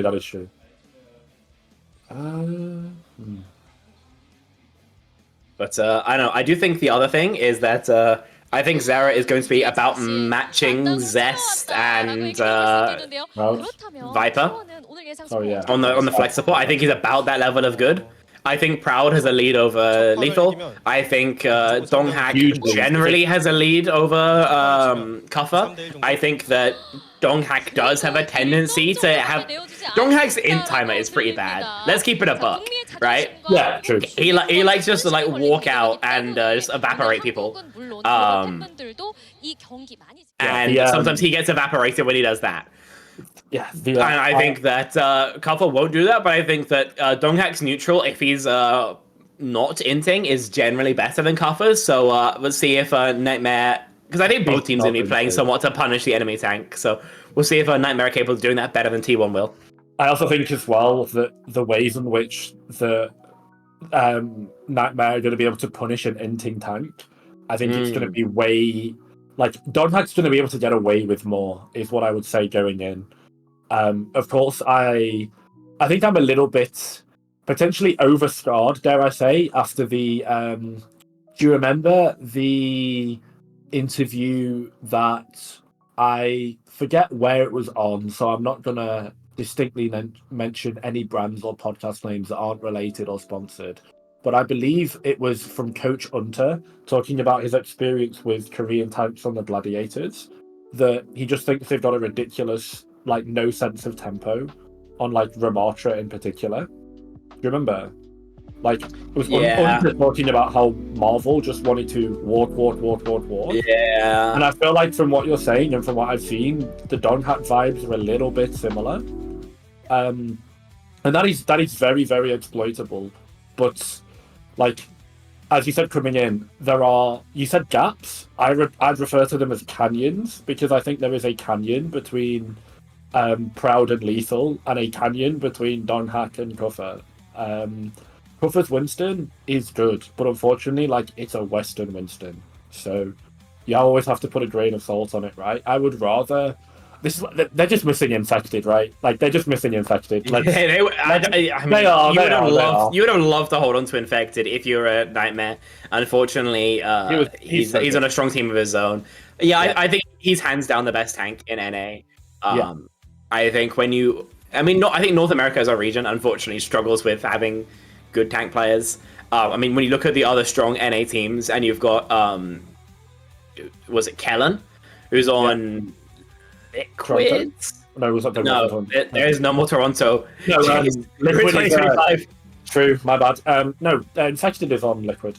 Infected is on Liquid, so it's the other partner team, Space Station. Kellen on FSG, yeah. Kellen, and then you've got Kuffer, who's obviously from the land down under. Yeah. You know, North America does somewhat struggle with tanks. It's like Infected, the tier break. Everybody else is kind of how it feels. They had someone at one point, right? And then, he's still an import, you know? Yeah, import, but they had someone, and then boom. Who do they have? Where is someone these days, actually? I heard a rumor he was pegged for... He's just teamless. I've heard everywhere. But apparently I assume he's going back to Korea. We assume someone and Merit are going back to Korea. As it stands, we'll see who picks up at stage 2. Whoever picks those two up. I mean... yeah, it's a strong team. I mean, do they just get the bag from T1? One thing I do know in the other game that T1 are very notable in is League of Legends, is that it's definitely, that's the richest man in Estonia. There's my Admiral. Just to mention Admiral real quick. But one thing I will say is that there is a thing of almost Korean players holding out for T1, not being in their academy system or being on their radars, and basically just saying, I'm just going to wait until I get the T1 offer, because if I get the T1 offer, it's guaranteed. And then, like, I've got such a surefire route to success and sustainability in esports, and the fact that they just want to play in T1. Some of that is because of, like, the Faker effect in League of Legends, but I think part of it carries over because T1 is such a prestigious org. They've got such good setup. They've got such good facilities. They have a whole building in Seoul dedicated to their practice. They've got multiple academies. It's just a very well-run esports org. Always has been, always will be, apart from when their CEO is making lineup decisions. Apart from that, very, very good. So I actually do wonder if someone in Merit are holding out for a T1 offer. Anyway, into game, Nightmare ban ball, T1 ban the frog. That is an Admiral Raptor target ban. My Estonian main support has been target banned frame one. I mean, especially when Skew's Brig is better. He's a flexible player typically. This is just makes a lot of sense. The ball ban makes sense as well. Don't Hack loves it. Cuffer, I don't think I've ever seen him on Wreckable. I think this is pretty standard bans for both of these. Yeah, and unfortunately, Clear, very unlikely to play today, as you were saying. Cuffer is sort of just like Western Winston.jpg, right? From what I've seen, crazy mechanics on the Winston has been sort of farming in the tier 2 and high tier 3 scene for a while. But again, I'm using the words tier 2 and tier 3, and I'm looking at the T1 roster, and I'm seeing tier 1, tier 1, tier 1, tier 1, tier 1. So it's difficult to... But, I mean, it's in the name, no? Yeah. I'm sorry. I will stop, I promise. Oh my god, the Chengdu Hunters! They exist! They didn't field an Overwatch League team, and Blizzard were just like, what Chengdu Hunters, bro? It was a figment of your imagination. Armane? Like, wake up, you know? London Spitfire are about to play their Stage 1 Overwatch League finals. Like, it was some weird comatose thing. Anyway, we're getting into it. T1, I mean, standard dive with a Farah, right? Like, Kuffa already half HP. This is what I'd expect so far from this match. 10 seconds. He's antied, bullied out, but he'll be able to survive, at least for now. Generally, it's decent positioning for both of these two teams. You're on the cliff side, I guess, if you're Nightmare with the Anna Brig. It's a smidge more comfortable when you have that higher ground. With the Juno, you just don't need it. Zest is getting pretty involved here on that Farah, getting closer towards the backline. Lethal, the first player to go down. Proud so far, doing pretty good in that hit scan 1v1, but Zera, a player that we highlighted, is good for his one. Vigi will trade that out, but it's so stereo, so back and forth. Only the Anna Brig who's still alive here for Nightmare, and though Admiral and UV are strong players in their own right, there's just not much they can do to clutch this one out. No, and I'm going to say this because obviously we're on a Cho stream, so there's a little bit of unbiased that we have to, and of course we want to support the West against the Koreans, etc., continue that narrative. But I don't think Kuffa did anything in that first fight. Like, genuinely, I'm not quite sure what he did. Just kind of went in, got slept, got poked out, and died. Don Hack also doing a little bit of little, to be fair. But Zera and Lethal, no, really good hit from Nightmare. Great dive. Yeah, nice sleep onto Kuffa so far. He's going to be forced out once again. But as you mentioned, Zera and Lethal, they're just fantastic. They're just insane. And I think for Nightmare, it's going to be a lot of resources invested into those DPS to try and keep T1 off kill to hit. You'll get a better point percentage almost definitely here if you're Nightmare. Yeah, absolutely. You've got the Nano, which you can give onto... Honestly, it can just go on Puffer. It could go on Lethal, because that is probably their target, right, for T1. That's probably the dive target. Zest has found himself around at the back here. Admiral. Nano Lethal, they just want to send this cast forward and hope he hits a headshot. You get a great split onto T1, right? There's Zest out on this island, but the kite is just pristine, even with no speed. Cover's just outright dead. The pulse would have been beautiful, but it's just too far of a throw to connect. UV's in a corner, taken down. Bit of a non-starter there for Nightmare. Yeah, I mean, the fundamental mistake there is you nano a character that all their damage can be mitigated just by going around the corner. You've got no speed boost to enable Lethal, so you can't send the Cassidy nano in because when their nano expires, then they're just a Cassidy in the middle of the team. So you have to keep them naturally a bit far back, and then whilst they're nano boosted, that's when you want to be going in. While they're nano boosted though, T1 just play around the corner, they wait it out, and then even one that, like, they were still killing people on the side of Nightmare. I think it was Kuffa and Zera both died while Lethal had Nano on them. Don Hack was able to get that value. Nano wants to Zest, even though he's antied, he's still good enough to evaporate the backline. Nightmare suddenly left with no sustain and no chance in this battle. Economical as well, a stagger onto Lethal. He's going to catch that late wave. Yeah, it's just fundamentally proving my point, right? Like, they can't kite that damage because Zest is able to move during the barrage. They're able to go forward even though they're antied. The Nano comes in perfectly, good timing from Vigilante to give them damage reduction. T1 already just showing that they are a Korean team that know how to operate dives, they know how to operate spaces, and they're aware of their ins and their outs as well. Lost by territory here. Cuff up. Kind of tempo back. Could have been a boop onto Proud, but he will be allowed to make it back onto cover. Cover, by the way, slept up again. Admiral's got the shield up, but not finding too much value from it. Now, you would have loved to have this rally, a second later as the Primal just dispatches the Nightmare backline again. The Deadeye gets, a smidgen of damage, but that's going to be it. And I gotta say, the game plan of T1 appears just to be make sure that Admiral and Ultraviolet are just playing Respawn Simulator. It's working out in their favor. Yeah, just 3-2-1 go supports, guys. Lethal, unable to peel. Kufra and Zera have to hit the bot line, and the trades are just always coming up positive. 4-T1. In particular, one thing that Nightmare can just do immediately is just clean up your use of ultimates. Just get your timings a little bit down.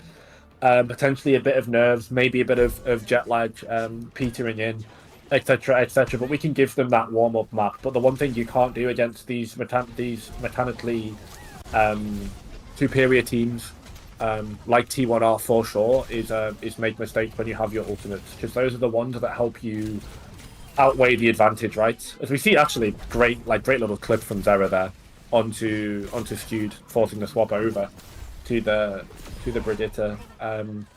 But yeah, overall, like T1 just kind of 3 clean fights, and that was the round, right? Yeah, doesn't seem like any adaptations have come through. Still waiting to see what Zera can show us here, because he has so far been really the only life that Nightmare have had so far. Very aggro rotate from T1. They're forcing this high ground really quite effectively. The nade, fantastic. Admiral, you have to be blocking those, but instead he's just insta-dead. You need to find a trade somehow now. It's just an impossibility as Donghack dispatches, I mean, everyone he sets his sights on.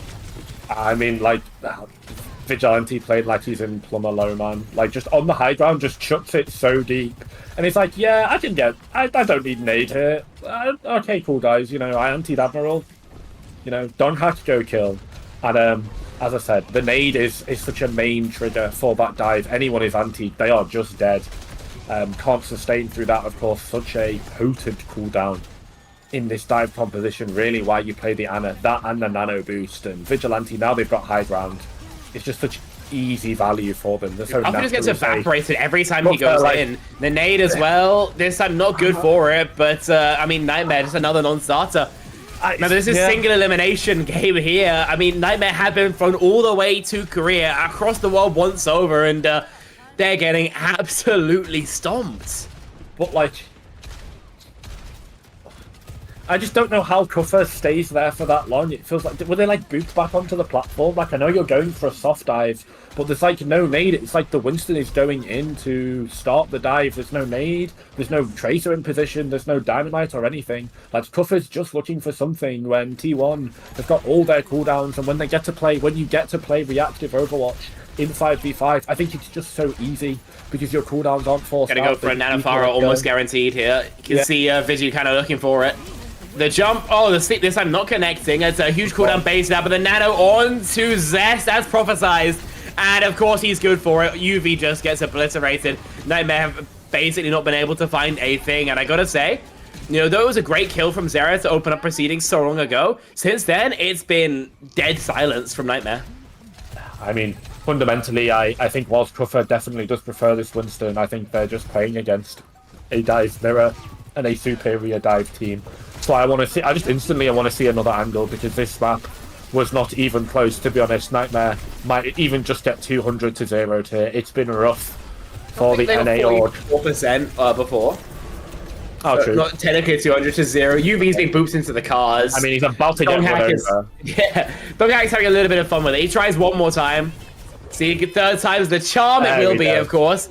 Rally is active for Admiral, but it's going to be there for an absolute sliver of a time. Not the flip. Yeah, they get the flip, but like, what can you do with it? Because it seems like Lethal's under the watchful eye of Zest, who is down to 40 HP. Maybe if Zera gets an angle, there's a chance. There's no more Lethal. Kufra's got a bubble that's not even on the point. And this one's going to be all over Red Rover. 53%, if my math is correct. 200. Nightmare.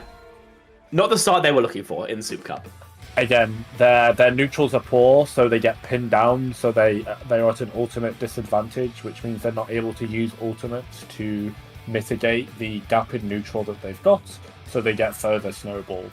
At some point, Donghack was literally just committing vehicular manslaughter, like, on the end. Actually, I don't think that's true by definition. Like, vehicular manslaughter does not mean... It's when you're in the car. Is that Fletter in 2025? That is Fletter. I didn't spot him. It's that Fletter, he's there. That's true. I forgot that he was now coaching after playing tank. Is Fletter still the meta if he's coaching? How does that work? One thing I will say is Fletter historically one of the best Pharahs, if not the best Pharah. Him and Jinmu, I would say. Off the top of my head, he's definitely in the top 5, if not the top 3. He's one of the best like DPS of all time as well. Realistically, particularly Pharah. I know he was like freak nasty at that character. Echo as well. Zest putting a pretty nice performance in on the Pharah there. So maybe gotten a little bit of Fletter individual coaching. I mean, it helps the way you have moving barrage and nano boost, you know? True. Like, it makes it a lot easier. Yeah, you don't need to do anything, right? Until with the utmost respect to Zest, you kind of don't need to play the video game. Like, your hero is powerful enough that he just plays for you. Well, I mean, Ambrose should just never be powerful there. It's as simple as that. I know Brink's not really his hero. Maybe things will be different once they have the Lucio unlocked. But he's just not allowed to play. He's powerful every fight. I know Brig isn't his hero, but like you are on a you're a tier 1 player. You're a certain like performance expected from that. You're a tier 1 player in a major region on a good paycheck for a top performing team. Like play Brig. Like, you know, like we don't need you to be excellent. You know, you don't have to be skewed level. We have to maybe not get antied from like half court by Vigilante, you know? Particularly like the thing that will always frustrate me is it's like, you know, after the first fight, right? That I guess you can't peek because it's like, oh, if I peek, I'm going to get antied. But like the thing that will always annoy me is, you know, like how the whole idea of like stealthing pre-fight. Basically, after a team wins a fight, you can almost guess where their flex support is going to set up, right? Like, it's Numbani first. You know they're on Ana, or you think they could be on Ana. Where is their Ana going to be? Probably top right, right? Like, probably top right. Same on this map. Like, on this point, you should be able to, I think, guess with very good reason that the Ana is there. So why do we walk out into an angle where the Ana can splash nade off the wall and nade us? Do you know what I mean? Like, I don't think I've put that very clearly, but Overwatch has been going on for so long now that there's almost set plays and set positions. And I feel like the counterplay from Nightmare there, they were just so unaware of the stuff that T1 wanted to do, like, positionally. Maybe that's like too in-depth spec, but, like, do you know what I mean, though, at least? Like with the positioning of support. Yeah, I get where you're coming from. Yeah, it's like you lose the first fight on King's Row, so you're going to go and immediately set up in that choke point. Like, you know what I mean? Like, you know where people are going to hold based on the map and if the fight is won or lost. So why do we rotate in a way that gives that Ana that we know is there the free nade? I mean, realistically, when you have like Tracer, we can be looking for it a little bit more. So, but I think it's from. I think what we saw is very consistently from Nightmare a lack of side space that they were taking. They would very much be kind of walking through these 1 of 2 doorways and getting punished in that. Normally, you have a relatively safe rotate, at least until like kind of the mega in the middle of that point, you know. When you are playing against this attacking high grounds, the idea attacking is you basically want to take the opposite side of the map, force them to drop, but we never really got that far. So we'll see if they can clean up their rotates a little bit. It almost definitely will be Admiral moving over to the Lucio. So we'll see if it's going to be any different in terms of I'd hope so. What the rotates are like, because I mean, I very much hope so, right? That wasn't ideal. True, that was something that Nightmare has somewhat prepped for. That was a pretty predictable ban, in my opinion. They go King's Road, they're going to go like Ram or something and just try and run at the enemy team, hope your DPS shoot more. I don't mind that idea. Like that or Malga. I mean, you've tried to play dive. Not Malga. not after he's got shot. Sorry, the character got shot and killed. Yeah, my bad. This is the patch where Malga's bad. Yeah, don't worry. My bad. I'm just used to seeing Malga, right? But T1 completely dominant in the dive mirror. Let's not go and play a dive map. Let's go and play a rush composition. Some nice support for Admiral there from the KR crowd. That's very cool. But yeah, that's exactly what Admiral looks like in real life. The richest man in Estonia. Yeah, with anime eyes. Second richest man in Estonia. I think Tomex. Tomex is richer. No, the second richest man in Estonia. Oh, so Tomex is second richest. Yeah, that is true. True. Yeah, second. Yeah, Admiral is still the richest man in Estonia. Actually, shout out Mel Pots and Pans one time. For some reason, she's just obsessed with Estonia. Listen, I it's don't. all right food, like, you know, cheap country. Got a cool flag, I guess. Mhm. Ramban is so predictable from T1 here. The Ana also makes sense when you're playing into a double flex setup. You know that Ana's going to be most annoying. I mean, they don't So play, it- like Donhack obviously did play like Rush when they were in the Overwatch League. They did play broad compositions with the Red Archer. Feels like the default pick for any He's contract. played Ram, but he's not. His team doesn't need to play Ram. Whereas No. it feels like if you're, He can just play Orisa. I feel like yeah. he doesn't play Orisa here. I mean, Nightmare kind of don't typically play much Orisa, so No. curious to see what we move towards. If I were them, probably Hazard would be my expectation. If Ram is out, Right. like what other Rush types are viable? If You're you've gonna got play- if you've got no Ram and no Yeah. Ana, I feel like you have to play Haz. you can't play JQ. You won't Yeah, play Haz. Zarya. Hazard, yeah. Haz double speed. Lethal's going to be kind of left on an island here. it's a rough- You don't it's have a a kind rough of. Not really. You've got the double speed. Yes, and no. Yes. Yeah. But okay, so if you had the brick, then you would have like a core for Lethal to play around. You could rotate your core and therefore kind of play with that. Yeah, absolutely. If you played like Luke Curie, you could play more for your lane control for your angles. You're kind of in the middle with a double speed, so you have to play really aggro with Cuffer. What are you? I feel like this is a looking bit to of speed up to? anti-synergy. What are you speeding looking to onto speed up? anything? You just want to force cart and then just inshallah you win the frontline trade. Like I just it is just double speeded inshallah, right? Like Yeah, basically. I'm wondering, like, you double speed, like, because you're not going to speed Lethal. Fair enough, you'll speed Zera, but Zera's probably going to be on the pincer anyway. So- You're literally only speeding Cuffer. And then you got yourself as well, of course. No wonder. Farah out here for Zest, recognizing that Nightmare, even though they have this Tracer Ash, probably don't want to play as much of an extended poke, so this Farah's going to be relatively free as long as you don't wide peak Lethal. Okay, that's a weird spot for Cuffer to be in. Come on, man, you got to stay alive. He's got block, he goes for the slash, Wait, crowd goes genius. down. Genius. Turns the Mind control tables Prowl. on his opponents, but Lethal just dies to a stray rocket. Huge mistake. Obviously, closer spawns 41, as well as getting the slightly earlier kill. You kind of need more than that if you are Cuffer. And so far, he just hasn't found it. Instead, he's got himself isolated. The jagged wall cuts him off. And Nightmare only managing to get a minute off the bank. Maybe you can recontest, but I'm not sure.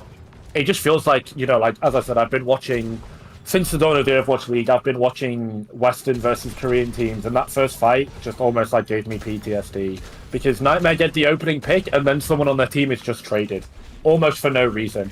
And then they try and continue to Back fight in with the round one. recontest at least, but Lethal's dead then- again. I mean, there's great pressure onto Zest. Admiral tries to turn the table. Zest kills himself.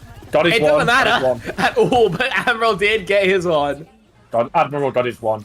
That's my main support. Yeah, so far Lethal is yet to do any damage.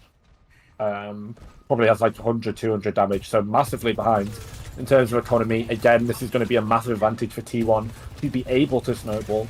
If you're Nightmare, I mean, obviously before every fight you decide, are we going fast or are we going slow? I think if you're Nightmare here, do you want to just go fast? Potentially just try and build up as much ultimate charge as possible? You will Early get shredded step? by Zest, but now Zest Nice. is dead. Well, maybe you got more of an argument to make, right? So you can walk forward. You do know you just have better shooting, right? Especially when Zera is scaled, he's able to be annoying on this angle. There's nobody to clear him, of course. So Zera, one of the players you want to see kind of go huge. Great rail, softens up multiple. The beat of Admiral's not there in time, so Cuffer's in a sticky situation, and the healing of Yubi might not be enough. Admiral turns down just before the beat. The Ray at least popped. But considering it's 2 players down now, Lethal, who do you even shoot? Apparently no one at all. Unfortunately, the Ray just inspired from UV. The beat, if it was 5% faster, then there's an argument to make, but the snowball going to continue 41. I mean, it's a disaster, right? Like, as we talked about, one of the reasons you play Juno still is just the massive fight advantage you get in that engage when you use the orbital ray. And now that's gone in a lost fight. So, a mistake. I could understand the commit. I think it's a fine commit from UB, but unfortunately T1 just have the resources to be able to go. It's 2 ultimates versus 1. They didn't have another one online. Cuffer just gets blown up and it's a disaster. T1... they're on KR, but no one told them that. They look so comfortable in the land of tea and crumpet and biscuits. For all you NA people, you can laugh at that one for a couple of minutes, because, you know... That was not one of your stronger ones. Not one of your stronger zingers, Jace, I gotta say. No, it is for NA humour, though, because they look like it. Yeah. For us, no, but for the NA people, yeah, they'll be viewing in chat like all week. Maybe. Guys, can you lol in chat if that was funny? If not, just like say nothing. We'll use it to just decide how much of Jace's pay we're docking. Zest on this forward angle, all of it. Trying to figure if he can connect a rocket. Zera on the Genji tries to find something to catch onto, but so far hasn't managed to. I do think the Genji's a smidge easier than the Tracer, especially on past first point, right? Your better DPS is much more comfortable, you're much more consistent. Your damage into the has stronger, but you get a disconnect for a second. I mean, like, Nightmare really look like they're in the streets right now. Like, they are in Peckham. Okay, Zera, though. Nice pick on the Vigilante. Gives them a little bit of solace for now. They get the chance to rest, reset cooldowns, cover.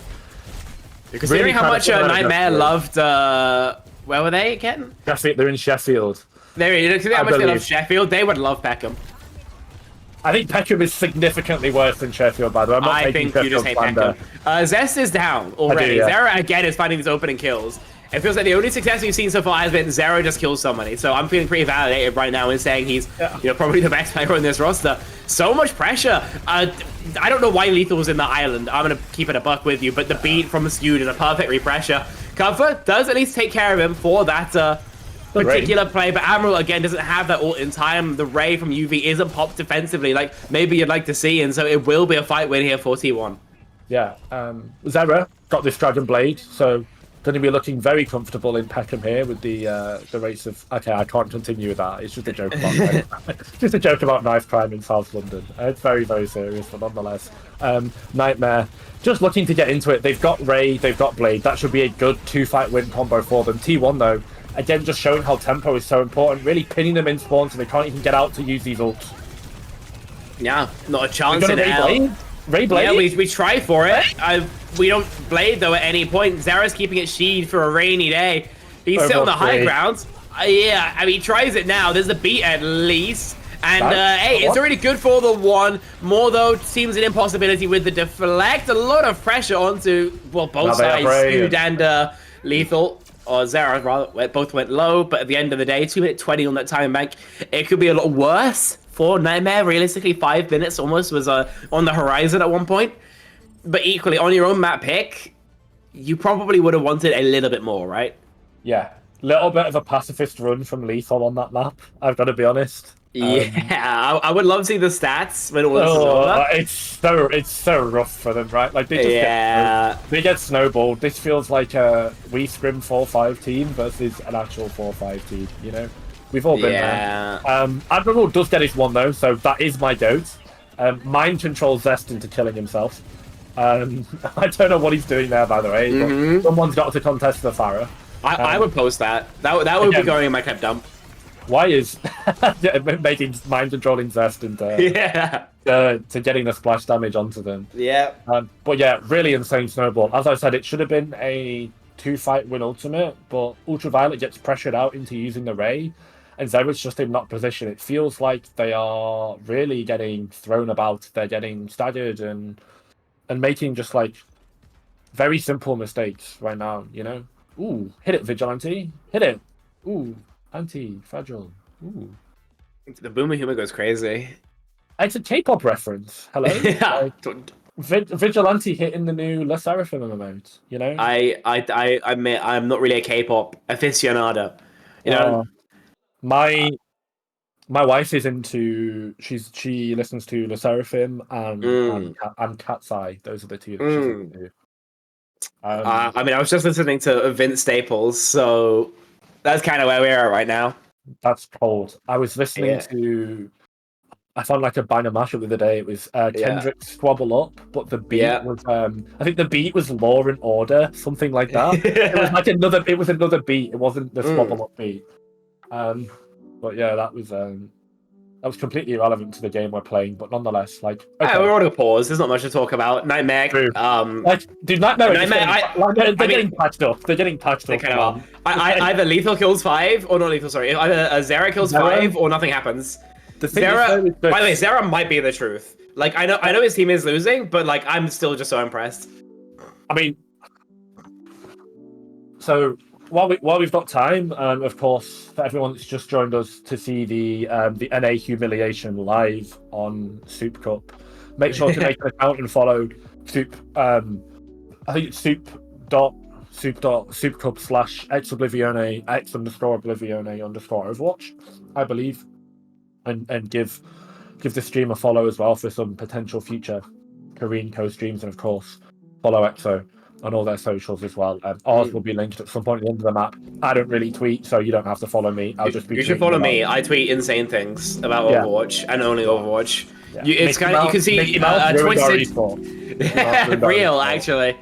Yeah. You can see it gets some insight into the twisted mind that gave you well, the cast you're about to witness, I suppose. Already, Donghack's out a little bit further than I maybe like, but Lethal deciding to not let fly with the railgun means that he'll keep his armor basically indefinitely. Nightmare's first egress, not finding as much as he would like. The Lethal, dude, Lethal's playing so scared. He's actually terrified after he's had a bit of a stinker, and we see exactly why he's in too deep. We trade 1 for 1 though. Soldiers for each other. We got closer spawns. If you're Nightmare, as long as you can escape for free, then you're comfortable. You can't. Cover gets punished. Yeah. Zest really showing us their zest there with the aggressiveness on the Genji. Of course, we expect this level of play from him, right? Still doesn't mean that it's not impressive. I think that's something that you really have to take note of. Whilst we expect the standards There's of so much damage. So good. No, Zest gets eviscerated. Great rockets from UV, but Proud trades it. It's like you were saying. It's exactly like you were saying, Jace. Yeah. Anytime they're in a positive scenario, there's just always a trade, it feels like. They do so much good work, and they punish a mistake really well, and then someone on Nightmare just dies. Someone on the Western team, always, they just die for, like, nothing. And it's like... It's overpeak. Yeah. Lethal just overpeaks there again. Yeah. It's just a little bit peak. You've got Cuthbert in the background. Can he do anything realistically? It softens up Proud somewhat, but he's gonna get staggered. And these like aren't even like good staggers. This feels kind of like we're watching like a plat game in terms of the structure, right? Cuthbert's hard in background, just walks out 1v5. You know, Lethal peaks. Nobody else is even showing anything. It's ugly, unfortunately. We've got to hope Wheats can get on the microphone at some point and get them all refocused. Like, Nightmare can't get a neutral going, right? And it's like, when you can't get a neutral going, your DPS needs space, they need timings to operate. If Zera is your win con, and they are, by the looks of it, your shining talent here, you need to actually let them play the game. Alpha can't get over the wall, you see that. He tries to leap over the fence, but I guess just doesn't have the range for it. Zera's just pulled the blade, he's just full ripping it, and he's done absolutely nothing, unfortunately. We raid blade down tank. It's hard to put out a positive right now for Nightmare. And my parents said if you don't have anything nice to say, don't say it at all. Proud okay, OC for Lethal. We go for an OC beat push. It buys you space. That's okay. This is a resource you're relatively low on so far. We pull the blade onto Lethal, but he's chased and dead. Zest, 125 HP. Maybe you can find a trade. Zera's done good work in the backline, taking care of both supports. Donghack as well. Zera's been making, a minor miracle happen, and a chase onto Proud. Yeah, of course. He's literally just killed everyone. He's just playing by himself. So you know what, guys? Just go in and make me space. Can we build a team around only Zera? This was a scary, just get him on TL, to be honest. This was a scary situation for Nightmare because they'd used 2 ultimates, one of which was beat, which would have allowed them again because Nightmare can't get a neutral going, right? They're struggling in these neutral fights. So what do you need? You need the ability to stat check the opponent. When you beat, you've got more HP than they do. But we use the beat early. We don't use the beat in a fight in which T1 actually take. We beat and Soj OC just for space. Space off which T1 could retake with an ultimate. Lethal. Zera, not even a factor. Zera just pokes down the backline once again. Maybe he's caught in a bit of a spot here. Lethal kill someone. That is true. That is true. They get a bit of a stagger as well onto Proud, making sure he catches that fresh wave. Huge. I gotta say, Zera. It's just so good. I feel like if the NA hardcores catch this VOD, we are unbelievably doxed and leaked and you're cooked. I'm fine. I'm cooked. Yeah, but I don't mind. I'll flame NA. I'll flame NA. Remember, the same way that Andre Onana gets paid to play football for Man United. Stop, bro. Good lord. What about nothing but? Okay, Zongak tries his best and will get Lethal off the line at least. Roster, okay, Lethal don't peek, man, because he's low right now. Proud doesn't really find too much. Walk up mostly happening now from Nightmare. Surely they're looking for a Ray. I would love to get a Ray going here, guys. Can we get a Ray going? Any Ray? Someone roll the KSF clip, because we're just giving T1 time to build their own ultimates. I don't know what we're looking for. Okay, now we swing with Ray, but Cuffer's not there because he's been walled off. We mirror the Ray. Blade rips. Hugh goes down. Huge kill, actually, as he's just 5% off of that sound barrier. They go any later there, and it goes even worse. Nice. We are trading back and forth. How's this happen then with 3v2 even? And Zera in a long-range 1v1 with the Juno. Even though the Genji's a good duelist, then you do feel the pain when you're trying to use those shurikens long range. What are we hazulting here? You get 2 roots, but you have 26 HP, and you still die for it. What a strange decision. Lethal as well from downtown with a railgun will take care of Vigilante, and the homing missile combined with Cuffer. Okay, he hazulted nothing, and we get the beat off. That is a bit peak. He forced all the cooldowns though. This does mean that Zest is able to, with this blade, clean up the backline. Again, it was going so well for Nightmare, and then they just overplay a little bit, don't they? Okay, they're still pushing. They're still 4 members. They still have a very good chance here to clutch this out, but it's going to be much harder with no Zera currently active. Cover down to half HP, but the heals from UV are going to keep him healthy, at least for now. No ults online for really anybody. Next up on the chopping block is going to be the UV Ray. Just has to be Mechanics who gives either side a lead here, and so far we're just not seeing it. This neutral extended. It's just a frontline trade. Maybe some pressure. UV down. That might be it here, unfortunately. 4 Nightmare, 20 seconds left to go. They cannot get staggered here. They need to exit safely. No, not at all. At most, they can hold the space, but even that seems tenuous right now. Lethal tries to get on a line, but it feels like every time he's done it before, he's been punished for it. 10 seconds left to go. Now you have to touch. Vigilante's going to be very fast towards their ultimate as well. Even if you get the touch, it's going to cost a lot of HP or a key survivability cooldown, which means Vigilante's just going to be able to swing with the Ray, and it should just be 2-0 for T1.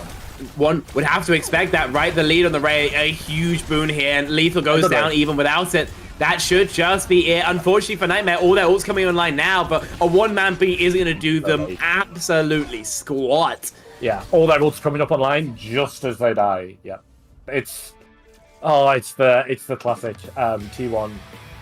Yeah, didn't even need the fist bump. Like Stu didn't even want the fist bump with their flex support partner there. Didn't even want it. T1 looked very focused and almost looks like they're looking ahead to their match against Virtus.Pro. That's not ideal. Unfortunately, we're seeing some, as you said, some pretty classic NAV KR kind of gaming, because we're seeing ideas. We're seeing that Zera might actually be Korean, but we're also not winning. As you mentioned, just a lot of early deaths coming through. I mean, as I said, like, when you're at a disadvantage like this, because T1 are just a better side, is that you need, like, these ultimates. And also, one thing you can do as well is, in these split fights, because of the state of tank, it's always been the case, but because of the state of tank, particularly in 5v5, if Cuffer is A, better, but B, also alive in some of these fights, then Hazard has got such good duel potential against all 4 squishies on the side of T1 that Cuffer, even though of course they're not as good, like, you've got that HP pool and you've got pretty good reliable damage. Gap from Gamble. Yeah. It's such a good fight. He's like got his one, I guess. But yeah, I'm just saying, like, you should be able to maneuver Cuffer into situations where you can really abuse the fact that, hey, he's a tank and 4 people on T1 aren't. Like, this is a perfect example, right? Like, Don Hack is just on top of Lethal. He can't go anywhere. Don Hack has maneuvered themselves to basically stat check Lethal. Again, Nightmare are just unable to do the same. And it means that they're constantly fighting on an even footing, of which the Koreans will always win. Their ultimates for these last 2 maps, I can't swear on screen. I should, but I'm not going to. Dollar for the swear jar, as we say. But yeah, if I could use a word to describe how they have been using their ultimates. Again, I said in the previous series, right? Like, I'm never going to criticize the intent. The intent from Nightmare. The intent was pretty bad. So let's keep it a buck. Let's keep it 100. Right? It is subpar, and it is not what I expect of a team that is considered top of NA. I mean, remember the staggering we also saw when we were attacking first point? Yes. You know, Nightmare. I'm assuming it's mental boomage, right? Yeah. They don't look like a happy team right now. I'll tell you that much for free. Nothing's really gone in their favor. Yes, they've got Matt picked first ban. They had that last Simon. I mean, the best you could say about that King's Row was that it was, not a total blowout. We didn't see a full hold happen at least. They got, their 2 fight wins attacking, 2 or 3 defending. They got something going. Yeah. But you would love a little bit more than that. Kind of raises questions for the other match we got coming up a little bit later. With the Virtus.Pro versus Way. Is that going to be the same? Or will VP just be, basically confirm the best in the West? I would hope that VP put up a little bit more of a fight. I would say that Way are the stronger team. I don't think that's a hot take. Actually, saying that, T1 have looked pretty good. Like, they're about to go 6-0 in maps.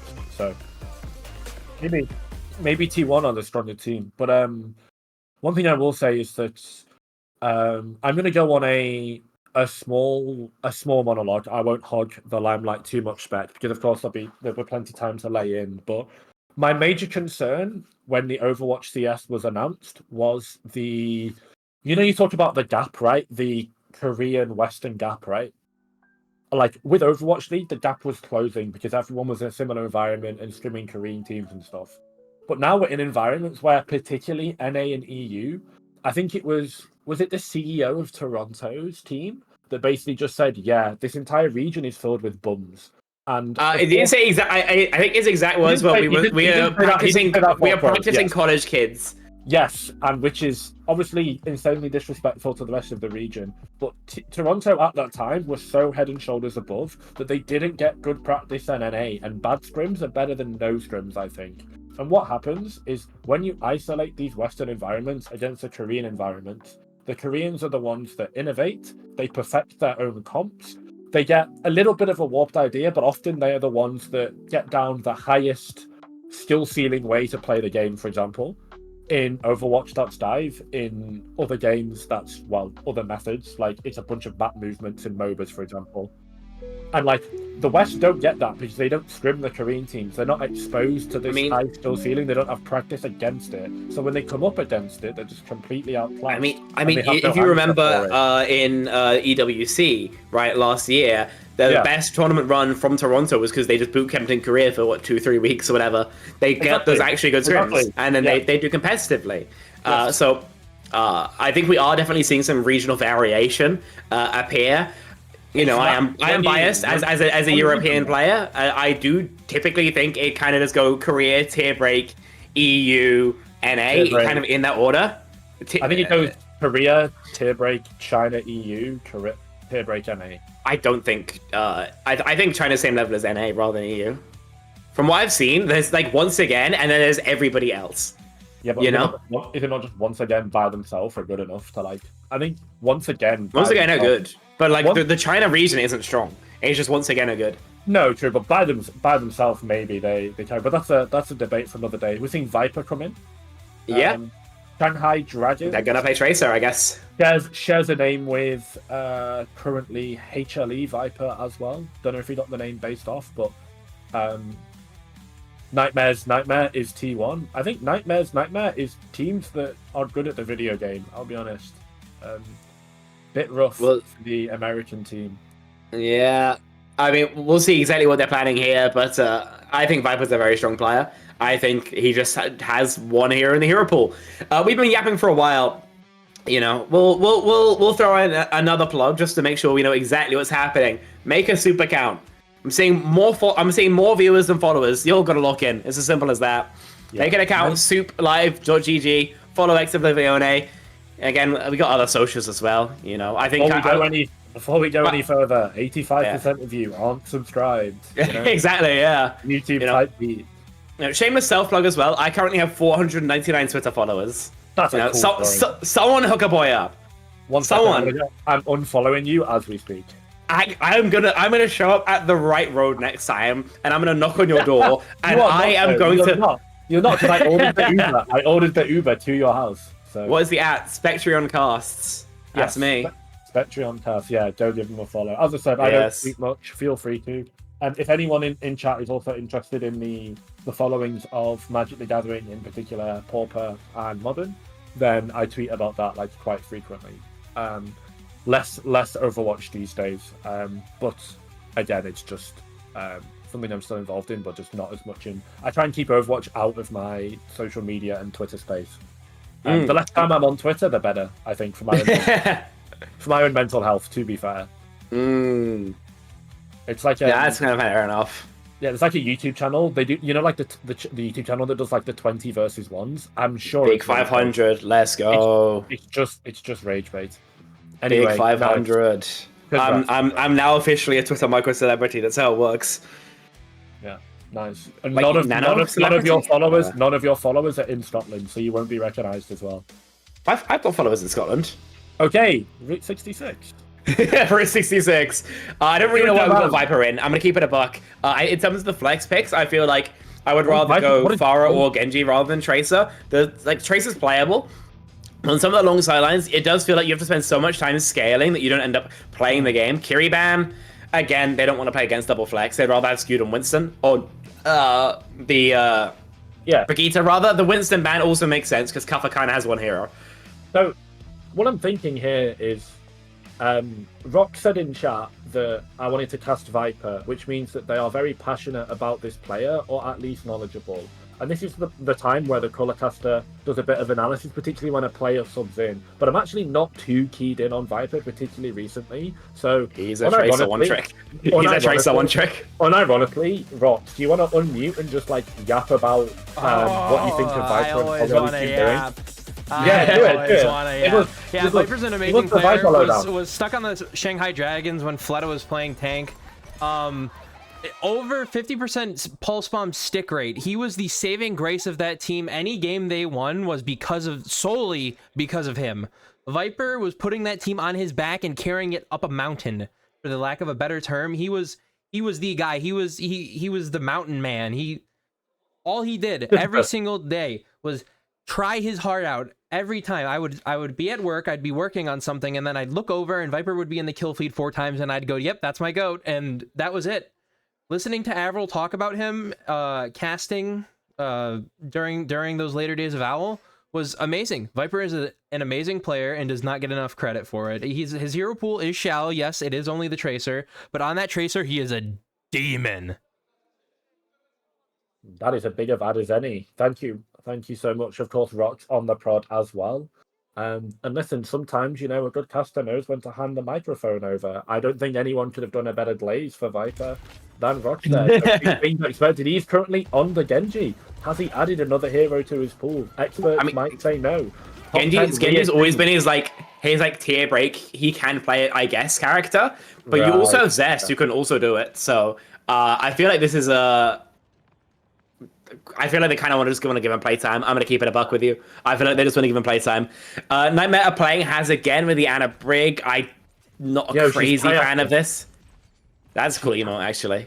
But, I don't know. I don't see the vision of this composition. I would love to see Cuff on, a Diva. If only Nightmare had a really strong Diva player on their roster who they refuse to give any playtime to whatsoever. What they're missing on that emote, by the way, is all the money that Nightmare have thrown away on this person. Cuff is in so deep, and opening pick from Lethal, actually. Great start to the map for him. Really needs some confidence, I think, a player like him. Is this the NA comeback? Have they just simply developed the ability to lock in? I mean, I like the aggressive hold, right? Just do something unordinary. Don't give them any space. Make them fight for every inch, right? Viper's taking a lot of damage on these walk-ups, and it's exactly what we see there. UV does go down. In Korea, typically, they think that the Ana is a hard counter to that Has, but Dongak apparently disagrees, as he just kind of walks up and kills 2. In terms of how this hold went, it kind of sucks. You gave them this much free push. And you do get a minute off the back. It wasn't free. I mean, it kind of was. When you go for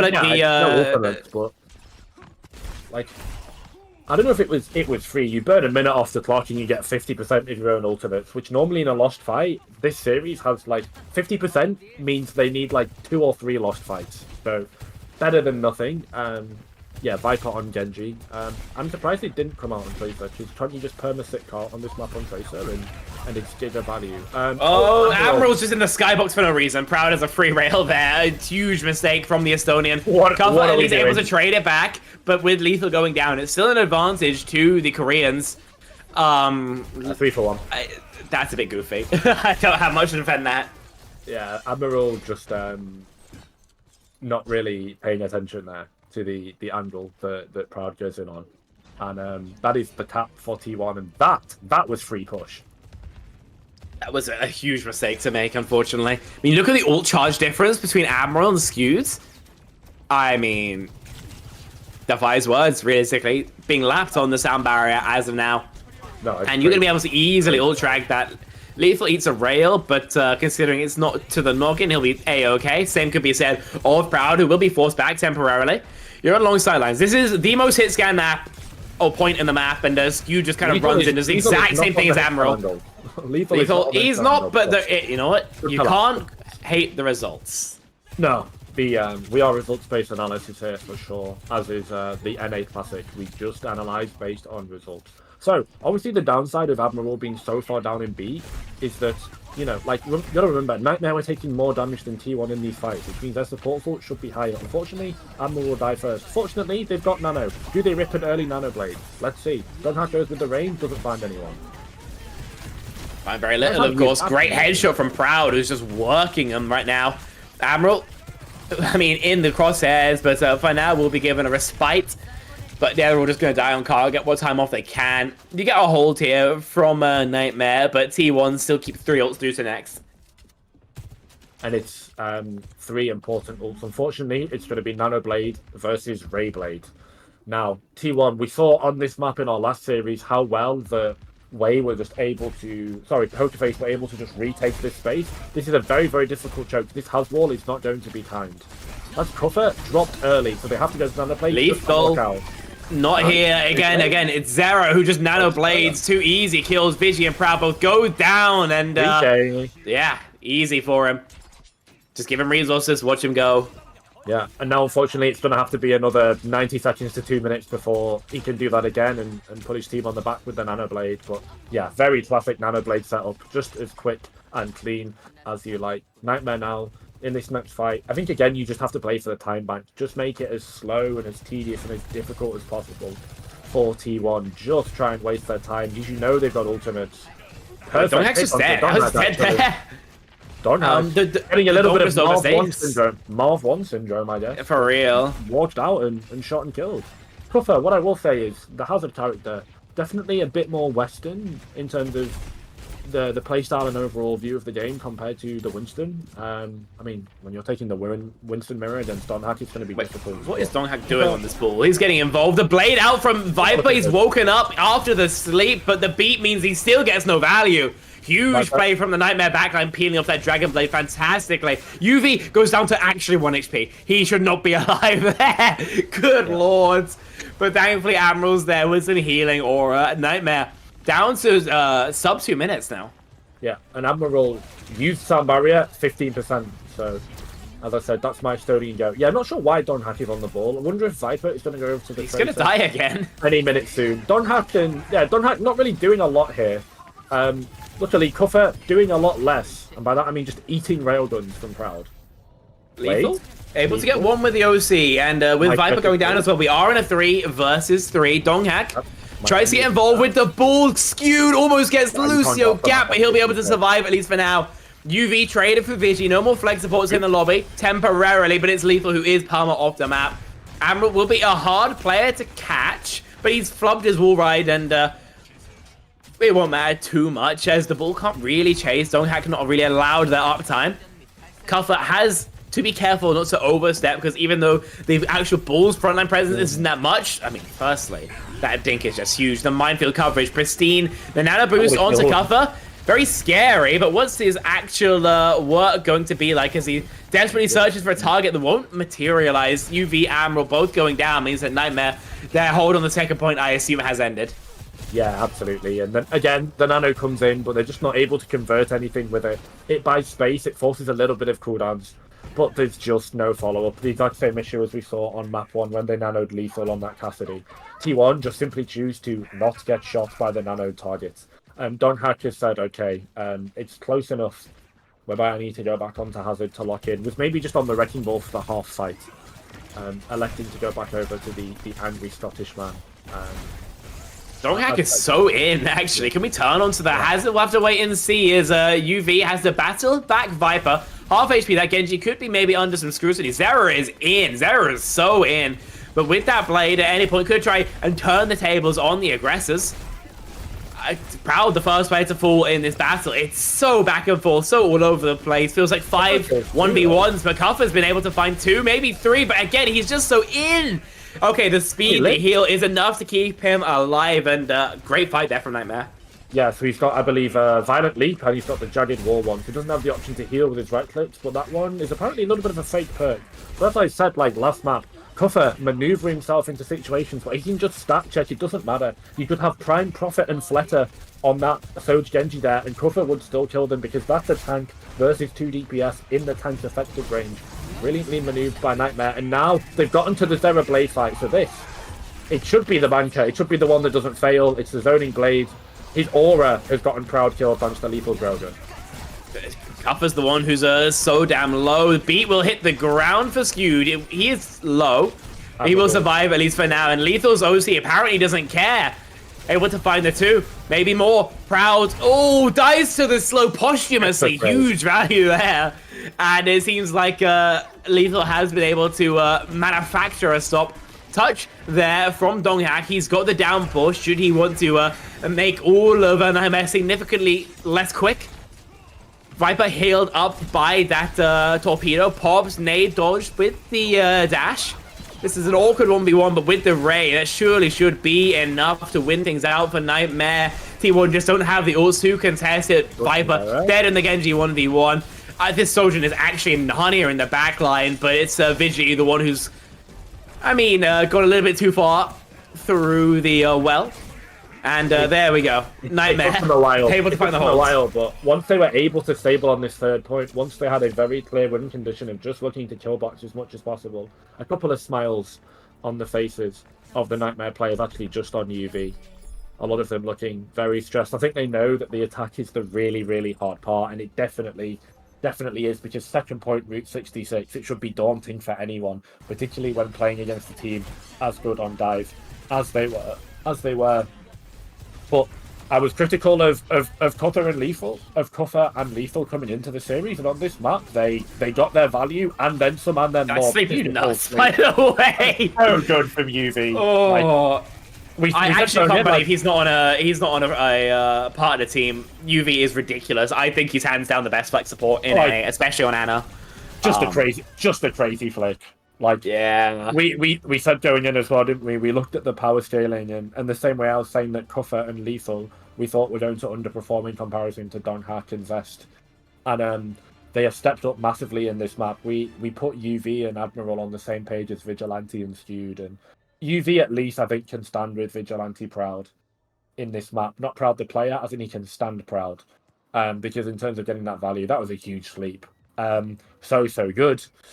And on the flip side, there's been no shutdown from the nano blades from Zera, so that blade has looked like a free fight win. And as I said, I just don't really have anything else to say. They need these fight win ultimates. These are your free fight wins. That's how Overwatch works. Your ultimates are ones that allow you to tip the scales. Like, if it's a balanced, uneven punch up, punch down, etc. Secure your free fight wins, get your hard fight wins, punch up, etc. And Nightmare, I was critical of their ults in these first 2 maps. On this one, when it's on the line, it's been a lot cleaner. It's been a lot cleaner. Oh, Lethal! Well, I was about to say, Vigi a bit, asleep at the wheel, but Lethal the same can be said. Just no idea where that Has is, and that cost him his life early on. A trade of the possibility. Viper goes down to materialize it. Don't hack. Oh, flirts with death there over the void. Huge value from Admiral there. He gets the boop onto Viper, of course, and that amount of uptime lost from Donghak means that it is the Estonian, that fight, who was the hero. Still exit frags to be found. Kuffer has to be careful not to overstep, right? That has been a particular flaw of his we've noticed in this series. Yeah. And this time there was no funny random Nightmare player gets traded. They managed to True. kill one. They killed one and lived. Huge.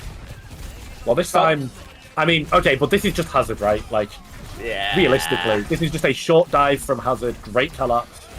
They don't care. They rotate, and T1 just absolutely decimate. That is a team kill. The bell rings.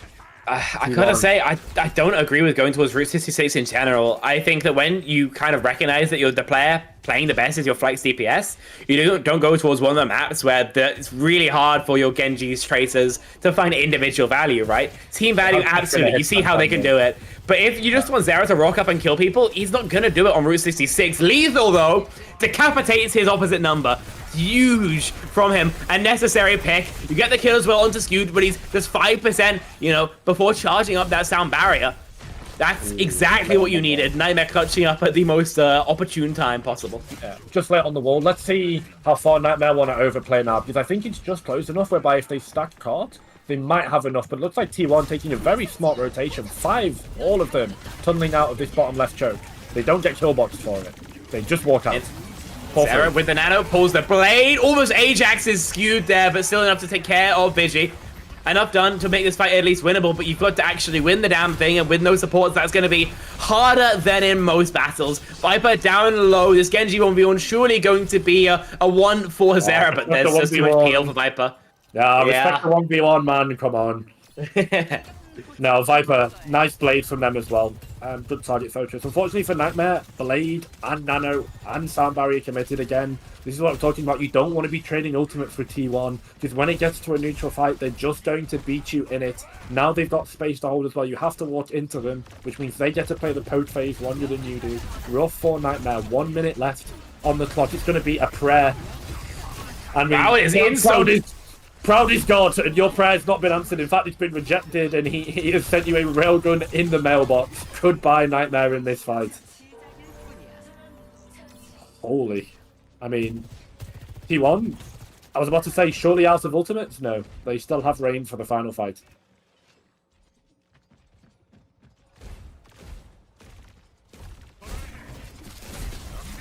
Okay, my co-caster. Alive for now. Their microphone may have turned off, may have been EMP'd, might have just put their headphone down after watching that last fight.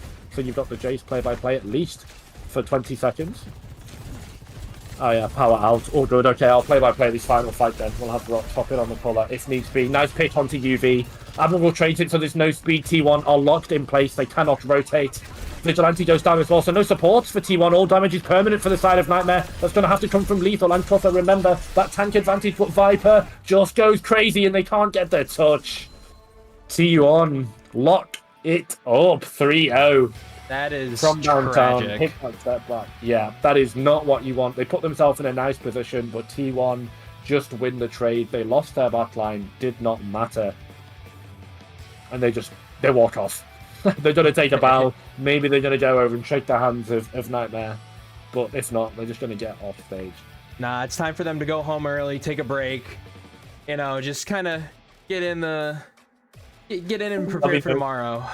Moving on to the grand finals tomorrow against either Way or Virtus.Pro. And I'm sure Spectrum will want to get back here as quick as possible because, yeah, they want to cast Virtus.Pro. Play the match.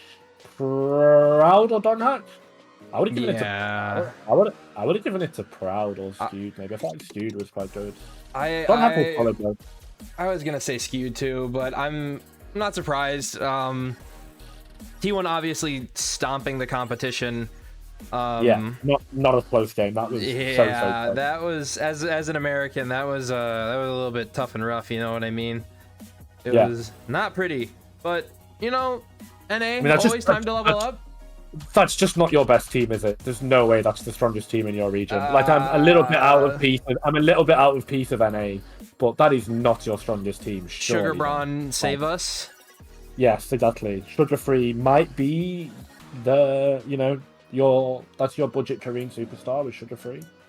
Yeah, the budget Korean superstar who's been playing since 13, but I mean, yeah, this match was not the cleanest for Nightmare. Ultraviolet and is a phenomenal flex support, one of the best in NA, as Spectrion was saying, but I mean, where do you think Zara it really looking- went wrong for Nightmare?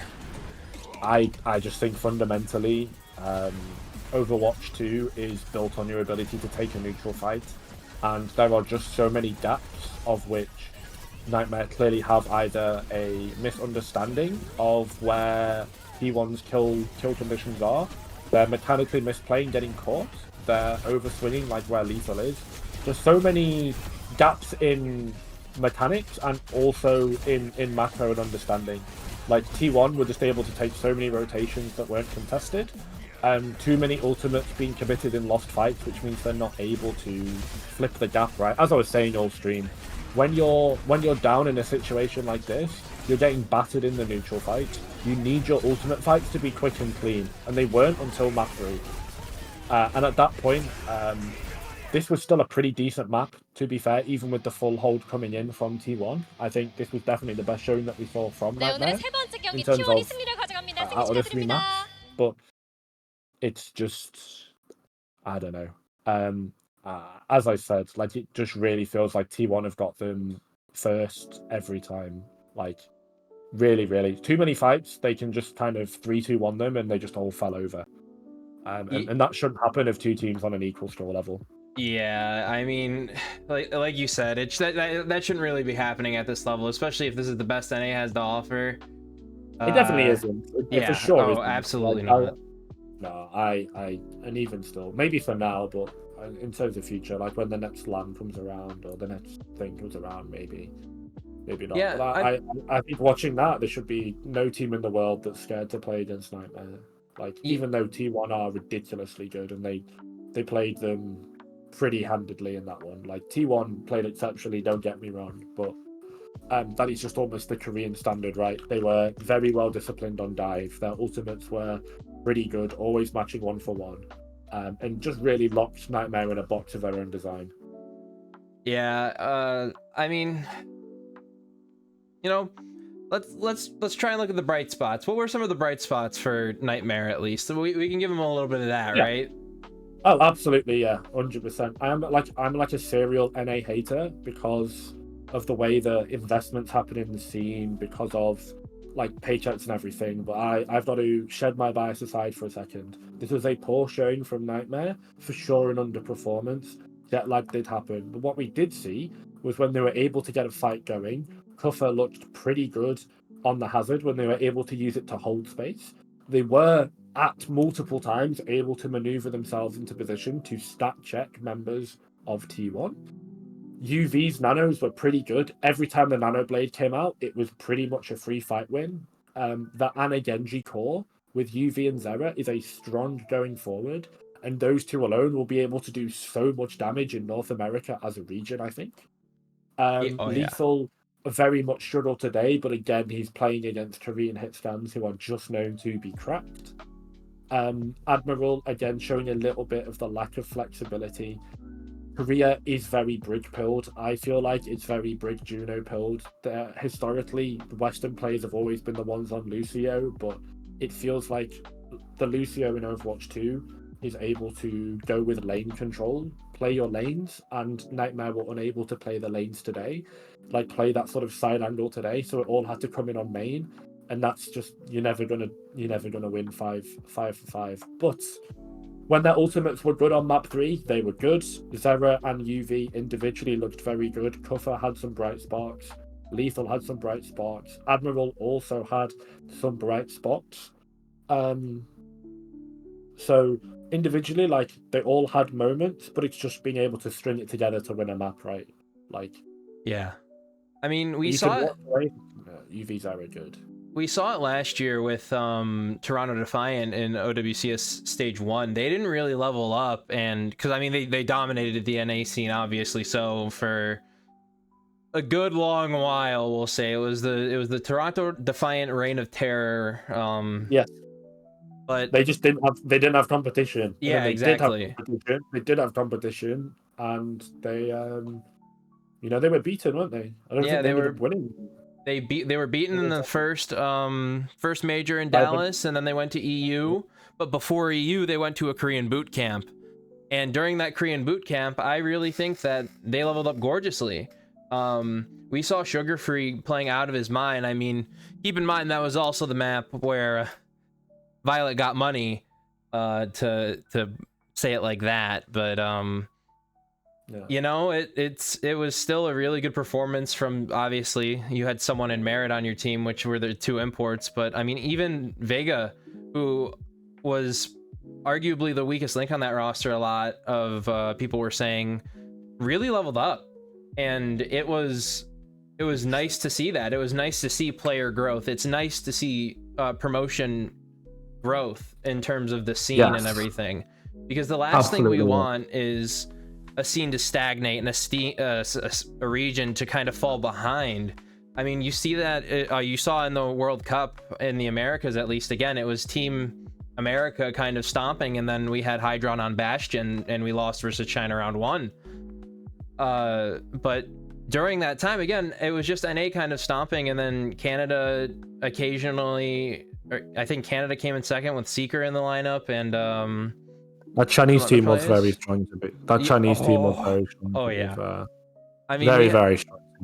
We had Mr. Twinkle Toes himself, Super, on the Sigma instead of Kaluge, because, you know, some days when you're getting swole, you gotta cut, and that's understandable. You know, you're not eating as much as you should be, and was Kaluge playing the game? Was Kaluge playing the game at that point as well? Kaluge, I feel like Kaluge was playing the game at that point. He went on to M80 and then had a vacation. Yeah, the good news for NA now, though, is that the old guard of NA, as in the ones that were in Overwatch League, Kaluge, Gator, Nero, there was a culture around those players, like particularly the ones that were on the top NA teams, the NA players. There was a little bit of a, we're just going to paycheck steal and give up kind of culture. But all of them have been kicked out now. All of them are jobless now because young, hungry, demanding, wanting to prove themselves talent, like Zera, like Scissors, like the Students of the Game people, like this Nightmare team, to be fair, they've come in with a desire to win, a desire to knock those paycheck stealers off and out their perch, and they've gotten rid of them. And that has been a problem, genuinely, for NA and every other esport. And I was worried that it was going to happen when we went to region locking, but within like a year, basically, I think most of your paycheck stealers, ones that are literally just there to do it as a job and not there to grind and be as good as they can be, I think most of them in NA are gone now, so it should, hopefully, be on the up and up. I guess the bad news is that NA as a region is still poor, so unless your top teams are scrimming internationally, interregionally, it's hard to improve, right? It's hard to improve as a region when you're only scrimming each other. You want to scrim other regions to get ideas. Again, like scrims against Korea and China don't really exist. And the best way to improve, as we saw in Overwatch League, right, Rox, is you scrim the really good talent. You can only get better. Like the reason that New York in Season 1, New York Excelsior in Season 1, stopped scrimming other teams in Stage 4 because they didn't want to make other teams better. Yep. They knew they were the best. They didn't want to make other teams better. So it's almost like if you flip that, the way to get better is to scrim the best teams, but NA don't have access to the best teams. So they've got to scrim amongst themselves, which means particularly if they go into a tournament on a new patch and they get the meta read wrong, they're playing catch up. Yeah, 100%. And that's kind of, I guess, in the spirit of competition for the love of the game, if you're a team or however else, you just kind of want to see people, the game scene thrive, right? I mean, we've had everybody leave to another game where superheroes are more prominent. Like you said, I believe Gator just got a coaching role doing that, and a bunch of them just retired anyway. Like some of them went to Valve, some of them went to MR. Everyone just left, didn't they? So, but it's good that the ones that are there and wanting to play Overwatch are currently in your scene and will improve over time. Like, yeah, they'll only get better. UV is still a great player. I think the sad part is in the same way that I'm going to use like EU in Riot's MOBA game, for example, G2 as an org. G2 as an org were dominating the LEC for a long time, but that came at the cost of Europe as a whole because all the best players were on that team, which meant that other talent, if it was good enough, it just joined G2 and it was sort of getting pegged back by G2. They couldn't go to internationals to improve because they had to go through G2 first. So NA, it could potentially kill your region a little bit to just get your 5 best players together, but internationally, I don't think your region is quite weak enough where you need to build one NA super team and then just have them go to every international and sort of be your region's only hope and representative. I don't think it's that dire, but I think it's always a completely viable plan. But of course, that is, that's like fantasy, right? Like that's just wishing that all your best 5 players would get together. And it kind of happened on Toronto, right? And that's again what caused the growth of everyone else. Is there a plan to maybe throw it to a short 5-minute break Yeah, to absolutely. wait for Spec to reboot for the Primal Brain? Yep, you can take a break. Go ahead, skedaddle, shoo, eat your bacon, take your coffee. I'll swap it over to.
All right, ladies and gentlemen, we are having some technical difficulties, and by technical difficulties, I mean I did not have a one-person layout prepared, as you can see up there.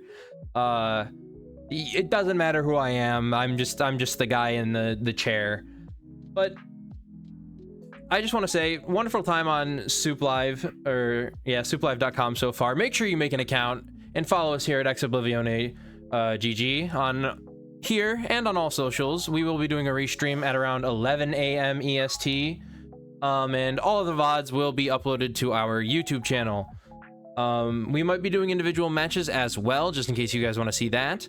But also, don't forget to follow OW underscore esports underscore KR. That's where all of the best Overwatch Korean esports happens. And obviously, if you don't want to listen to hear me or Apostle or Spectreon or Jace yap and just make fun of NA the whole time, you can go over there and listen to some actual good casters other than you know, we got the talent of Spectreon and Jace, but ooh, it's looking a little rough with me on the sticks. We're gonna be coming back from a short break here. We don't know if Spectreon's gonna be coming back. His power unfortunately went out. Don't know how that happens in the spring. Maybe it's a punishment for the you know, UK existing. But yeah. So I think we're gonna throw back to BRB, and we'll be back in just about a minute.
Ladies and gentlemen, we are back, and I'm here with Jace because Spectreon is missing. Somebody ETA on the way. Yeah, ETA unknown, so you might have to stick with me here for the last match of the day, which of course is going to be Wei versus, I'm forgetting because I've been sitting in a chair paralyzed for the last 7 hours. Versus VP. VP, oh yeah, oh, how could I forget? I am actually so excited to cast VP. Virtus.Pro, EU's best. Yeah, unfortunately, Spectreon just had too much of that NA gameplay and had to turn off his PC. So when it turns back on, I'm sure he will be with us. Of course, that is Shockwave on our left. And again, I'm not too familiar, particularly with the faces of Korean players. I just never never have, because obviously all of them I've been watching from online events.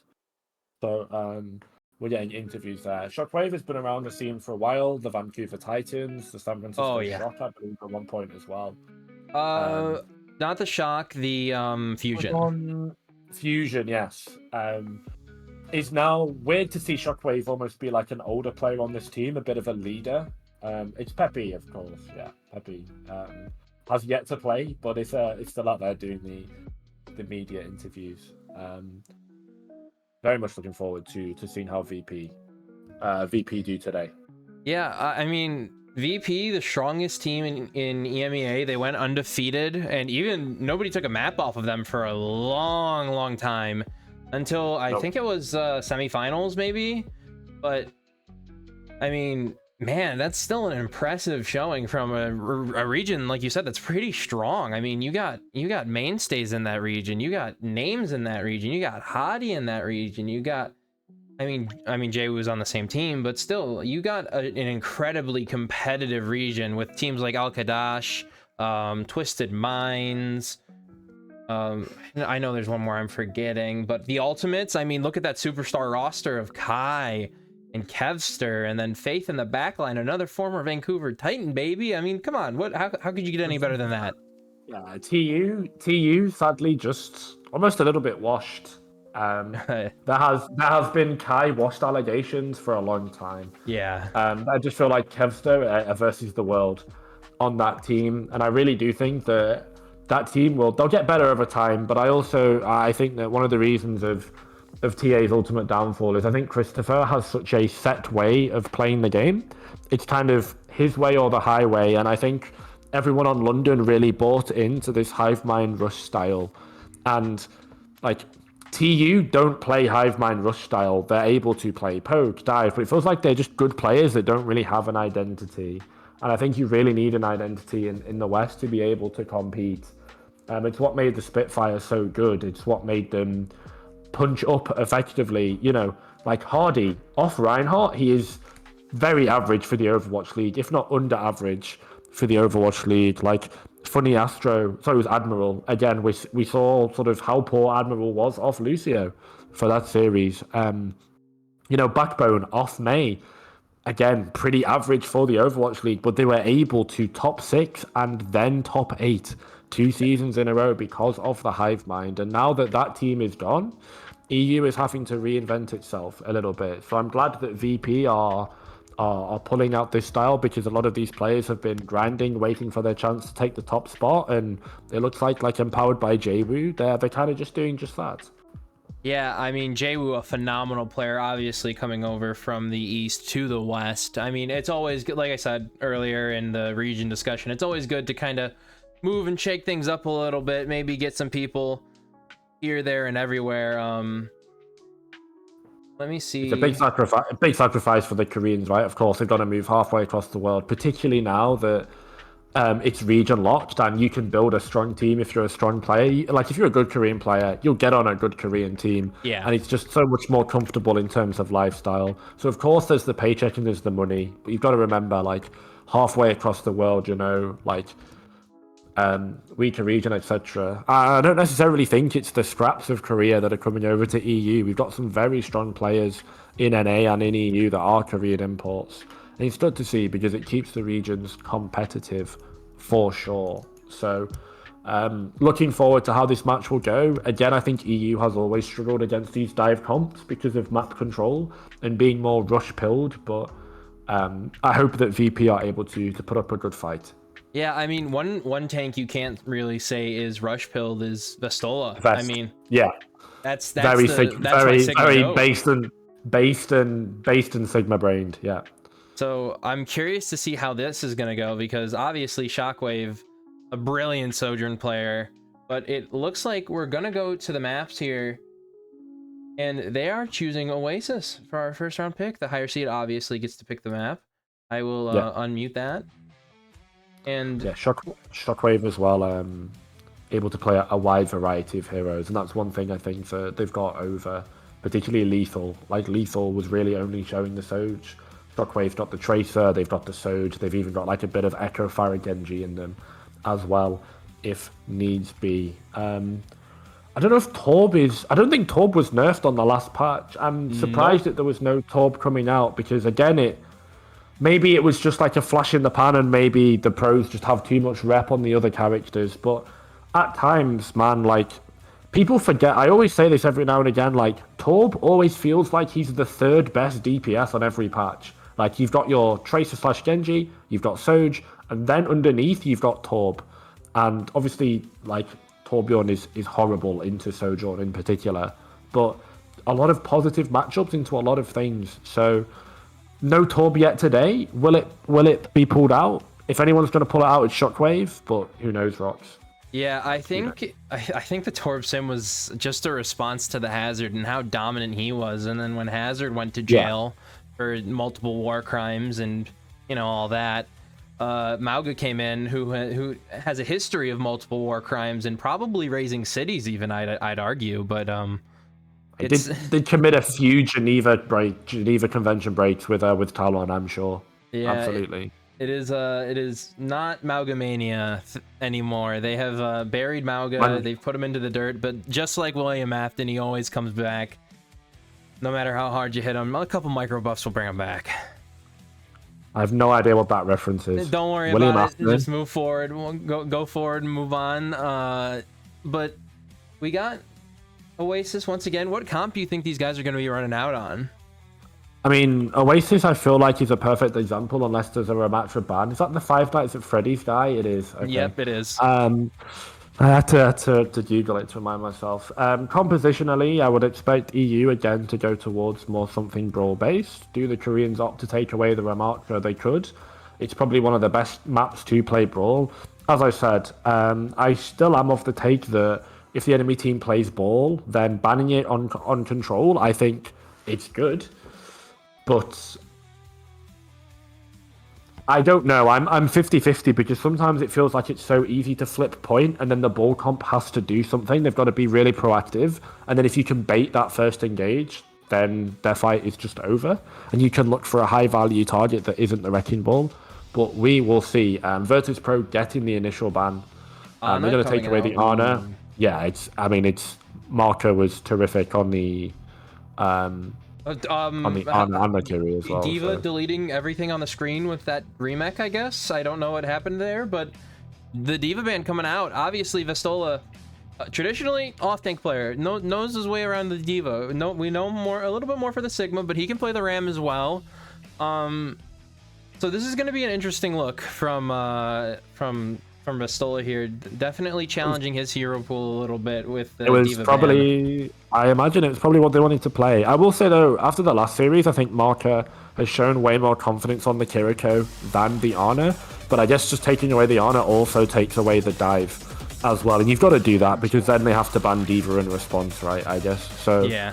There was the only way I think that Virtus win that ban phase is that if they don't ban the D.Va and then they can try and ban the Ana and Wei still play like a Winston composition. All right. First point is University, right? So yeah, I'm gonna say it. I know it's the spawn room bait, but what the hell am I looking at? Somebody needs to get the top NASA scientists on this. Milgaru will swap over to a real tank in a second. Just pulling out the Ramatra. Vestola just on the classic Orisa. Virtus.Pro almost on just a comp that's very hard to kill. And this is my first look at a Korean team on Rush in a hot minute. Not really that much of a Rush comp, but of course, like Milgaru, when you've got a comp this good, right, Rox, like you can kind of just chill and poke, I think. Like the best thing that Ramata's got here is that insane survivability with that right click. Oh yeah, absolutely. I mean, we see Milgaru trying to go a little bit aggressive here, peeking out Shockwave, but I think Shockwave's going to be able to get away. We're going to be feasting with Jwoo versus Top Dragon on this Genji duel. Top Dragon going low, and it looks like the fight's starting to heat up here. While Wei are onto the point, it looks like Virtus.Pro have rotated around into the little room there, but Vestola kind of on an island by himself. Fixa finding out Top Dragon. Top Dragon going down. Milgaru going low. Will they get the kill onto Milgaru? Yes, they do. Fixa putting in the work that he needs to support his team, and the fight ends as Wei backs up. Yeah, really nice. I love that Virtus.Pro were able to walk into them. That's something that Nightmare were just not really doing. And Milgaru instantly swapping. Yeah, you can't play Ram, I can tell. Their first form was so early, did nothing with it. Second form, they were just blocking in a corner. Now, though, Milgaru on this Hazard character, very, very strong. I think it's going to be fine, but Shockwave is going to be the target. Yeah, I have a feeling we're going to see a swap here as soon as Shockwave goes down right to the Torb, and he goes down, as he goes down, they just kind of go in. Milgaru, however, very low. Jay-Woo taking him down. Vestola with the spear, following up on Top Dragon, and they're just going to chase this Juno down. That's another fight victory. And EU making me proud. Just send it. You're down 1. You've got rally. Just don't be afraid. Just go. This is a trait that all the top teams have, Rocks. They are just so down to send it on a trigger, even if they're a man down, because they've got an ultimate to cover. As I said, when you're mechanically diffed, you're looking for your ultimates to outweigh the advantage there. Doesn't matter if they're down 1. That rally, that overhealth, that bridge is so OP that they're all in that tight room. They're in a kill box. They get cleaned up. Speaking of kill box, Milgaru. You might just die again. Like, look at the Hazard's HP already. Yeah, he's low. However, Hazard just unkillable as always. And we don't see Shockwave swap actually, choosing to stick it out with that ult charge. And now they just kind of poke. As long as they keep Vestola up, they're good to hold this point down. And Aid is able to take down Jay-Woo with the overclock. But will they get anything else? Top Dragon popping ult as well. Milgaru taking down Shockwave, Lee Soo-min and Maka saving the support ults. Vestola and everyone else gonna try and get away. Oh, I guess not for Vestola. Vestola is dying with the ship. Gala just trying to stall out more time as we go on. Fix it down, and that is the point cap for Wei, getting 1% so far. Yeah, both your DPS ultimates gone. The good news for Wei is that you do have that orbital ray and that Hazard ultimate. Both of them very, very important. 87% on the board for Virtus.Pro is so good though. So I'm sure that'll be the back of the minds of this Wei team going forward. This Hazard, again, going to be able to hold space a little bit well here. Looking for potentially a boop wall slash combo onto Shockwave. Again, that Cassidy is the target. Milgaru just getting absolutely thrown about by this Orisa, though. Yeah, but it doesn't matter because he is invincible. Lee Soo-min popping the beat and Maka popping the beam as everyone is looking mighty healthy on the side of Wei, but Vestola going down, Fixa soon to follow, Jay-Woo going down once again, not popping the blade, and it looks like this fight is just over. Wei cleaning up with Shockwave, able to take down Lee Soo-min on the way out, but it is a team wipe for Wei. Yeah, little bit of a long fight, almost too long, I think, considering that Wei have got their ultimates. But now you burned both support ults. Vestola traded his ultimate, not very important. Went very, very deep there on the Orisa, but basically forced both support ultimates out from Wei, let's say.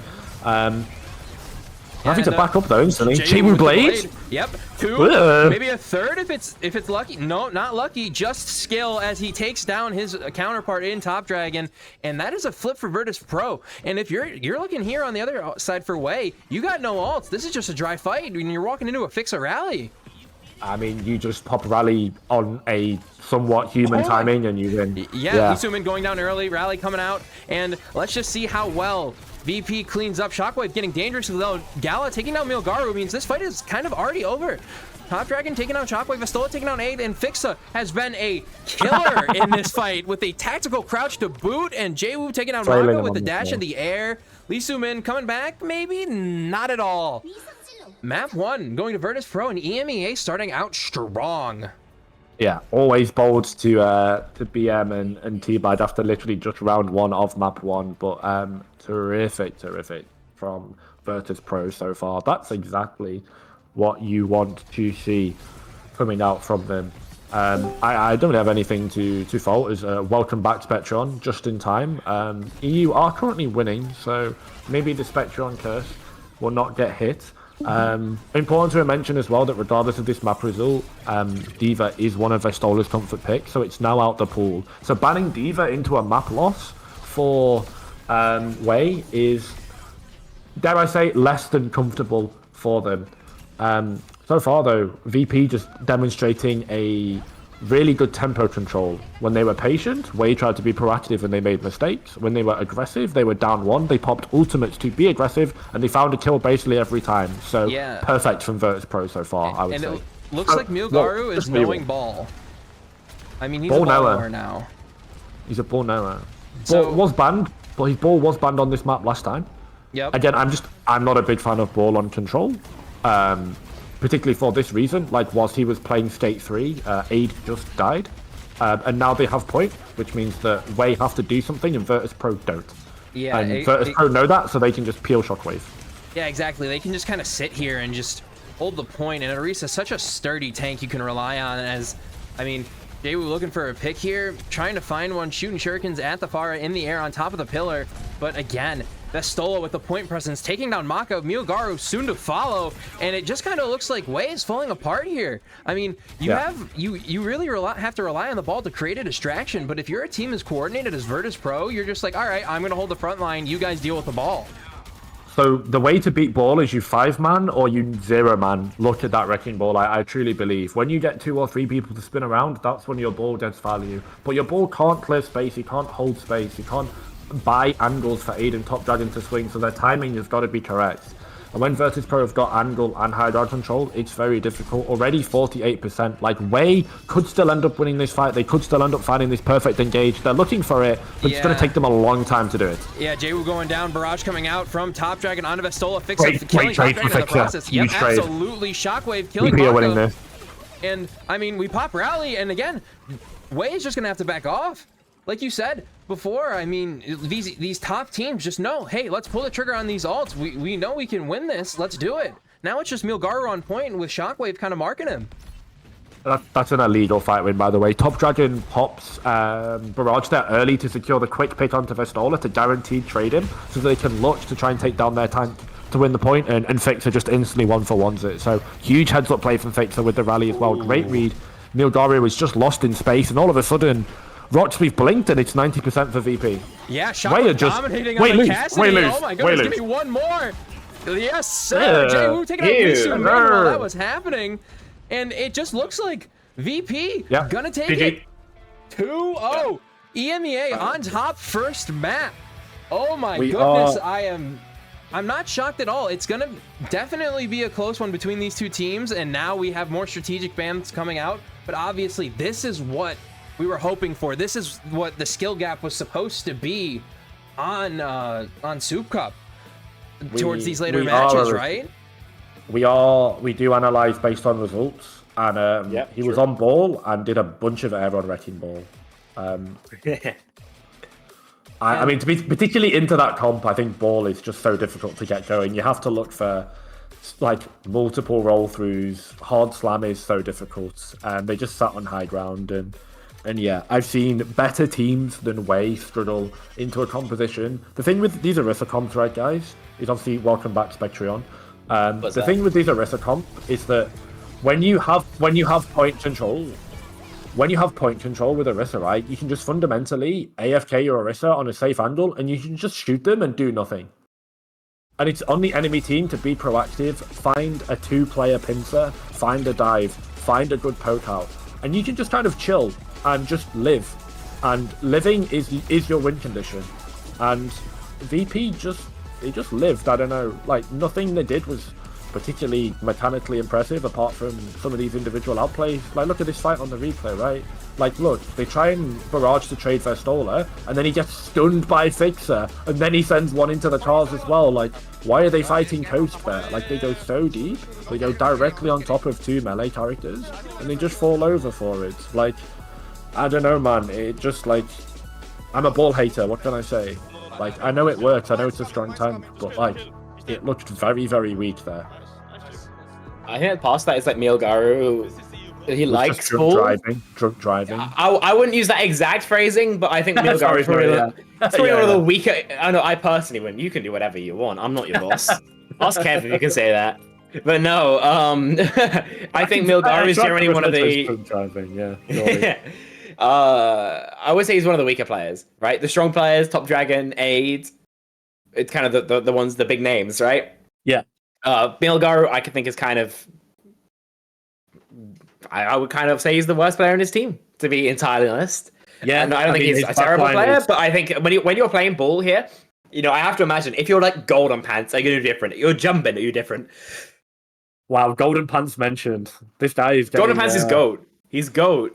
That kid is a good wrecking ball. To be fair, like he knows his tech. I was doing expert playoffs yesterday with Bull Skunk. He was actually going like 37-1 every map. I think he played a 5-map series. He had top damage in 4 of those maps. Listen, Cool, bro. he did just carry Yuki to a face at qualification. That is true. That's a crazy. That's a crazy achievement. But yeah, no, in all seriousness, my only issue with ball players is that, well, partly because a lot of ball players will fundamentally have now wasted hours because they've probably spent a bunch of hours practicing and perfecting ball techs that are now not in the game. But also, a lot of the time, these ball characters, like these ball one tricks, they just can't play anything else. Like, their mind is just so wired to Wrecking Ball. They have zero... The same thing with Mercy one tricks. There's just zero, what is it called? Like, character transferability. Like, oh, if you can play Soj, you can play Ash. If you can play Tracer, then you can play Sombra. If you can play Ana, you can play Bapt maybe, or something like these character transfers.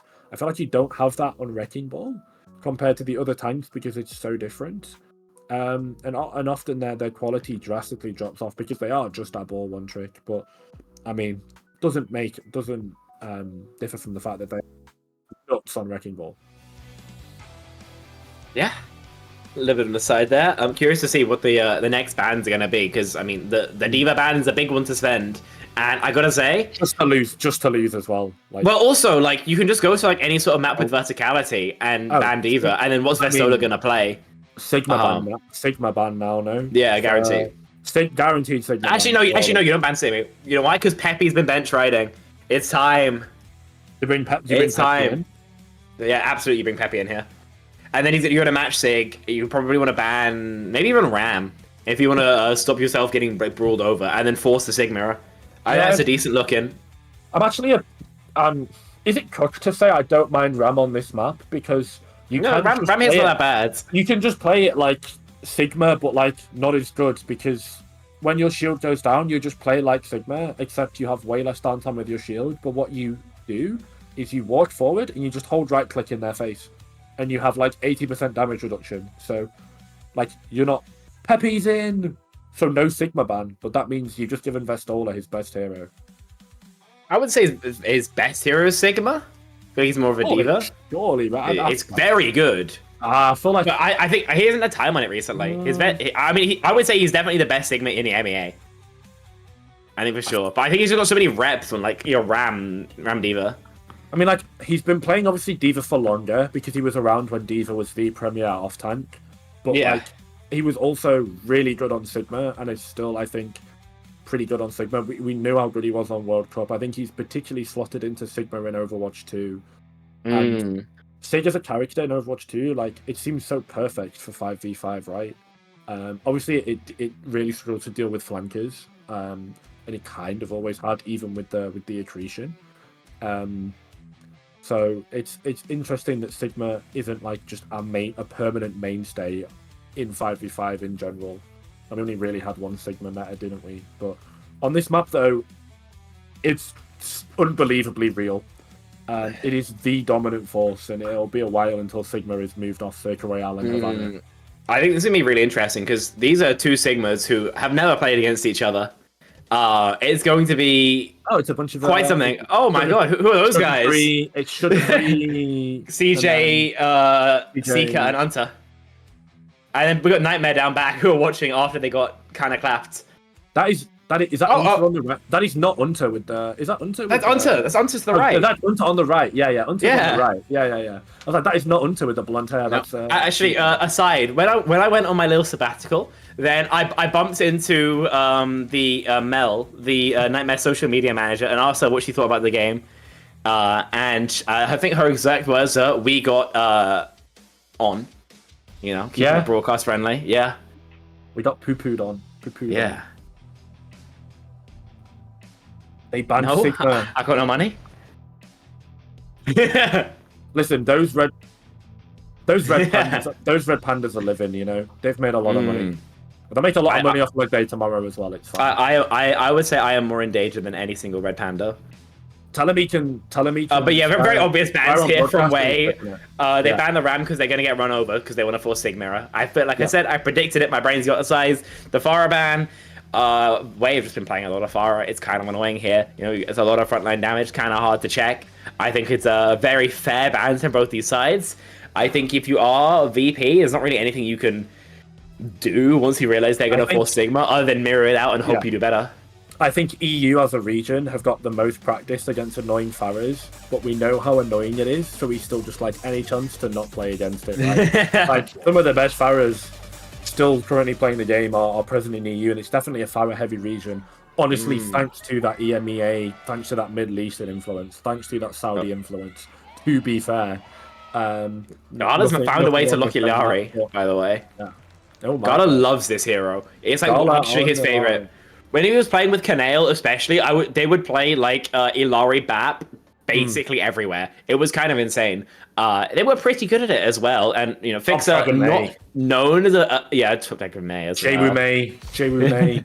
I trust Jaywu May more than Top Deck of May. To be fair, May is great here. Like all you need to do is hold space with your Sig, right? You've got 3 people that are just going to shoot and play Valorant, basically. So, there's rumors that May might be getting a major perk bringing back Freeze. It's only a rumor. They wrote about it in the developers guide. Did they say they want to bring it back, or they were like thinking about it? Like I don't know if it was because I've heard it was teased, but I forget. Yeah, they were teasing it. They were teasing it. Is how I would describe it. The thing is like, as I said, like some people were like, "Oh my god, no." But again, like if you're playing Lucio, Genji, Kiri, Soj, are you going to get frozen? No. Switch your tank that's going to get frozen. So all it does is make the game more miserable for tanks that what May was already good into. That's the thing. Like a lot of these perks, I feel like are very win more, to use a term from a card game. If you're ahead, you're further ahead. Like if May is good, she's even better. It doesn't help fix any of the issues, which is I think what perks should be. They should help make them a little bit stronger when they're weaker. But that's just my personal opinion. Anyway, does Aid get one of Oh my god! Good bloody lord, that was disgusting! There's white swings out, and that's an Overwatch League player who's just been put 6 feet under!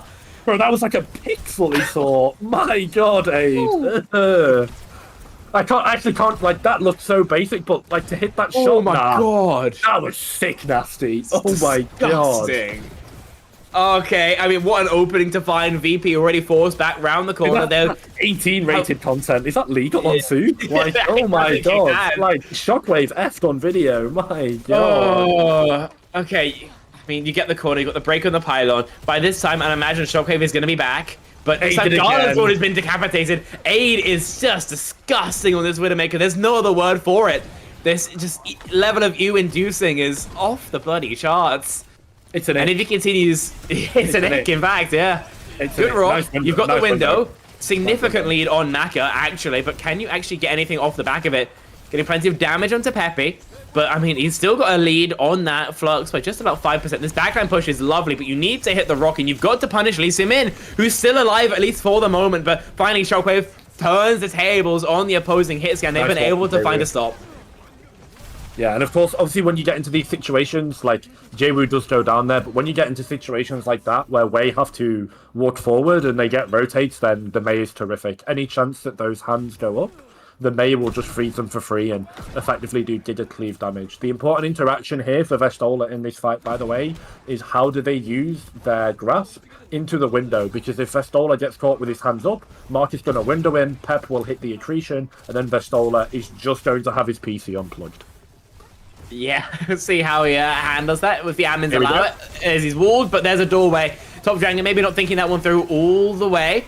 Flux through, doesn't find elimination. Now see if he can see it mirrored out from Vestola. No rock for it, and so much damage dealt from both these sides. The Transcendence, though, of course, can't be mirrored out. So the HP advantage so far in favor of Wei. The Captive Sun connects onto one, but it's going to be only that a 4-minute time bank as Wei roll the cart through to second. Yeah, a lost fight, unfortunately, where Virtus.Pro commits so many ultimates. No combo able. I feel like... Was that not just a surefire? Like, let's Flux Captive Sun combo? Like, could you not just go, like, ult into... But you can still trans that. Yeah, I guess so, right. But obviously, I mean, you can lift people up, so there's maybe a timing to, like, one-shot through the Trank, because, you know... maybe. You can one-shot if you hit the Flux and... Because if you if you tag people in the air with the Captive Sun, when they get slammed down, they take the half damage, then they explode, and basically it's a one-shot basically anyway. There's so. his wall, Maybe. down half HP. He just needs some of his shield back, but he will be here. A much better ult for Virtus.Pro right now. This early window is pretty huge. Lee Sin-min's dead, and Aid misses his hook shot, so I don't imagine there's too much. He takes the extra healing puck. I've never seen anybody on this before in his life. But that's going to be about it. I mean, they're both kind of goofy. Yeah, the Baptiste perks aren't that good, but Shockwave... Wait, Shockwave's dead. Still just that. Dude, Aid is... Stop it, Aid. Like... I watched some of his gameplay earlier, and I knew he was good at Widowmaker, but I didn't know he was this good. It feels like his crosshair's just magnetic right now. He's just ego peaking and winning, by the way. Like, bro is just in FFA. J-Woo still has that Blizzard. One that Top Dragon might actually almost... Gala, oh my god, his walls, he's surely just cut the Discord as well. Great catch from Top Dragon. His walls haven't been that inspired, but what a perfect angle. And a dink as well onto Shockwave, keeping him honest. Blizzard on to Vestola. They want him so dead, and they're going to be able to get it momentarily. Lamp broken, 1-for-1. Flux totally whiffed. Have we got collusion in the server right now? It's okay. With OC still active, Shockwave wants to turn this back towards his team, and a dink onto Pepe is at least going to force him back. Yeah. Fixer is on a weird angle here. He's got a great amount of shooting he can do, but he also has to be so careful of Aid, of Lee Sin-min, who can remove him from the equation at any moment. Lee Sin-min only going to do that to the Lamp so far, so... This fight's still going, by the way, but because both of these teams, particularly Wei just throwing ultimates on cooldown. Like, BT dubs, like, all these ultimates from Wei are going off cooldown. They're just being ripped. Like, what is saving an ultimate? They've walled Vestola in the exact same spot they caught Carla in that previous, but this time we turn the tables on their captors, and it's Pepe who leads them in, who get caught in that prisoner's riot. You are trapped in here with me type flip coming in from Virtus.Pro. Like, it feels like Wave planned this map is just to see an ultimate and rip it off cooldown. Like, Virtus.Pro have done a little bit of saving. Their plan is just praying Aid headshot someone, it feels like. It's like headshot someone and then just walk and rip an ultimate, because they've got them, like, with no time at all. Like, Mark has got window here. I imagine they're just going to try and window swing. What is Gala doing? Oh, Gala, why are we here? Are we safe? Are we okay? The Captive Sun detonates onto Maka, but it's only going to generate a general break on the Lamp, rather. Yeah, it's always bold. You get the trade onto Top Dragon, though, so you're still kind of okay. The HP isn't ideal, but it's still winnable. Lee Sin-min's 26 HP, and that means he can't help out your Sigma whatsoever. Mako windows. I don't see the vision. I'm going to keep it a buck, man. We'll see if there's anything for it, but no, it seems that we just tossed bad ults after worse. Yeah, I mean, I see the vision, but I think the vision was, like, not 2020. The vision was, like, -5, -4. That was like my vision with my glasses off, I think. Like, that was some old man vision coming in from Marker there. That was not it, Chief. Virtus.Pro here. Final fight territory. Got overclock. Got flux. Nothing else. But that might be all that they need. Top Dragon, his Blizzard last time, to be fair, was pretty good. This time they might get corralled into the deep freezer. Let's see. Blizzard on top? Yeah, perfect combo. Nothing you can really do. Vestola, frozen, dead, and there's no chance they'll really try to flip it. Takes a flip too. No, I mean, there's just nothing you can do. No, simple as that. Good thing is, at least, you save your ults through to the next fight. You'll have a recontest. Yeah. And wait, what do they have? Aid and a Dream. Okay, we're going to have his Blizzards. It's going to be really hard to walk out into the opposite Mei. It feels weird seeing Mei on this map, because, I mean, it's just such a hard character to play into everyone on the side of both of these compositions. But touch, we just C9! Good lords. I know they were walled off, but, like, guys... They were dead anyway, I think. I mean, if they walled off... They had to try for it, feels like. I guess you have Lamp, but, like, it's... You're putting yourself down Lamp, Grasp, maybe Rock, like, every cooldown just to touch. You already spent the OC for it. I don't know. I mean, it's worth debating at another time. Jaewoo, though, already dead, so this attempt at the chokehold is already not going in their favor. They need a pick. They seem to invest with the Flux. They catch the Sig for sure, but even though it's going to keep him honest, the actual kill pressure low at best. Aid is in an awkward spot with a Dutch scientist who's got a pretty strong right hook. And you'll be able to escape as well by the looks of things. This fight is so chaotic. Vez barely knows where he is. I don't think any of Wei do as well. The Captain's Son is going to connect onto Top Dragon. but once that Transcendence is active, your kill pressure, low.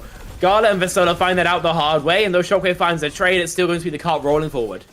Yeah, May 300 HP, so she's not going to get one shot. With the Captive Son, your primary targets are that Baptiste and that Zenyatta in particular, who is, of course, just, you know, floating in and capturing everyone in that Transcendence, so no one's going to die there. In a way, it feels like by the skin of their teeth and a couple of aid aura moments have managed to push this cart all the way into last. It's going to be a Venom Sight and a Dream four-way, so let's see if the Apex Predator of this map, the Widowmaker, can take one last bite out of it. Yeah, attempt at the rocker, missed it, but Top Dragon is just insta-dead. Peppy in an awkward spot, no grass, no HP, and momentarily no life. Gonna be able to hang on for now, actually. The peel's pretty good. Aid keeps theirs pretty soft, but no more than that. Jwoo is so bold. He's got no ice, and he's walking forward like he's a tank. Of course, the freeze being able to go through the grass does mean that Peppy eventually is going to lose his life on the window. Low impact. Great push here from Wei, but VP at least stop it from being a completion. Yeah, they continue with their just aggression. And VP, do or die, they're not afraid to walk. Map 1 spec, obviously you had the power outage, but one thing that I assume they continue to carry on from their EMEA run is Virtus.Pro, when they're down 1, if they've got an ultimate or a play, as we get this quick replay, like, man, you know, like again, they just, the head is on the screen for like half a second. They instantly hit that flick, like hours and hours, tens of hours, maybe hundreds of hours of muscle memory going into that to be built up for aid, just showing the power of these headstand players. But as I was saying, like VP, when they're down 1, they're just not afraid to rip an ultimate and walk if they realize that they can trade 2. Like, and again, they continue here, like they know their targets, they know how quickly Wei can fall over if the conditions are right, and like no fear that last fight for Jwoo. Fantastic wall, used the hard cover as well, able to stall out. Good work from Virtus.Pro to get the full hold, but yeah, still work to be done. Absolutely. I mean, I think they're in an awkward spot no matter what happens. Like, this isn't their map pick. I know that they're good at it for EMEA, but they're playing into Wei, who are a different beast altogether. They know what they can do if they lose this, if they go to another map, but they'd rather just take the whole damn thing. You don't have the pick power, you're not playing that Widowmaker, so you've got to just win out this frontline trade, and Peppy has been resistant to all the scrutiny he's been under, I have to say. Yeah, I mean, Aid is just vibing right now. Like, he might have early 2010s white girl music in his ear. Like, he just feels like he's absolutely enjoying himself, you know? Like, having the time of his life on Widowmaker right now, desperately trying to drag his team back into this game. Shockwave not even mirroring the Widow, just playing the Soj instead for that stronger neutral. Good high ground by Virtus.Pro. I've seen often teams die on this hill, on this point, and Wei just, you know, refused to lose the first fight and the first point for literally no reason when they've got a perfectly good corner to be able to hold here. Indeed. Vasola swings, goes for the push, and eats the Discord orb, but still wants to keep the pressure on his opponent. Nice Great rock. Maybe that's block. just the catch. Maybe that's just the kill. The lamp's not there in time. It's like we're playing with GCB. Oh my lord. Aid is just one shot. Linrat slamped me. Linrat slamped me. No, anyway. Only Booga will laugh at that. Only Booga will laugh at that. No one else. Anyway, VP get the tap, and it's a really aggressive push, right? Using the full capacity of that Juno ring that Gala is now on to walk on. But the most crucial play there is A, hitting the accretion, but B, getting the body block. Pep was body blocked, so they couldn't walk out the room. Nice. Literally, Vastola willing to trade themselves for it. Again, what is my Sigma? What is actually not? What is my Sigma doing? My Sigma is killing their whole team. What is your Sigma doing? What is your Sigma doing there, Korea? Like, what is the game plan doing there? The game plan now for VP is so obviously just a hard walk onto Pepe. They want to wall him, they want to speed on him. With the break, they want to brawl him. Exactly. Anything to stop him from playing the game. They recognize that they will lose the shield trades. So instead, they just play it like a hard brawl, and it's working out for them. Great rally, turning the tables onto Aid. We're in a small room with a rally, and Fixer just obliterates them. Why are we in a tight room against Maybreak? Why are we in a small room against Maybreak? What are we doing? Just good catch onto Fixer at least. It does take a blizzard. The Ray is pretty questionable, I can't lie, from Gala. Can we try and get a turn? The kill onto Peppy might make it possible, but yeah, Jaewoo kind of had to kill one more. Yeah. That was a choice. Yeah. Friendly reminder that it's Jaewoo, not Jinwoo. He is not level 100, or the Demon King, or the Shadow Monarch, or whatever the references are to that anime. Nonetheless, Virtus.Pro feels like they did so much good work to now not cap second, which is like, suddenly I wonder if the wheels could potentially fall off, because Lee Soo-min now has rally. I mean, they have 3 minutes, right? But like, they've got Flux OC as well, you know? Like, at the end of the day, you're still relatively comfortable. Ult's coming in, rally popped, VP can't re-pressure right now. They just don't have the tools for it, so this might have to be a fight they just kind of lose. You need to trade onto Lee Soo-min specifically, and none appear to be materializing as Jaewoo goes down. Then it's a good hold here, 4-way. Yeah. Let's see. The minute I see the Mei in that cryo, I'm like, yeah, goodbye, my Mei child. Absolutely. Mei in this current state. Cryo is, of course, an important ability, but there's just so many times where when you need to hard cryo, you're just kind of washed on and killed anyway. Or more specifically, on this map, you're shot and killed. Cryo is, I think it's a harder ability to manage than people realize, because often it actually doesn't do much, because of course it doesn't relocate you from your bad position. OC pops already. They're going so fast. They're buying some space just for sure. There's the Flux as well, and that's the kill onto Top Dragon already. 2 ults spent for the 1 kill, but it gets the job done. As you mentioned, no cryo, so no chance to play the game. Rally as well, they want this so badly, but Fixer just eats his brains out! Bashes into 5 people on his lonesome. Shockwaves gives up an overpeak as well. And, I mean, a great start from VP is just sold by their flex support, or their main support, sorry. That is you on bridge. Yeah. Like, what is Fixer doing? Like, I understand walk, but we do not need to get that giddy. Like, we've got one. Just go main. Just play behind your Sigma shield. They don't have the Mei. Your Sigma can't get punished for walking. So let your Sigma walk. There's his walls. We're in a tight room with Flux.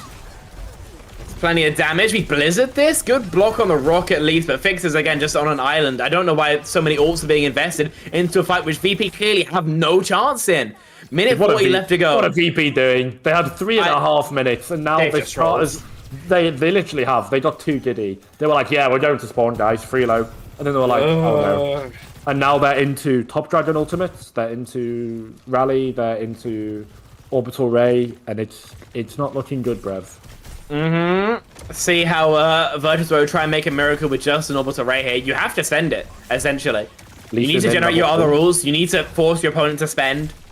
But like, you're just not in a position to do anything. They're kind of eating all this spam. Remember, their comp won't play as well into spam, at least until the mirror comes out. Fixer tries the mark. The Blizzard actually does get negative value. We trade Maka for Shockwave. That's generally worth. As well as Jaewoo and Vistola, of course, posting their ones. Okay, it does help that Top Dragon actually blizzards 0 people.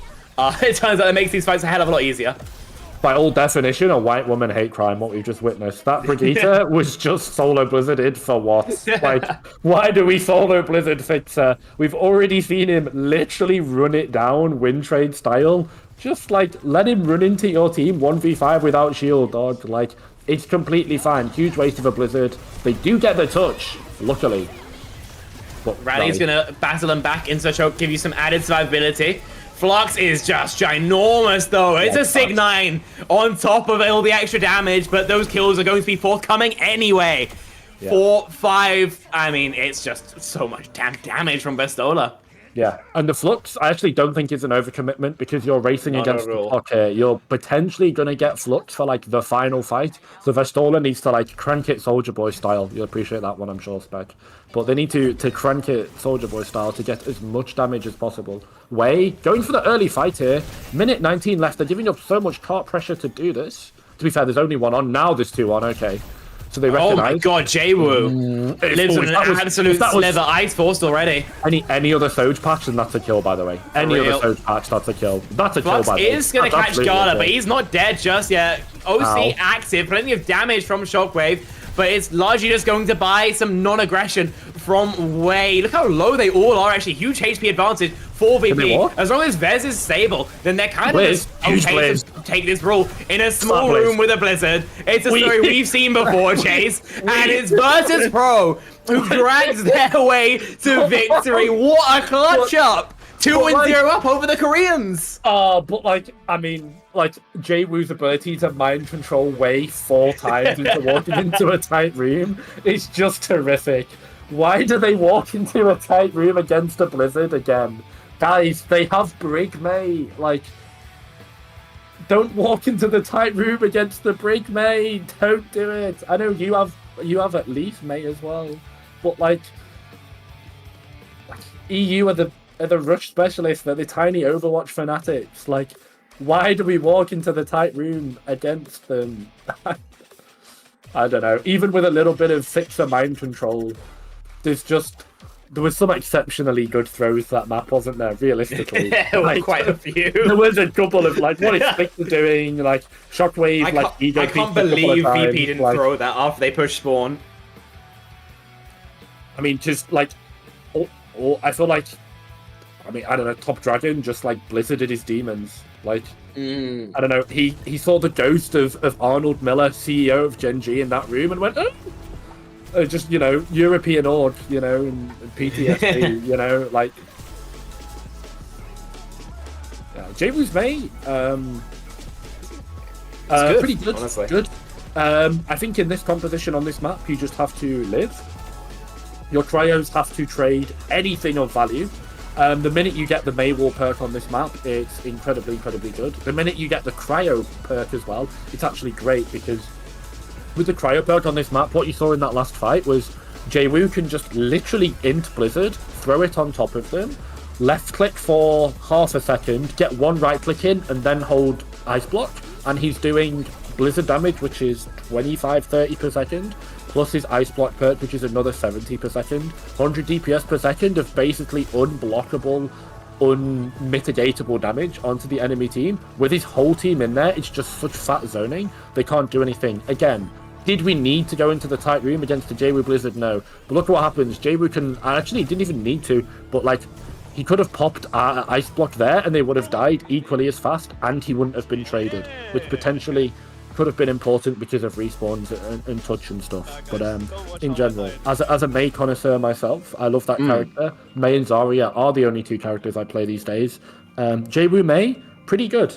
I can't stress how hard it is playing May into a comp where they can all shoot you and you kind of tickle them with a projectile that's like not that good unless you're randomly dinking headshots. Like, your May right click is a little bit fake.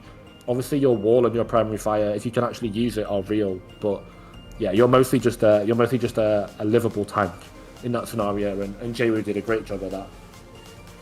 Absolutely, and remember this player as well, he's only 17, still very much on the up and coming, but he's shown he can do it on the standard, you know, flex picks or Tracer, Genji, whatever, and he's got the May as well. I don't know, I feel like we could be looking at somebody who might be something very special in the future, you know, and even right now he's performing out of his mind. You'd hope so, right? Of course, coming in with such hype, and there's no reason ever. Like, as much as I was very much completely like hate watching Nightmare earlier, that's because NA Omega LOL. Honestly, I'm always happy for. Particularly, you've got to remember, as I was saying before, we go in and potentially Wei discussing what could be their final map pick. Like, you don't remember, like, Jay-Woo was 17, he's gone halfway across the globe as a 17-year-old to play for Virtus.Pro, right? Like, VP, they don't. I think they're stationed, like, they probably have a team house in what? Like, Jay-Woo doesn't play from Korea, does he? There's no way. He plays VP games from Korea. I assume he doesn't, but I would not imagine aware. not, because of the ping. So, either way, like, he's playing in a very... He's playing in a very unfamiliar environment. He's gone halfway across the world, completely uprooted himself at 17. But of course you want the kid to do well. Like, he's made such a huge sacrifice already. Yes, he's getting paid. Yes, it's a bag. But, I mean, like, these are real sacrifices that he has to make. So of course you want the kid to do well. And real talk, I'm always happy and I'm always wishing the best for particularly the imports that are going over to major regions to do well. Admiral in NA getting his scholarship. He's not an import, remember? Admiral. Oh no, he doesn't Admiral's on count. import. He doesn't count, does he? Yeah. Because he's on Yeah. scholarship. He's on He's- scholarship yeah. for Redbirds. Yeah. Feels like a cheat to the system, that. Not gonna get all controversial here on the Ex Oblivione GG official English broadcast of the Overwatch 2 Soup Cup, I will. but it did feel a bit odd. It feels a little bit. Runa Sapi, picked by way. Remember, they're going to need the entire reverse sweep to get anything going. They'll have first ban. They can't ban Ram. They can't ban Ram. They can't ban Diva. Wrecking Ball, yeah. So Ram and Diva are out. They can ban Sig, but that means that. Banning Sig here is like pretty Capachungas. Yeah, I don't think you would play. You wouldn't play Sig anyway, right? Are they going to put? You can if you want, if you're Vez, but yeah, they're almost definitely going to put Milgaru back in, and then ban Hazard or Ball, though. No, just ban Hazard Ball. In particular, Ball. Ball on this. I'd rip a Ball ban on this map. I mean, so yeah, I think a Ball ban would be pretty reasonable. But Bad, what do you ban if you're away? Is the question. Fucking May. Oh, sorry. Swear word. May, I don't know. One for the swear jar. God damn it. Genji, Almost got through 3 mats. if you want, I guess, but Chase is still good here. Farah's still good here. It doesn't feel like this particularly affects what Jay wants to do. VP ban Ram this time. That makes sense, honestly. And they could just play Diva, right? Like Diva's over. I mean, yeah, like I think that the Ram ban hurts Milgaru's hero pool more than it hurts Vestola's. Like, you ban Ram, and yeah, Vestola can't play one of his better heroes, right? But he can still play Diva. For the most part, he's going to be playing Diva. He can play Sig if he wants. Diva, Sig, Rista, right? Yeah. Yeah, those are all pretty valid. Whereas Milgaru, basically, he's going to play Bull or Has. His Has has been, in my opinion, pretty lackluster. His Bull, as we saw earlier, not the best matchup into the, for example, Orisa. So I think VP have very much won this ban phase. And I think they are very close, actually, to being the first Western team in a long while to get one up over the Koreans. Is he called Milgaru because he's a feeder? He might be. Somebody roll up the Dogman clip, please, one time. Dustin Bowerman. Dustin Bowerman himself. Play-by-play caster of all time. Play-by-play caster of all time. Of course. Okay, let's see. If Pepe's going to be staying in. Sig, right? What? Yeah, I mean, I guess he's playing Sig, but you just lost on a Sig brawl. Not something I would have expected. I mean, hey, listen, VP Way just banned Ram, and now VP have banned it for them, so positive for Pepe. You know, they might have an Orisa in them. Surely, if you're like, I think he's going Sig. He's going to go Sigma.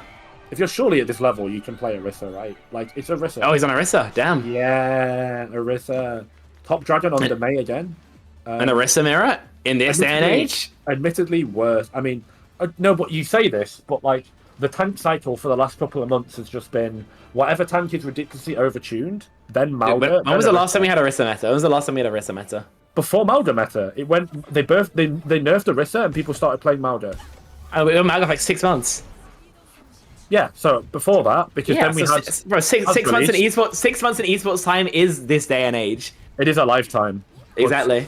Like, you gotta remember, I swear, like, Orisa in Overwatch 2 is just perma-present. Like, this character is like, it's like 49, 50% win rate in, like, plat, and it just gets buffed. There is people at the Blizzard offices, anytime... Jaywu goes down low already, I gotta say. Like, I wanna, not to cut your thoughts short, but VP I'm yapping, don't worry. are getting very much, like, full shot. Vestola's down low. Does mean the Gala is likely going to be... I assume finding a lead on your ult track sooner rather than later. Pepe is almost going down. Jaywu Farah on this map into the main. I mean, if you're not finding wall, oh my god, fair enough. Jaywu just has his wings clipped. The buff Cassidy is just insane. I mean, typically you should be winning these poke phases if you are a Virtus.Pro. As long as wall value isn't found, then you should just win, basically. Fixer, it's a great kill into top dragon, but Aid gets the better his opposite number. Fixer's trying to kill everybody, and he might just succeed. So damn low. It's more than enough here. Main supports have been great at killing people today. I mean, The sad part is for Virtus.Pro anyways, that Way are now 30 meters unanswered because Aid was just on cart that whole time, getting kills and on car. So really good objective priority. Virtus.Pro just unable to get the rotation. Once Jayru dies early, you just lose so much poke pressure. Like if Jayru was alive, they're not able to go cart there, right? Because he can just spam it from a long angle. But once he's dead, that's the trigger to move the cart. Really nice play from Way. Still showing that they're emotionally, mentally very much in this game. Deadeye just forces a total backpedal here from Virtus.Pro. The speed ring will mean that the ultimate at least finds very little. But yeah, as you mentioned, forward spawns are going to be unlocked. Just Deadeye for checkpoint is so good, by the way. Like, I don't care it's 2 minutes. I don't care it's been 2 minutes. Just Deadeye for checkpoint this early is so good now. See how it's going to work out now. Shockwave swings with his own Deadeye. This time he's just speared and dead. Peppy has absolutely no time to deal with that type of nonsense. Fixer goes down as well, and even though Visola tries his best spinning into multiple players, then, I mean, there's just no kill pressure right now. Jayru tries it, speed ruining in straight to a whip shot, Top Dragon with a double kill, and Way on this Aristocom just steamrolling now. Yeah, I mean, Aid and Sumin are just locked in, absolutely refusing to lose. You've got your way more difficult ultimates in terms of the ones of VP to deal with. Pun actually not intended there for once in Jace's life. Like, the Orbital Ray just gives you such a safe fight here, right? Surely. Like, you can take so much space naturally because of the pressure of the wall and then accelerate it into a Mei or even Ray ultimate. But they just open with Rally and die. Just break gap, simple as that. Please Human win trade. Fixer just gaps his opposite number. Top Dragon's dead. Dude, Fixer's killing everybody. It's a double kill in this fight as well. It feels like all the success that we've seen from VP in this map has just been Fixer, just kind of doing tricks on it. Actual supportal combat. Dude, for real. Like, no one's doing tricks on it. We need to be doing tricks on it for Fixer because actually just killing everyone. He is, as I said, he is freestyling right now. Just said, okay guys, I am a broad character. Someone told Fixer that was an off tank, and he said, I bet. Because the aggression that this Brit has is crazy. Like, playing like he's 2018. And I is very early. Fixer just decides to get his shield broken. That was very, very bold. The walk with the Ray, though, does put Aid very much on notice. The Blizzard to deny most of that support ult's value. Still back and forth, though. Still no fatalities. VP are now the ones who hit a humongous Deadeye. Look at all the damage that Peppy just absolutely face tanks. Still more for the Deadeye, or the Cassidy, rather, of Virtus.Pro, as Lee Simin does his best to reset and will be granted his wish.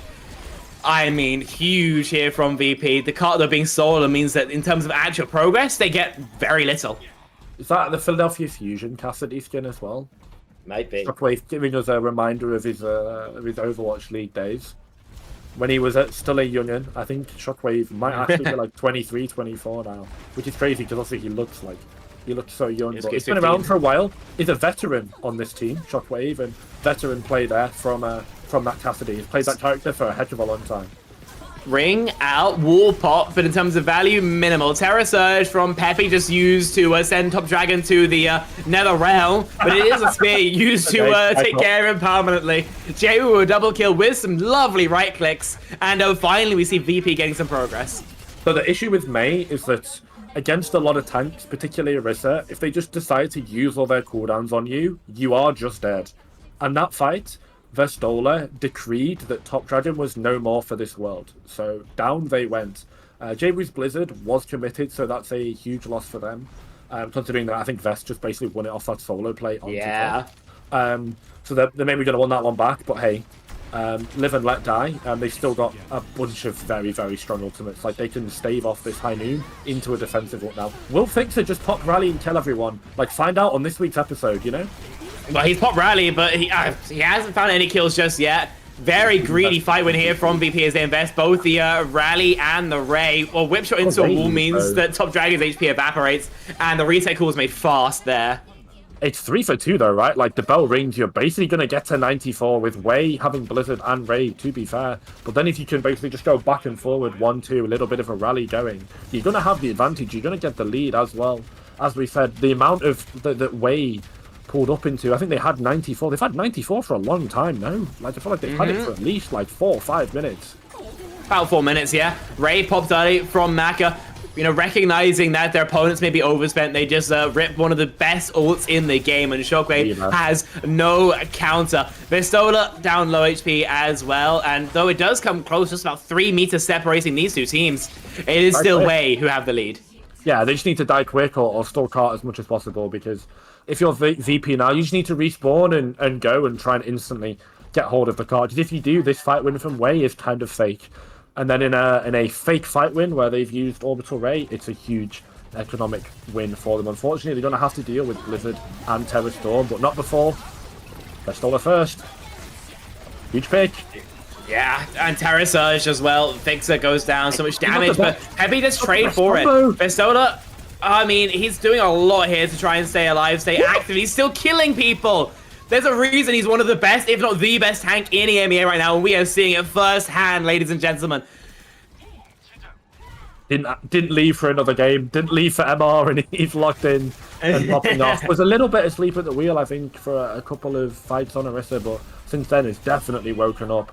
Okay, AIDS, man, like, come on, like, you know, I'm trying to set a narrative here. I'm trying to do my color, my analysis, and Aid just kills someone, and all of a sudden, all that momentum for VP is just wiped away. Aid really not trying to lose this map, really trying to go to a map 4. That they are. See exactly what they can get done about it. Ray pops at a much better ultimate than the OC. Yeah, it's very scary and all that, but Aid basically hasn't hit a single rail, and Fixer just sending it again. How often this map have we seen Fixer just kill people?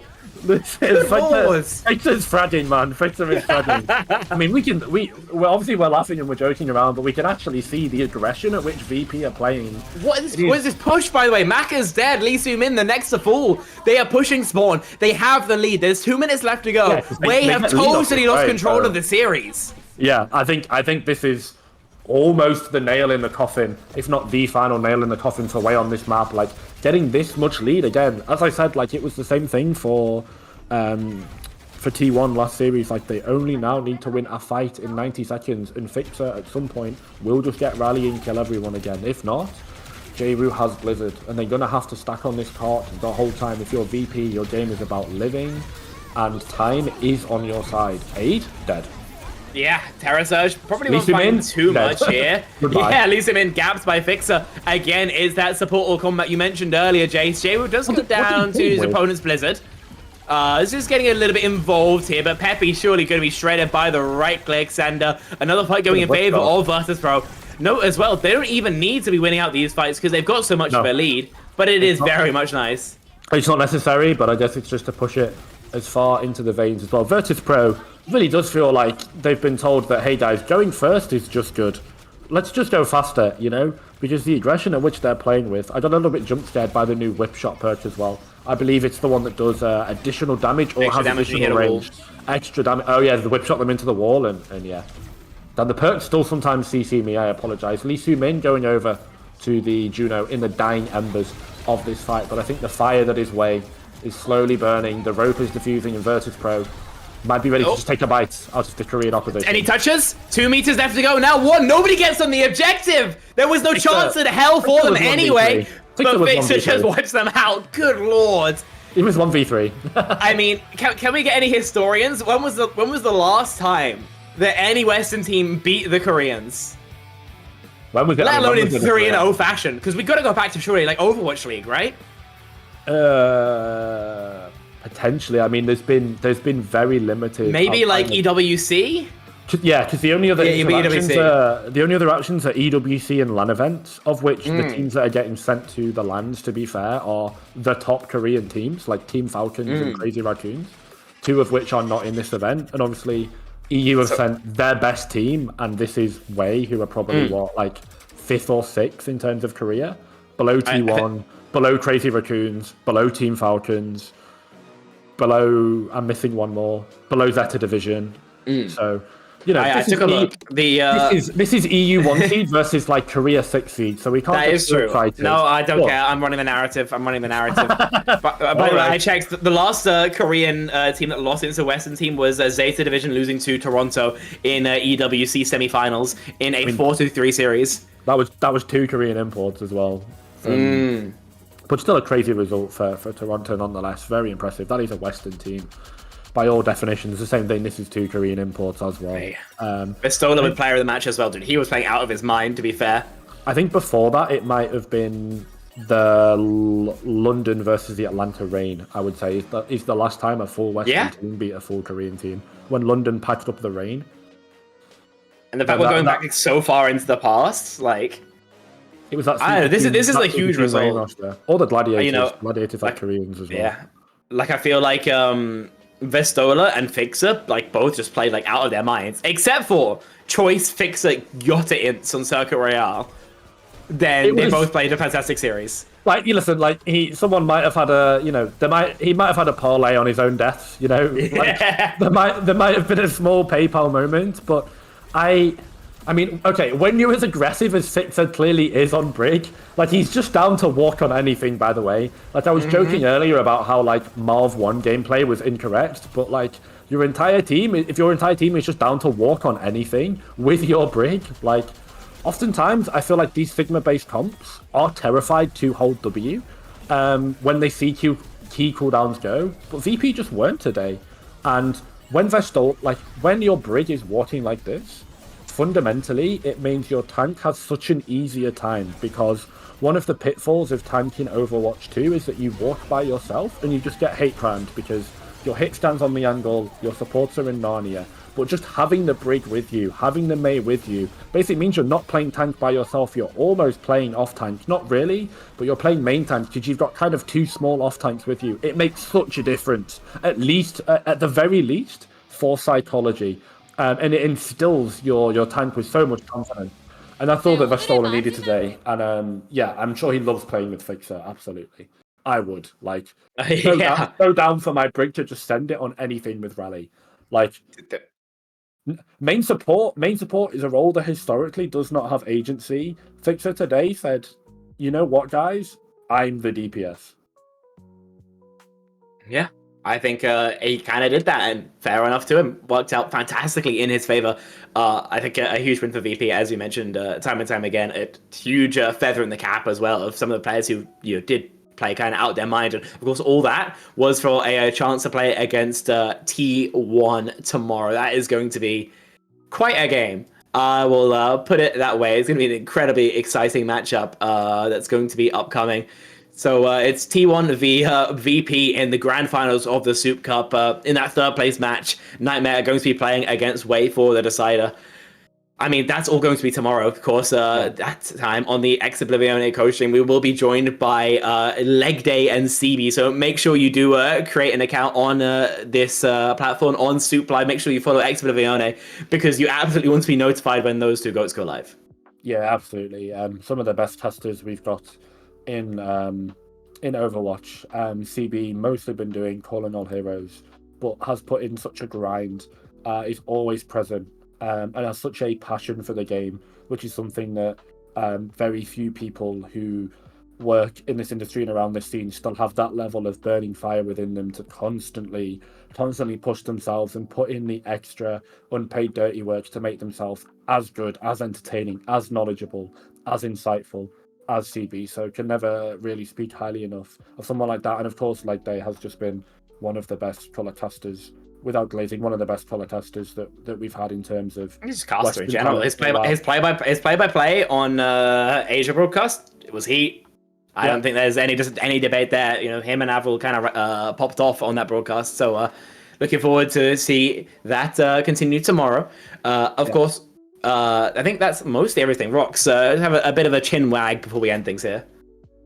Yeah, I want to thank you both for joining us, obviously, giving me and Apostle a little bit of a break.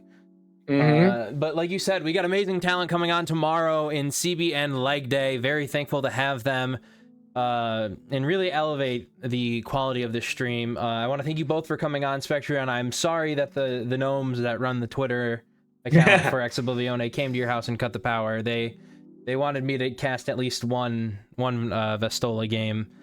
But other than that, I hope you two have enjoyed your time here. And obviously, we hope to have you back in the future. I've had an absolute blast. It's always fun going on an off-roll for a bit, just listening to the Jays podcast, and I think the Listen, games we got to sometimes- cover today were just they were so good, right?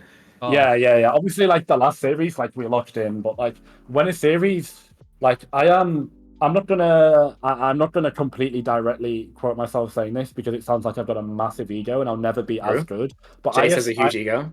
I You heard it here aspire to first. be not at all. I aspire to be half as good as Sideshow and Brenner when it comes to shit posting games.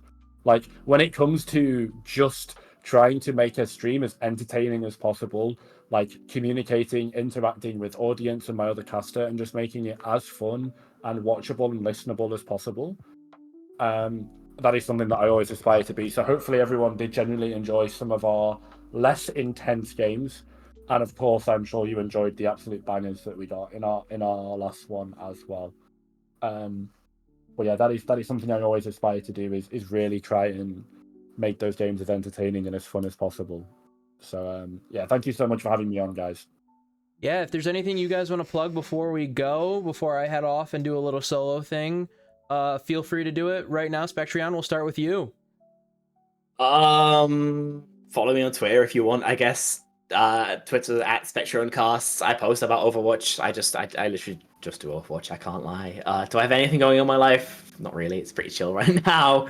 Make sure you follow EXO. Make sure you continue to support this project because it's really cool and I want them to do it again so I get hired again.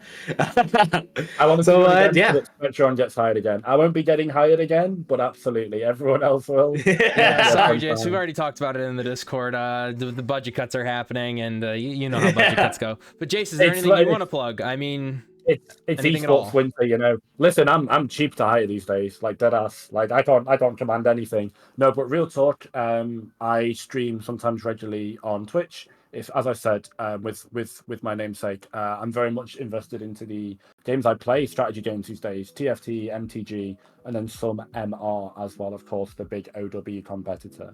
I'm often streaming there pretty much most days, like 4 or 5 days a week, from about 5 p.m. British Standard Time up until about 8:30, sometimes a bit later, and sporadically. But yeah, feel free to follow me on Twitter. Genuinely, if anyone in chat wants to flame me or give me any form of casting advice or insight, just at me and I will respond. I don't know. I think that the best part about at this level is that anyone on Twitter can at me and give their opinion, and I'll see it and interact with it. And if I disagree, then I disagree. But, you know, it is what it is. Yeah, alrighty. Thank you two very much for coming on. And again, hope to see you guys in the future when we do this in the future. But Yeah. For now, throw it over to the solo panel and listen to the lo-fi chill hip-hop beats to promote and relax to. Make sure you follow Ex Oblivione GG here on SOOP. Make an account, follow us here. Obviously, we are the official English broadcast for SOOP Overwatch 2 Cup Season 1, and hopefully when Season 2 comes around, we'll be able to do this again. Obviously, tomorrow, as we mentioned, we have Leg Day and CB coming on for casting the grand finals, and we have a special guest in Matilda Smidius, the voice actor for Brigitte and another co-owner of the org, coming on as well. So we'll be doing a little segment with her. And make sure you follow OW_ Korea. It's brain fart. OW_ Korea. Hold on. Spectreon, you got this? You got this one more time? Hit it again. OW_Korea at souplive.com. Yep. That's why we pay him. Like I said, I got the Swiss cheese brain. It's been a long night. But we hope you enjoyed the stream. And I believe that's it from us. Again, please make an account and stick around. We will be restreaming this on twitch.tv at 11 a.m. EST, and we will be re-uploading the VOD to YouTube. So if you missed it or you're just catching us, don't worry, it'll be up soon. Thank you guys for watching, and have a wonderful day.